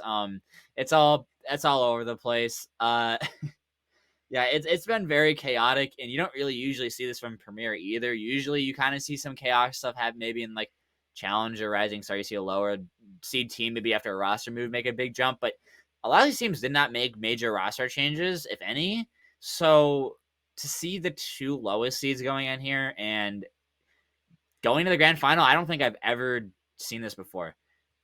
Look, I mean, folks, if anybody out here predicted that this is how it would go, A, you're lying, but B, go out and buy every lottery ticket tomorrow, because like you're lucky, tonight, get out to a gas station tonight, because if you could read that this was happening, I mean, my goodness, that what a wild ride to be here. And it's, I was trying to think in between series coming into this final about like, what's the prediction going to look like? And everything's gone out the window. I mean, Ari, how do you pick in this? The only thing I can say is like, I fully expect this one to go to game 7 as well, because everything does at this point. Please don't. I want to go to sleep at an okay time tonight. God, please. That has been the one thing about kind of nice. I did grow up in Minnesota, but Colorado, mountain time now, so it's only 9:15 for me. Oh, you lucky little freaking fricker.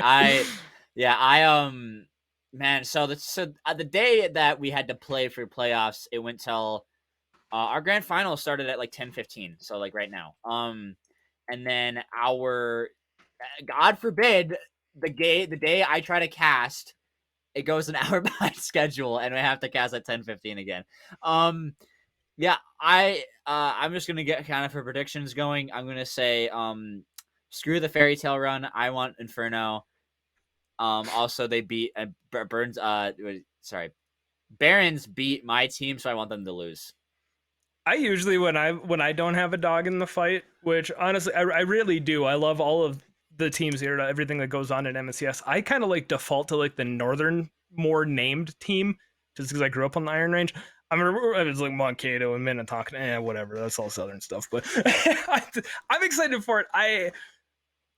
My heart does lean towards Inferno just because they were more consistent throughout their series earlier when they managed to pick up the win against the Mankato Atlas. It still did go to 7, but they were more consistent throughout. Versus, I mean, the Barons, I mean, it was a huge reverse sweep. It was massive to get that, but it was a very rough start to start. Now, if the last 4 games are going to be how they play coming into this, you would have to lean Barons. But it's just a toss-up. It's a new series. That's the problem. It's just like in baseball. You can see, teams win by 20 and then lose by 5 the next. It's just things that happen. And even just that bit of a reset in different teams. I don't know. I'm still leaning towards the Inferno. I think this is going to be another long series. I also think that it's going to be a long series. I think it's going to be close. Do I want it to be? No. I want to go to bed. But I will say I also lean towards Inferno. Not just because I am biased. I mean, I'm not biased. I have no idea what you guys are talking about. I would never go against the team that beat my team. That's crazy. But, Never. Who would? Never. But no, I do think Inferno does have this. Their bracket was not nearly as tough, but also, especially the game I casted where Barons did beat Bemidji, it didn't feel like I said this before, it didn't feel like Baron was like playing really crazy or really good. It was more so just both teams were playing really questionable for Premier, to say the least. I don't want to sound too mean, but yeah, very questionable game, especially considering the ranks of some of these players. I feel like a lot of it was just the fact that right now it's not which team's playing better, it's which team is playing worse. So I feel like Inferno are not going to be that team that plays scrambly and scrappy and kind of loses their cool and kind of falls apart. I feel like they're going to hold together. I feel like their adhesive is stronger than some of the other teams that we've seen. So, yeah, I'm definitely going to go with Inferno. I am ready to get into this game, though. I don't know about you. I am ready to rock with it as well. And it's, yeah, I mean, your points are very, very much valid. Who is going to start making the hiccups? Because again, the Barons, that's where they went so far behind in the first couple of games of the semifinals, but they were able to pick it up at the end. But regardless, in a brand new series, the Barons are going to be rocking that blue half, the Inferno in the orange. Folks, predictions are up. Let us know who you think is going to win this grand finals of the MNCS Season 7 Major 2. Two teams that have clawed their way to the final match, ready to put on a show and try to, guessing they're going to want to see a 4-game series after how long that's gone. But personally, I know it's getting late. I want to see another 7. I would love to see Inferno. I'm betting all my channel points on Inferno. I'll have 0 after this. So if you want to do that with me and full send on Inferno, not looking like a good idea to bet on Barons right now as they're currently losing at the funny number time. But yeah, blame me if your channel points are gone, and also blame me if you win a bunch of channel points. But yeah, like I said, I have Inferno. They come out to a 1-goal lead here. They're looking pretty good. I just want to see where the series goes. Yeah, I mean, starting early, it can mean a difference. I mean, things can play out through all of it. I think the biggest one is going to be, are the Barons going to keep that momentum going that they had? I mean, Perma had huge step-ups on offense, although Tumo Centini as well, doing very, very important roles in that last series, but they're going to need to keep that going. And so far, it looks like the Inferno have taken advantage of their time in between series. 2 goals in the first minute, 8 seconds. This on a pass play from Mystic over to Og, and they find themselves up 2. That's just a good passing play, and right now Inferno is showing that consistency that they showed throughout their last series that they played, and that slightly bigger break that they had, because I don't think they had as many overtimes as Barons did. I feel like it's helped them a lot. It's helped them stay fresh, and they're in a very quick 3-goal lead right here. Yeah, and it's hard to judge based off, again, the last series that we just saw, but no, this is, again, exactly what you want to see if you're coming in cheering for the Inferno. A hot start, 3 goals in 1 minute and 17 seconds. I mean, Ari, I'm not going to say this is what I predicted, because it is not what I predicted, but me getting predictions right is a rarity in this scene anyways, so I've gotten used to being wrong. But very strong start here for the Inferno. They're going to look to keep this going, I am sure. Take advantage of any mistakes. Try to twist the screws a little bit. Maybe try to get into the heads of the Barons and say, like, hey, maybe you got here by a fluke, and we're going to get your comeuppance now, but the Barons, plenty of time to rectify it. Try to get themselves on the board. And, you know, I just feel like, does it even matter anymore against Barons? Because I feel like, you know, we thought those first 3 games mattered against the, what was it? The last series they played. We thought, oh, they're getting crushed, there's no way. No, firstly. Secondly, I really think, though, this series, I don't know how many more reverse sweeps this team has, if they have any left in them whatsoever. I don't know if they can do it again. That is exhausting to play against. To know, number one, the fact that you're not really playing for anything anymore, so, you know, maybe better seeding in play-ins, more points, but in reality, you know, Barons have already made it into play-ins, Inferno have already made it into play-ins, they're good to go. And I feel like a lot of this now is just more so for bragging rights and momentum going into those play-ins, showing those teams that they are not meant to be toyed with, that they mean business. And right now, Inferno just look like they're just a better team. Yeah, I do think it is important to play loose coming into this. Playing a best of 7 in any regards is draining, especially if it goes to 7, especially if it's a reverse sweep. Granted, both these teams did go to 7 in their previous series, but having a little bit of time to recoup are the Inferno, and shot going off to the side from Latumos, Wesley getting the touch on it, but I don't think it is something that can be understated how draining it is to go through a series like that, and your nerves are very much on edge. Even if it's just for fun or not, you don't get to these games by being a non-competitive person. You know that they're trying to win going through it, and then having a couple of minutes to restart, and then facing down a game 1 that is looking very similar to what they saw in the previous series. And I can speak from experience, like my series last time, we had a rough side of the bracket. I went up against the 2nd seed right away, and then the 3rd seed right after that, and one of them went to game 7, one went to game 6. And, I mean, I had an hour break in between to eat some food, but, like, you're playing Rocket League for 5-6 hours straight, and it's not ranked games, it's not solo queue teammates. You can't just stop whenever you want to, you know. You're in full comms with people. You're playing against the same team again. It's competitive. It's streamed, you know, and especially in my case, we were playing for land security. If we lost a single one of those series, we wouldn't have made it. So it is very draining. I had one of my most seasoned teammates who's been playing the game for years say that he just wanted to quit playing the game after that. It's very... You'd be surprised on how exhausting it is just to sit down in front of a screen and play a video game for such a long time. Well, it is. I started playing in January of 16. I've got some years in this, but not looking like it's too draining for the Inferno so far. I mean, 4 goals, less than a minute left.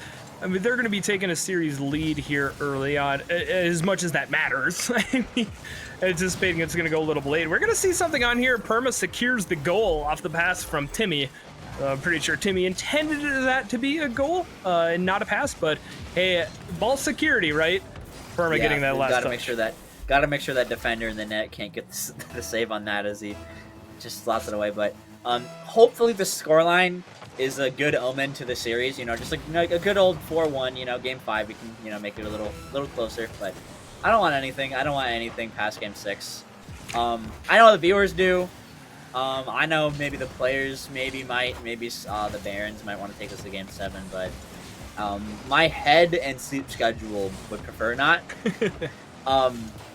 But yeah, it hasn't been too much to say in this game so far. I mean, other than Inferno look really good, Barons kind of look like I don't really have too much to say. A lot of their offense kind of looks a little flat, kind of just one-touch plays, and that works. As I say it, as the 0 seconds tick down, of course, catch their curse at the very last second. But a lot of their offense looks very flat, one-touch plays at midfield. You saw that one kind of half-passing play that you could have maybe counted as one, but not as much control. There's kind of just a lot of boomer ball being played, and right now Inferno are using that to their advantage.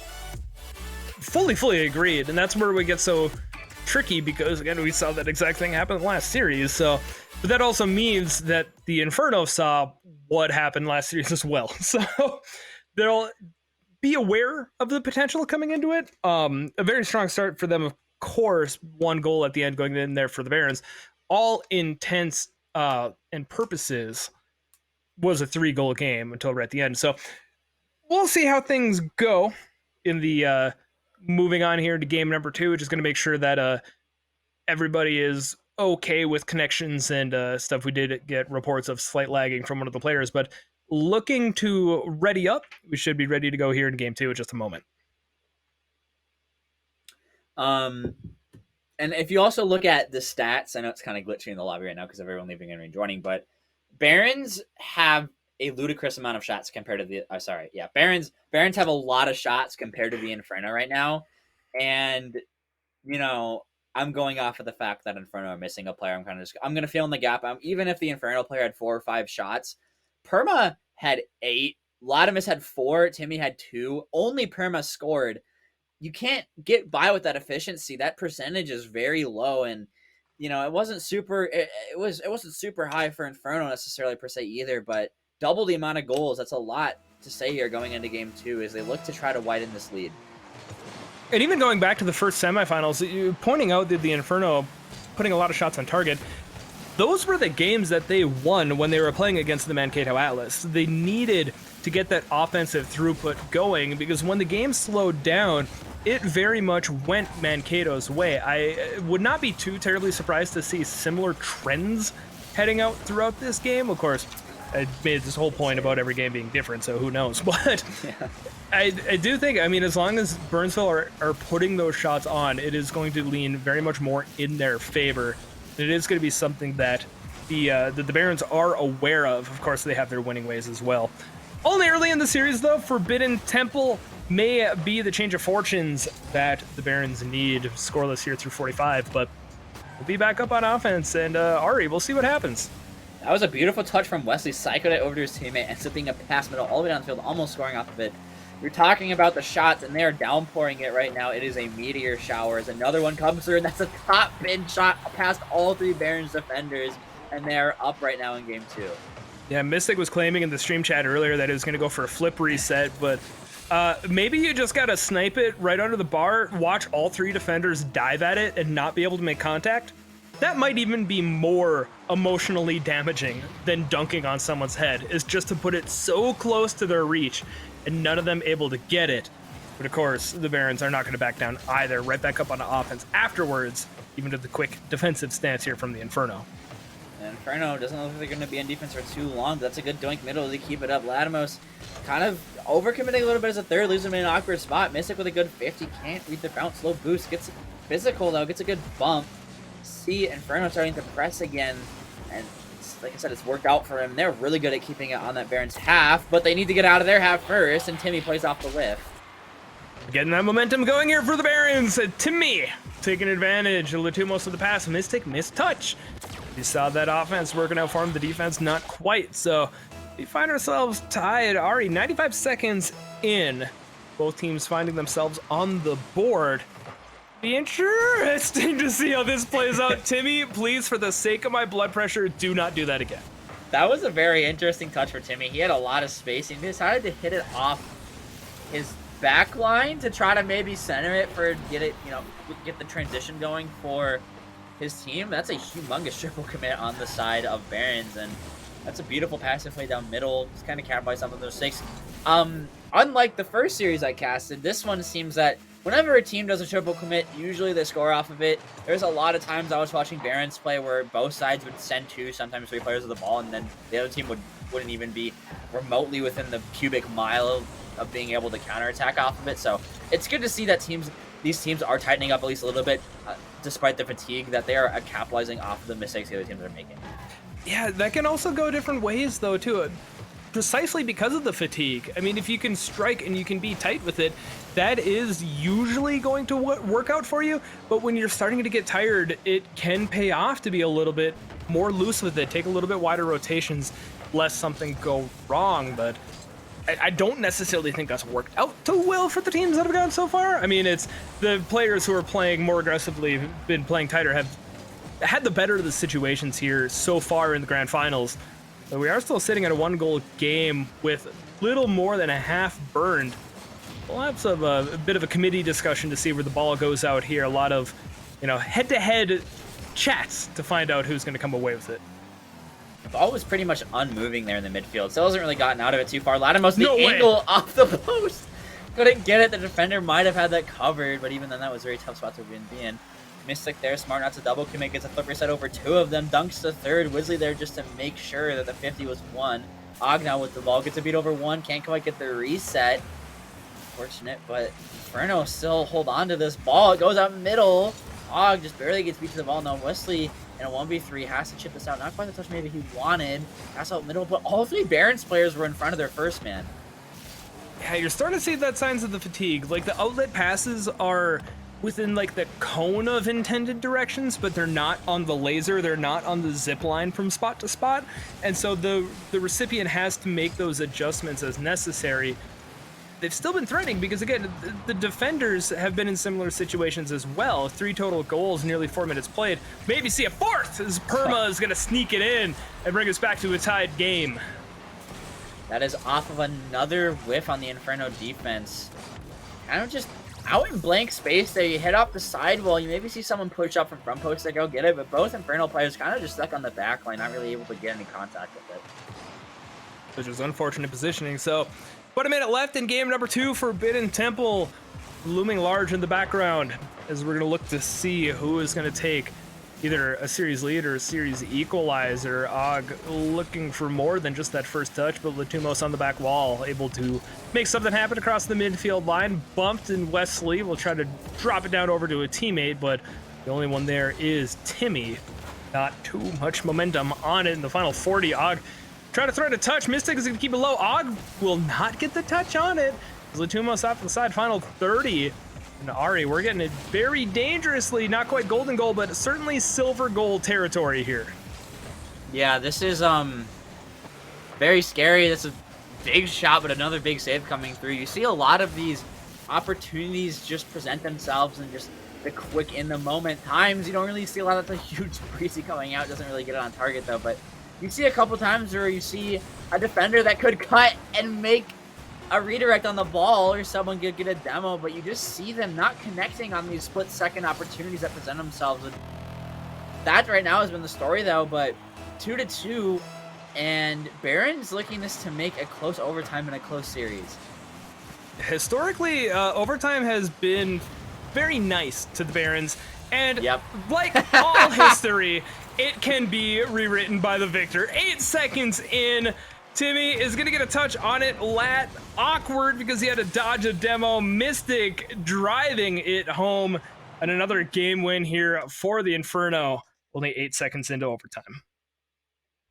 As you were talking about the, overtime favoring Barons, it gets slotted away. Inferno take a 2-goal series lead, and I pray that we don't have another Barons miracle. Though they did make that game a lot closer. They kind of, Inferno had, what was it, like a 2-goal lead? And Barons took 2 right back, unanswered by Inferno. They had to go to overtime to get it. A lot of that just felt like Inferno had a lot of openings that they could have cut in on, that they could have been more aggressive with, that would have resulted in a goal. One example was, I think it was Og in front of that. All he had to really do was kind of get any touch there, and it would have most certainly been a goal. And he kind of just flew past the ball. That happened a lot, not just with Inferno, but Barons as well. Right now, I feel like this is going to be, judging off that, the series is going to be less of a, which team is going to outperform the other. And like I said before, which team is going to be less mixed, which is going to be more solid, which is going to be slotting those top shelf shots, which is going to be hitting those midfield passes, who's going to be in the right spots on defense.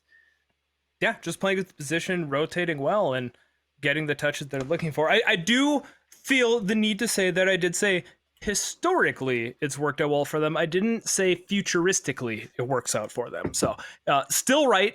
Never been wrong on a broadcast ever. Do not go look through any of my VODs on any channel I've ever appeared on. Never made a mistake.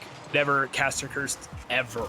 So I'm just kidding. Of course, never ever. No, caster cursing is totally part of the thing. You just roll with the punches. Sometimes you act like an idiot, and you just keep talking about it like I'm doing right now. So we're gonna move on into game number 3. The Inferno looking pretty good. Able to get these close ones out, breaking the overtime streak of the Barons. As we head into this third game, we'll see if they're gonna be able to go through it. But Ari, if Mystic is pulling rabbits out of his hat like that, I do not know what you can do as a defender. Exquisiteness on display. Looking like a slightly less potent version of Zen there. This ceiling reset. He said he was gonna do it, and he definitely delivered. I was not expecting him to convert on that. That looked like a very any try to ceiling double thing is going to be hard, let alone catching it for a flip reset and placing it behind both the defenders. Wesley trying to make this a 2-goal lead, but that's a huge momentum swing. Now you're up in game 3, let alone off of a ceiling reset past the entire defense. And that might lead into here a 3-game series lead. And Barons are not one team to be intimidated by leads. They really don't care what the score is. They kind of just play, clearly, as we've seen before. So we'll definitely see how this plays out, but this game is far from over. Yeah, look, I mean, I don't even know what we would do in the case of the Barons threatening another reverse sweep, should we get to that situation. I feel like I should say, like, if they do that, I'll eat my hat or something, but like, I just don't know if I'm willing to take that risk after they pulled it off last series. Statistically, it's unlikely. They are down here in game number 3. They've lost the first couple of games. It has been a very well-fought series. There's no doubt about that. They are starting to find their way up into offense, but the shots just are not falling, and I don't think the Inferno are going to be too lax about it, having seen the results of the last semifinal. And you know what's even more rare than rolling 2 6s in a row is rolling 3. So maybe this reverse sweep might not happen, but also if there is a team to do it. And I want to point out, you know, like I said, nothing really will matter too much in terms of points-wise of whether which team wins or loses. But, I mean, the fact of the matter is, if Barons reverse sweep 3 freaking times in a row, sorry, 2, in a best of 7, like, you really have to worry about them going into play-ins, because it is not, you know, you do it once, it might be an accident, it might be some luck, but if you do it twice, that is very much something to take note of. Yeah, once is a fluke, twice is coincidence, 3 times a trend. Sometimes 3 touches are what you need to get that equalizer just past halftime. So Latumos even asking in game how he got the assist. I'm watching the replay, and I don't know either. It was a little bit of a knock around moment, but regardless, take the points. We'll see how it goes. So tied up a little bit more than 2 minutes here in game number 3, as the Barons are going to look to avoid going down again series point as early as possible in the matchup here in the grand finals. They're certainly putting up a fight, but the Inferno more than bringing it. Their offense is going to be pushed away by that defense. Perma trying to catch one early. Mystic getting the save. Mystic with another touch on the air dribble there, gets it past 2 defenders, now leaving 1 back, is going to get demo chased, avoids it, does get eventually demoed though, but it doesn't matter, the pass to the players there, and Mystic wraps around the entire field and gets the save right after. And, you know, as this series is starting to looking like near its end, you wonder, who are we going to name for an MVP? Who's going to be that guy? And right now, looking at the scoreboard, if I were to say MVP, if Barons win this, if they claw their way back in this series and end up winning it all, Timmy has been more than just an adequate sub. He has been a leader for this team, and I feel like that step up is more than noteworthy. He's been not also only carrying the mental of this team, he's been, you know, uplifting. He's been able to look at a 3-0 deficit and be like, now we got this. And I feel like that's just the biggest thing as well, is just being able to will your team together to be able to come back from those reverse sweeps. I don't know if they're going to be able to do it again here, though. Yeah, the mentality and the momentum is such a huge part of any competitive endeavor, let alone Rocket League. It really is. And when you got Mystic peeking, he's loving that outer side of the crossbar. We've seen throughout the matches tonight, the crossbar of the post continuing their, they have a stigma of being so defensive, you know, the defensive MVP year after year after year. But they've been pretty friendly to Mystic so far. But if you got the touch there like Latumos does, you don't even have to roll the dice on it. Timmy challenging Mystic out of the corner. Latumos, great challenge up the mid. We find ourselves tied right back up. So, and then for, you know, Inferno side, we've said his name a lot this game, mainly because of the highlight goal he had. Another, oh my goodness, what a beautiful save from Wesley. But I actually like Mystic in that game 1 as well. He was slotting away those shots, and this game right now this series has been very offensive, very high-scoring games. It was 3-2 last game, and it's going to have to be 3-2 this one as well for a team to take away W here. But, you know, for games that have been mostly offensive, Mystic has been the leader on offense in an offensive-orientated series, and I feel like that is showing enough that he was the most valuable player on this team for not even maybe this grand final, but maybe the series beforehand as well. Oh, absolutely. And we'll see if we're going to get a step up here. This one near the goal. A little bit off. We're going to get a little bit of a rope-a-dope around. Aga's going to jump out of the way, but he couldn't dodge it. My goodness. 9 times out of 10 that results in a goal for Mystic, but instead we go to overtime again.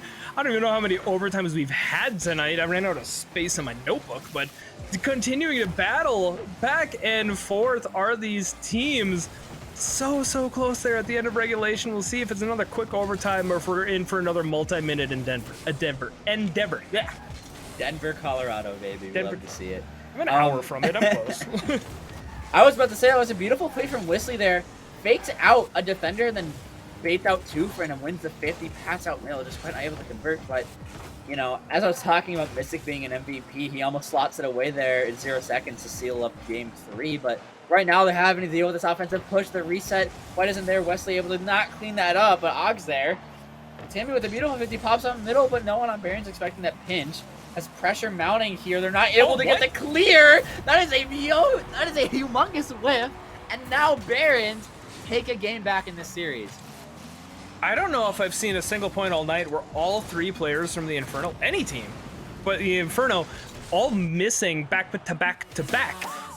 And Latumas are going to take advantage of it. I mean, we've talked about it before on the broadcast that at this level of Rocket League especially, it comes down to who is going to make the less mistakes, who is going to go ahead and take advantage of it. That was just an unfortunate one deep into overtime, and it does lead to a Barons victory.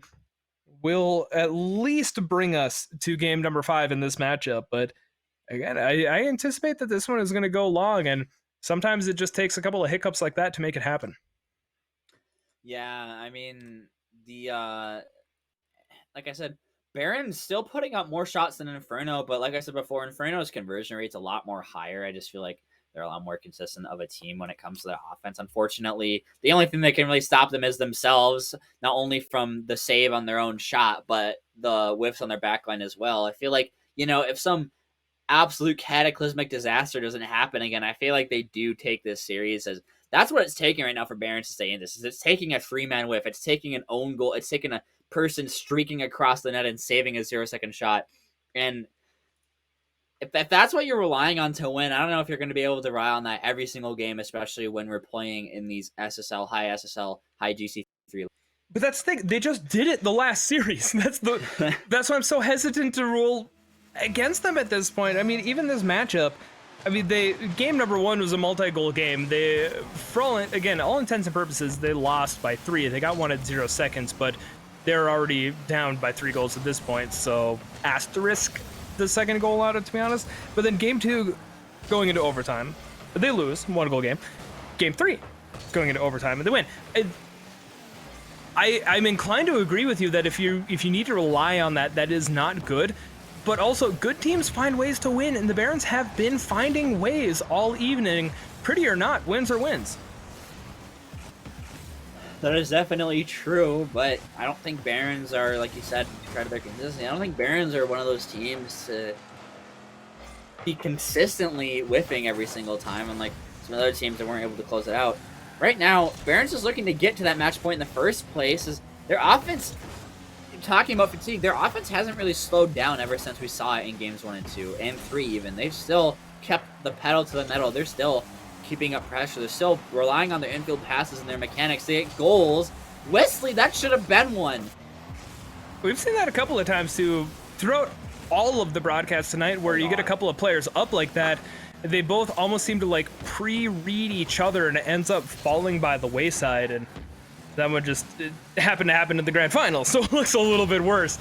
But we do see a demo coming up for Perma, though. That's going to be a very fortuitous pinch out mid. Timmy soft touch over to the mid. Perma trying to drop it down, but can't quite get on it. We'll see if they can keep moving this up on offense, but Mystic instead is going to get the catch, trying to pinch it with Wesley, but still 0-0 for now, though the Inferno are on the hunt.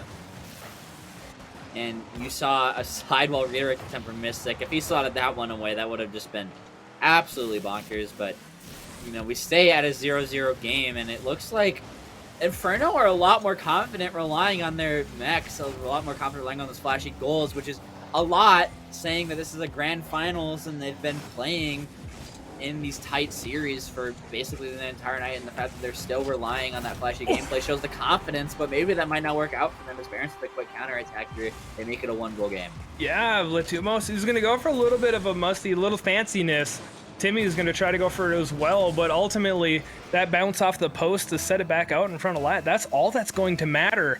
And so we do see the first goal of the game going the way of Barons shortly before halftime. We'll see if they can get a couple more to bring themselves back equal in the matchup. They're still going to be fighting back on the defense. For now, Mystic had to throw in the brakes. That was a clear-cut own goal opportunity if I've seen one. Definitely glad that he didn't continue to go forward. Yeah, it's just really, I'm just waiting for one of these Inferno pushes to go through. Oh, that's the wide open net, isn't it? Nope. I thought that was open. Looks like all three Barons players rushing to get back on time. I was thinking that maybe they're going to shoot that one right away. I saw the open net. Maybe Inferno didn't. Maybe just saw something I didn't, but they're right now kind of stuck on their own half. They're making these good defensive touches, though. They just need to finish out their offensive pushes. Absolutely. They're few and far between, which is what you want to see in grand finals, if I may speak honestly on that, because you want it to be competitive enough that you're not getting free runaway goals, and you need to find the other angles at it. Og trying to do just that. The protractor is just slipping on the paper. You couldn't get the angle on it. So we'll try to get something else a little bit different, but Timmy cutting it low. 2v1, Latumos is going to try to find Wesley, but Wesley finds Timmy first and will erase him from the pitch. Latumos might be able to make the best of it. Timmy on the respawn is going to be the only one. Beats Og to the touch. Wesley upfield. Og back wall wants to touch down. Latumos over to the corner. That's still dangerous for the defense. They're able to get it past the midway point. Only a 1-goal game. 70 seconds left. But we are getting closer and closer to an equal series pending the final 65. And you see a lot of really good looks for Inferno coming through. They're just not able to get that touch that they wanted, whether it be a whiff, whether it be getting cut off. They're just not putting that finishing touch on the plays. They're there, the looks are there, the opportunities are there. They're just not converting, and I was praising their conversion rate, but right now it's not looking so hot. As they try to set up one middle here, Og can't quite get it over the two defenders that are waiting for him. Pass out middle again, but it's a huge demo coming through. Mystic able to cut it in. They'll keep it on the offensive half. Pass out middle. That's only going to go as far as Og pops it up. Mystic pops it up again, keeping it out of the reach of Barons, who looks to be a little low boost right now. Wesley with a huge cutoff. Big pop-up from Og. Perma's there, though. Mystic has to make this touch. All of Barons are just waiting for him, though. That's a good flip reset to stay in front of it. Goes out middle. Shot just barely wide. This post saves it. Og flick over one. Gets the bump on the second, but he's able to get the touch. 10 seconds. Now Mystic has to do something here. Gets a big beat. And Wesley now has to clear this. A big pop-up. Mystic redirect. Og tries to get it as well. Cannot get the touch. And Inferno look like they will be going down in game number 4 here. Find ourselves tied up. 1-0, low-scoring game, but ostensibly, basically, a best of 3 coming up after this. But, I mean, Ari, the best way to describe that for Inferno coming into that game, the rotations were clean, the touches were clean, but clean in the sense that they washed their hands too much and there's still soap on them. It's still slippery. It wasn't right in line with what they wanted. They were there, but the precision wasn't. And that's what ends up leading to it. It's just a 1-goal game, so close, but they couldn't manage to get it past. Now, we've seen change-ups across the board in how many different ways, so I would not expect that trend to continue on for the rest of the series, but it is certainly something to keep an eye on as we are now tied up 2-2 heading into Game 5. And it's very odd as well. I just want to point out, you see these high-scoring games, it was 3-2 and then 3-2 again. To now all of a sudden it's 1-0. Things are shifting right now in this series, and wondering how Inferno are going to make that adjustment to this more defensive, bunkered down, lower scoring series that we're starting to see right now. If they're going to continue to try to go for those advanced looks, if they're going to continue to try to go for those mechanical plays. Because, I mean, to be fair, like you said, they were kind of washing their hands too much. I feel like they were kind of pruny, put them in the sink for too long. But if they can kind of, maybe put some lotion on there, kind of heal their hands again, maybe get those properly moistened touches that they were looking for, that they can definitely put this one away. All it really came down to was just their execution. If their execution is there, then they win this series. No, I do agree with that. They just need to get that back in line and not worry about it too terribly much. Just continue to play your game moving forward here. As Mao moving on over to the Canyon, very recently within the last couple seasons, seeing some some greenery, some shrubbery growing off in the distance, making it a little prettier in the background and serving as a nice backdrop here for game number 5. And of course, the winner of this is going to be moving on to championship point. And they're going to have to be precise. The in and out save working initially, but the follow-up touch by Og sneaking past the defense is Timmy a touch too far in to the middle of the net. That back post proving to be his undoing. I really like that play from Perma, leaving the ball on the ground right there, reading the bounce, going for the squish save, getting a hard clear out, but Inferno read that perfectly, and they were able to capitalize right off of it. And for the team that goes for a lot of mechanical goals, they force just pressure off of that, and they just score off of a simple shot. Mystic now trying to look to do a hero plays their own, goes to the ceiling, gets the reset off, and that's blocked right over Perma, but it makes all of Barons have to commit for that, all 3 players having to put a stop to his antics, and now that opens up a big counterattack for them as they look to widen this lead here. The Inferno, they're hunting. They're able to get more of that offensive pressure going here at the beginning of Game 5 than we had seen in the previous couple of games, but we'll have to do a little bit more than that. Still holding out of the lead, of course, but we've seen what the Barons can do. And if Mystic is going to get pinches like that, Timmy's just there. And, I mean, talk about fortuitous positioning. That is not a pre-read by any means. Timmy got lucky straight up. And looking to parlay that into a little bit more, but can't wrap it around in the corner. So we will see another push coming in from Brett. The pitches are coming out. Burnsville, I don't know if they're just like reading the ball at a higher level than the rest of us, just finding the curvature of it, and then not knowing how to keep it out of their net. Because Latumos dropping it on the hood of the defender. This Mystic did a lot of good things on offense. This one could not get in time for defense. Very odd whiff from Wesley, kind of just driving right past the ball. You see a lot of lag actually coming from Inferno. They might request a server reset after this. I don't blame them. But Wesley had a free touch on the ball. He just drove right past it, not even making any contact, any 50, any bump after the fact as well. And that's just, for a team that does all these mechanics, it's so potent on offense, you expect at least a basic defensive touch, as Og gets one there, but it only goes so far as Perma, as the recenter gets saved away by Mystic as he gets a clear out as well, and a demo, and the dunk on the defender, and the pass middle, and the shot from Wesley, and it's saved! How in the world did Latimos get to that? My God, talk about doing so much work to get something turned in, only to not get any credit for it in the end. Eddie, that quick turnaround on offense again there for the Barons got denied. We're seeing, honestly, showcases here of the offensive sort that you don't often see in matches, and whether through some sort of combination of luck, precision, calculation, I mean, the defenses are able to withstand it, and I swear they are defenses that they are not planned for. They just happen to cover their bases in the right way, and I mean, that's what happens when you get this good at the game. You start finding, at some point, skill starts to look like luck to people who don't know, and I feel like that's what I've been witnessing right now as this continues to be battled, tied 1-1, less than 2 minutes to go in Game 5. And again, the winner moving on to championship point here in Major 2. And it really could be anybody's game. It is so hard to call a favorite at this point, Ari.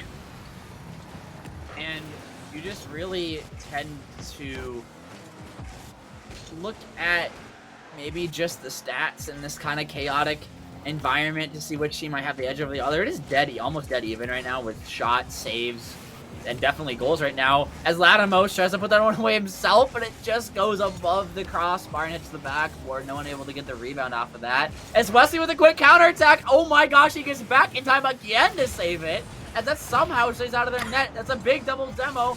Wesley clears this away, though. I have no idea how another goal has not been scored.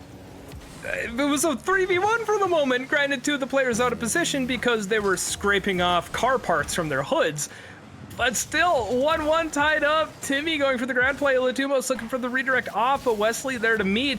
And Mystic might have an opportunity upfield over to Wesley. Look for the touch mid. Og looking for the shot. But the defense able to swarm the shot immediately.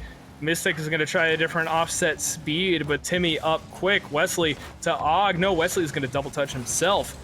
We're seeing just a swarm, but upfield pass, permanent Timmy, and Timmy with the redirect, dropping it in, and the 1-goal lead late in Game 5 for the Minnetonka Barons. such an unnecessary double commit coming through there. You just want to keep the offense going, but sending 2 players to the ball is not one way to do it, especially when neither of them make any contact with it whatsoever. Inferno right now, their offense is looking very flimsy. Yeah, it's not something that we've seen throughout the night. They've been able to apply pressure, generally very precise pressure as well, knowing that, I mean, a lot of the shots are going to be saved, but if you continue to put them on target, they will remain threatening throughout, and it just has not had the power behind it in this game. And with less than 10 seconds left, they need to find their way down pitch, but deep in their own half, they are pinned. Wesley with the in and out, but Perma over the top does not care where the defender comes from. We will be live here for at least a moment. Timmy all alone, back passing it to Perma, keeps it alive, question mark, but does ultimately hit the ground. I respect the commitment to keeping the ball alive at the end there, but yeah, just kind of let that one drop. Put yourself into championship points there, fellas. And Inferno now looking to they won 2 games in a row. They were up 2-0. Now they have gone 3 games unanswered. This happened last time with Bemidji, looking like the exact same scenario here. Now I am actually hoping for a Game 7 because all my channel points are on Inferno. So unfortunately, if they lose, I lose all my channel points. All 960 of them that I bet on Inferno. But like the 2 goals that Barons got was off of a whiff, very uncharacteristic whiff where Wesley just drives right past the ball, and then a major double commit where 2 players both just whiff the ball on their offensive corner, and Barons just score the open nets off of them. And you just wonder, you know, if those don't happen, if those don't happen, how that trickles down to maybe they get a counterattack off of it. Maybe they catch Barons off guard. But right now, they just need to focus on hitting the ball. Yeah, I mean, that's part of the game, Ari. When you're playing in leagues and you're playing in tournaments, they tend to go long. And, I mean, playing consistently and playing to your level throughout, I mean, that is one of the most important parts of being in series like this. And I'm not going to disagree with you that some of the goals by the Barons have been due to uncharacteristic plays by the Inferno, but that is something that just happens as you get deep into this. And that's something that the Inferno are going to have to clean up and take care of and make sure that they take advantage of it when the Barons do it as well, because the Barons have also had a few not good rotations, a few missed touches, but Inferno, the Burnsville just has not been able to capitalize upon it. And so we have not seen them get the wins late, but they still got time here. Neo Tokyo, the rain comes down. Bob's Ramen again looking on, saying, will the finals end here? Or do we go over to Champions Field only? Time will tell. The Barons looking to put their stamp on it, end the series before we hit 7. But again, would not be surprised to see the Inferno pick up a win. Mystic over to the sidewall looking to redirect that. Og sending himself at the ball as well. Not really sure what the thought process was, but Wesley with a huge 50 win. Finishes out over to himself, but gets beat to the ball. Mystic can't quite make the touch, and you see a lot of these Inferno players just doubling up, and you wonder if that's the play. What definitely is not the play is whipping a wide open net in front of the box. I'm unironically looking at, like, because I have a bit of a stream delay, and trying to see, like, what happened there, because to me, Timmy touched it, but I mean, stuff happens. Everybody knows about the ghost touches in Rocket League, so nice little rubber banding. But regardless, tied up, 75 seconds in, and Perma is going to be the one to put it on and get that first goal here for the Barons. There's a chase down, sneaking it behind the retreating Mystic. Barons strike first.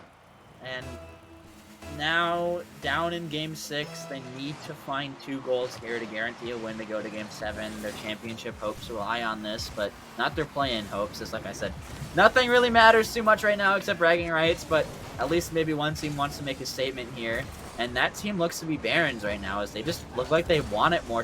They simply want it more than just compared to every other team. They're doing these reverse sweeps. They're doing these comebacks. They look awkward. They look down. They look beat, and they don't give up. They don't care. They don't care how bad the scoreline is. They don't care how bad the series scoreline is. They just play. And that enough alone right now has carried them to a grand final, maybe even a grand final win, as they look to maintain this 1-goal lead. Look, good teams find ways to win. The Barons have found ways to win. The Barons are a good team. Ex post facto, which is not the phrase that actually matches that. So, but only up by 1. There is still time here for the Inferno. It has been a bit of a rough start here to game number 6, but they are starting to show signs of it. I'm trying to get the follow-up off the Latumo save.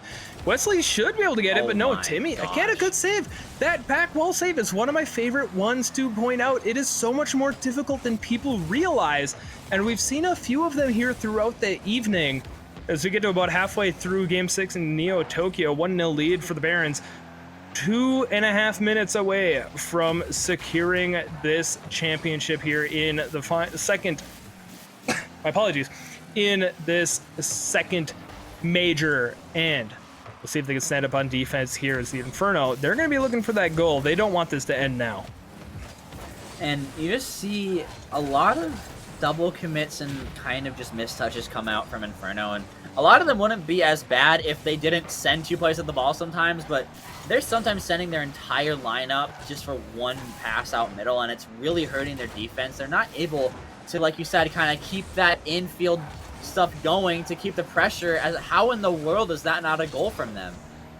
It's just been there. It's been so close, but not able to get the final touch, and going from an equalizing situation to going down by 2. A beautifully executed transitional counterattack there from the Barons to get them up 2 with 1:44 left. And I mean, Ari, I do agree with you. The Inferno, by all measures, should have gotten a goal there, but ball just doesn't bounce their way. The touches aren't there, and immediately punished by Latumos. He had the left, right, top, left, middle, up, like pretty much anywhere except the very small fraction that bump defender was covering to actually get a goal, and he just rolled it directly at him, and it wasn't even the defender who saved it, it was the person who was bumping him who did. And you just really have to wonder, and then not only that, but they sent their third was right behind where second man was, and they get that save, and third, despite being that close, doesn't get any follow-up shot, doesn't get back in time whatsoever either. So just really very questionable play, and that might have just been all she wrote for them, as this looks to be a 3-goal lead with a minute left. And that has been the bread and butter of the Burnsville Inferno throughout the night. They like to play offensive, they like to put the shots on, and that is what leads to wins, but it also does require that they be upfield to do it, and it leaves them open to counterattacks. They've been generally able to get back to it throughout the night, but it is not going their way here in game number 6. 50 seconds away from a major win for the Barons. The Minnetonka Barons, is they're trying to really put everybody on notice. Again, did not expect them to be competitive in the last matchup. They reverse sweep and come in, and again, both of us picked Burnsville. We're 30 seconds away from seeing Barons take it. And I would not really say I'm more so looking at, I don't really know a lot of these players super well, but from what I've seen, Og was kind of a ghost. The Mystic, I had a MVP candidate for him in this series. His mechanics, although sometimes the finishing touches weren't there, a lot of the turning point goals in terms of momentum swings have been off of his mechanics, whether it's a flip reset to the backboard or a flip reset to the back of the net. He's been able to really kind of bring the flash here for this Inferno offense. He is the offensive leader on an offensive team, and sometimes that matters so much. Oh my goodness, 20 seconds left. They score 2 goals in 10 seconds. They might be able to do it again and make this a tied-up game. Look, Ari, there is a lot of time on the clock here for the Inferno. It only takes 1, maybe 2 seconds to get a goal. They have 18. They need to clutch it up now, and it needs to start from a defensive stance. 10 seconds left. Wesley across the midfield needs to get a follow-up touch. Og is there. All 3 members, in fact, for the Inferno. And Permo over to the other side. Clock about to strike 0. Mystic catches. Mystic can't carry, and it ultimately hits the ground. Mystic, who, and I agree, was primed to be my MVP of the series, were to pull out. But alas, the catch is not there. Not to put it on Mystic, because they played fantastically throughout the night. But the Barons come away. They were ruled out by most people. Let's be real. They were ruled out, but they come away to be the Season 7 Major 2 final standing team, the champions, after just what a run for them throughout the day. All right, and that goes to our MVP. I said Timmy, and I'm sticking by Timmy. That sub up, he did more than be a sub. He was a leader for this team. I saw a lot of people in chat as well saying that he was kind of leading his team in those moments where they looked shaky. He looked to be the one factor of consistency that stayed with them during the series where they needed to get those best of 7 reverse sweeps. They needed to stick together and pull that mental through. He looked to be that solid rock throughout that entire time, no matter what was happening. Yeah, we got to give the MVP to him. Solid as a rock is the best way to put it. There have been flashes. We got to say, we cannot take anything away from what the others are doing. Perma and Latumos were fantastic in their own rights, in their own areas. Timmy, though, the stability that he brought in the situation cannot go unnoticed. So very happy to help present the MVP of Major 2 to Timmy of the Minnetonka Barons. And next, like you said, Rocket League is a team game. It is not a one-person man show. It's not a two-man show. It is 3 versus 3.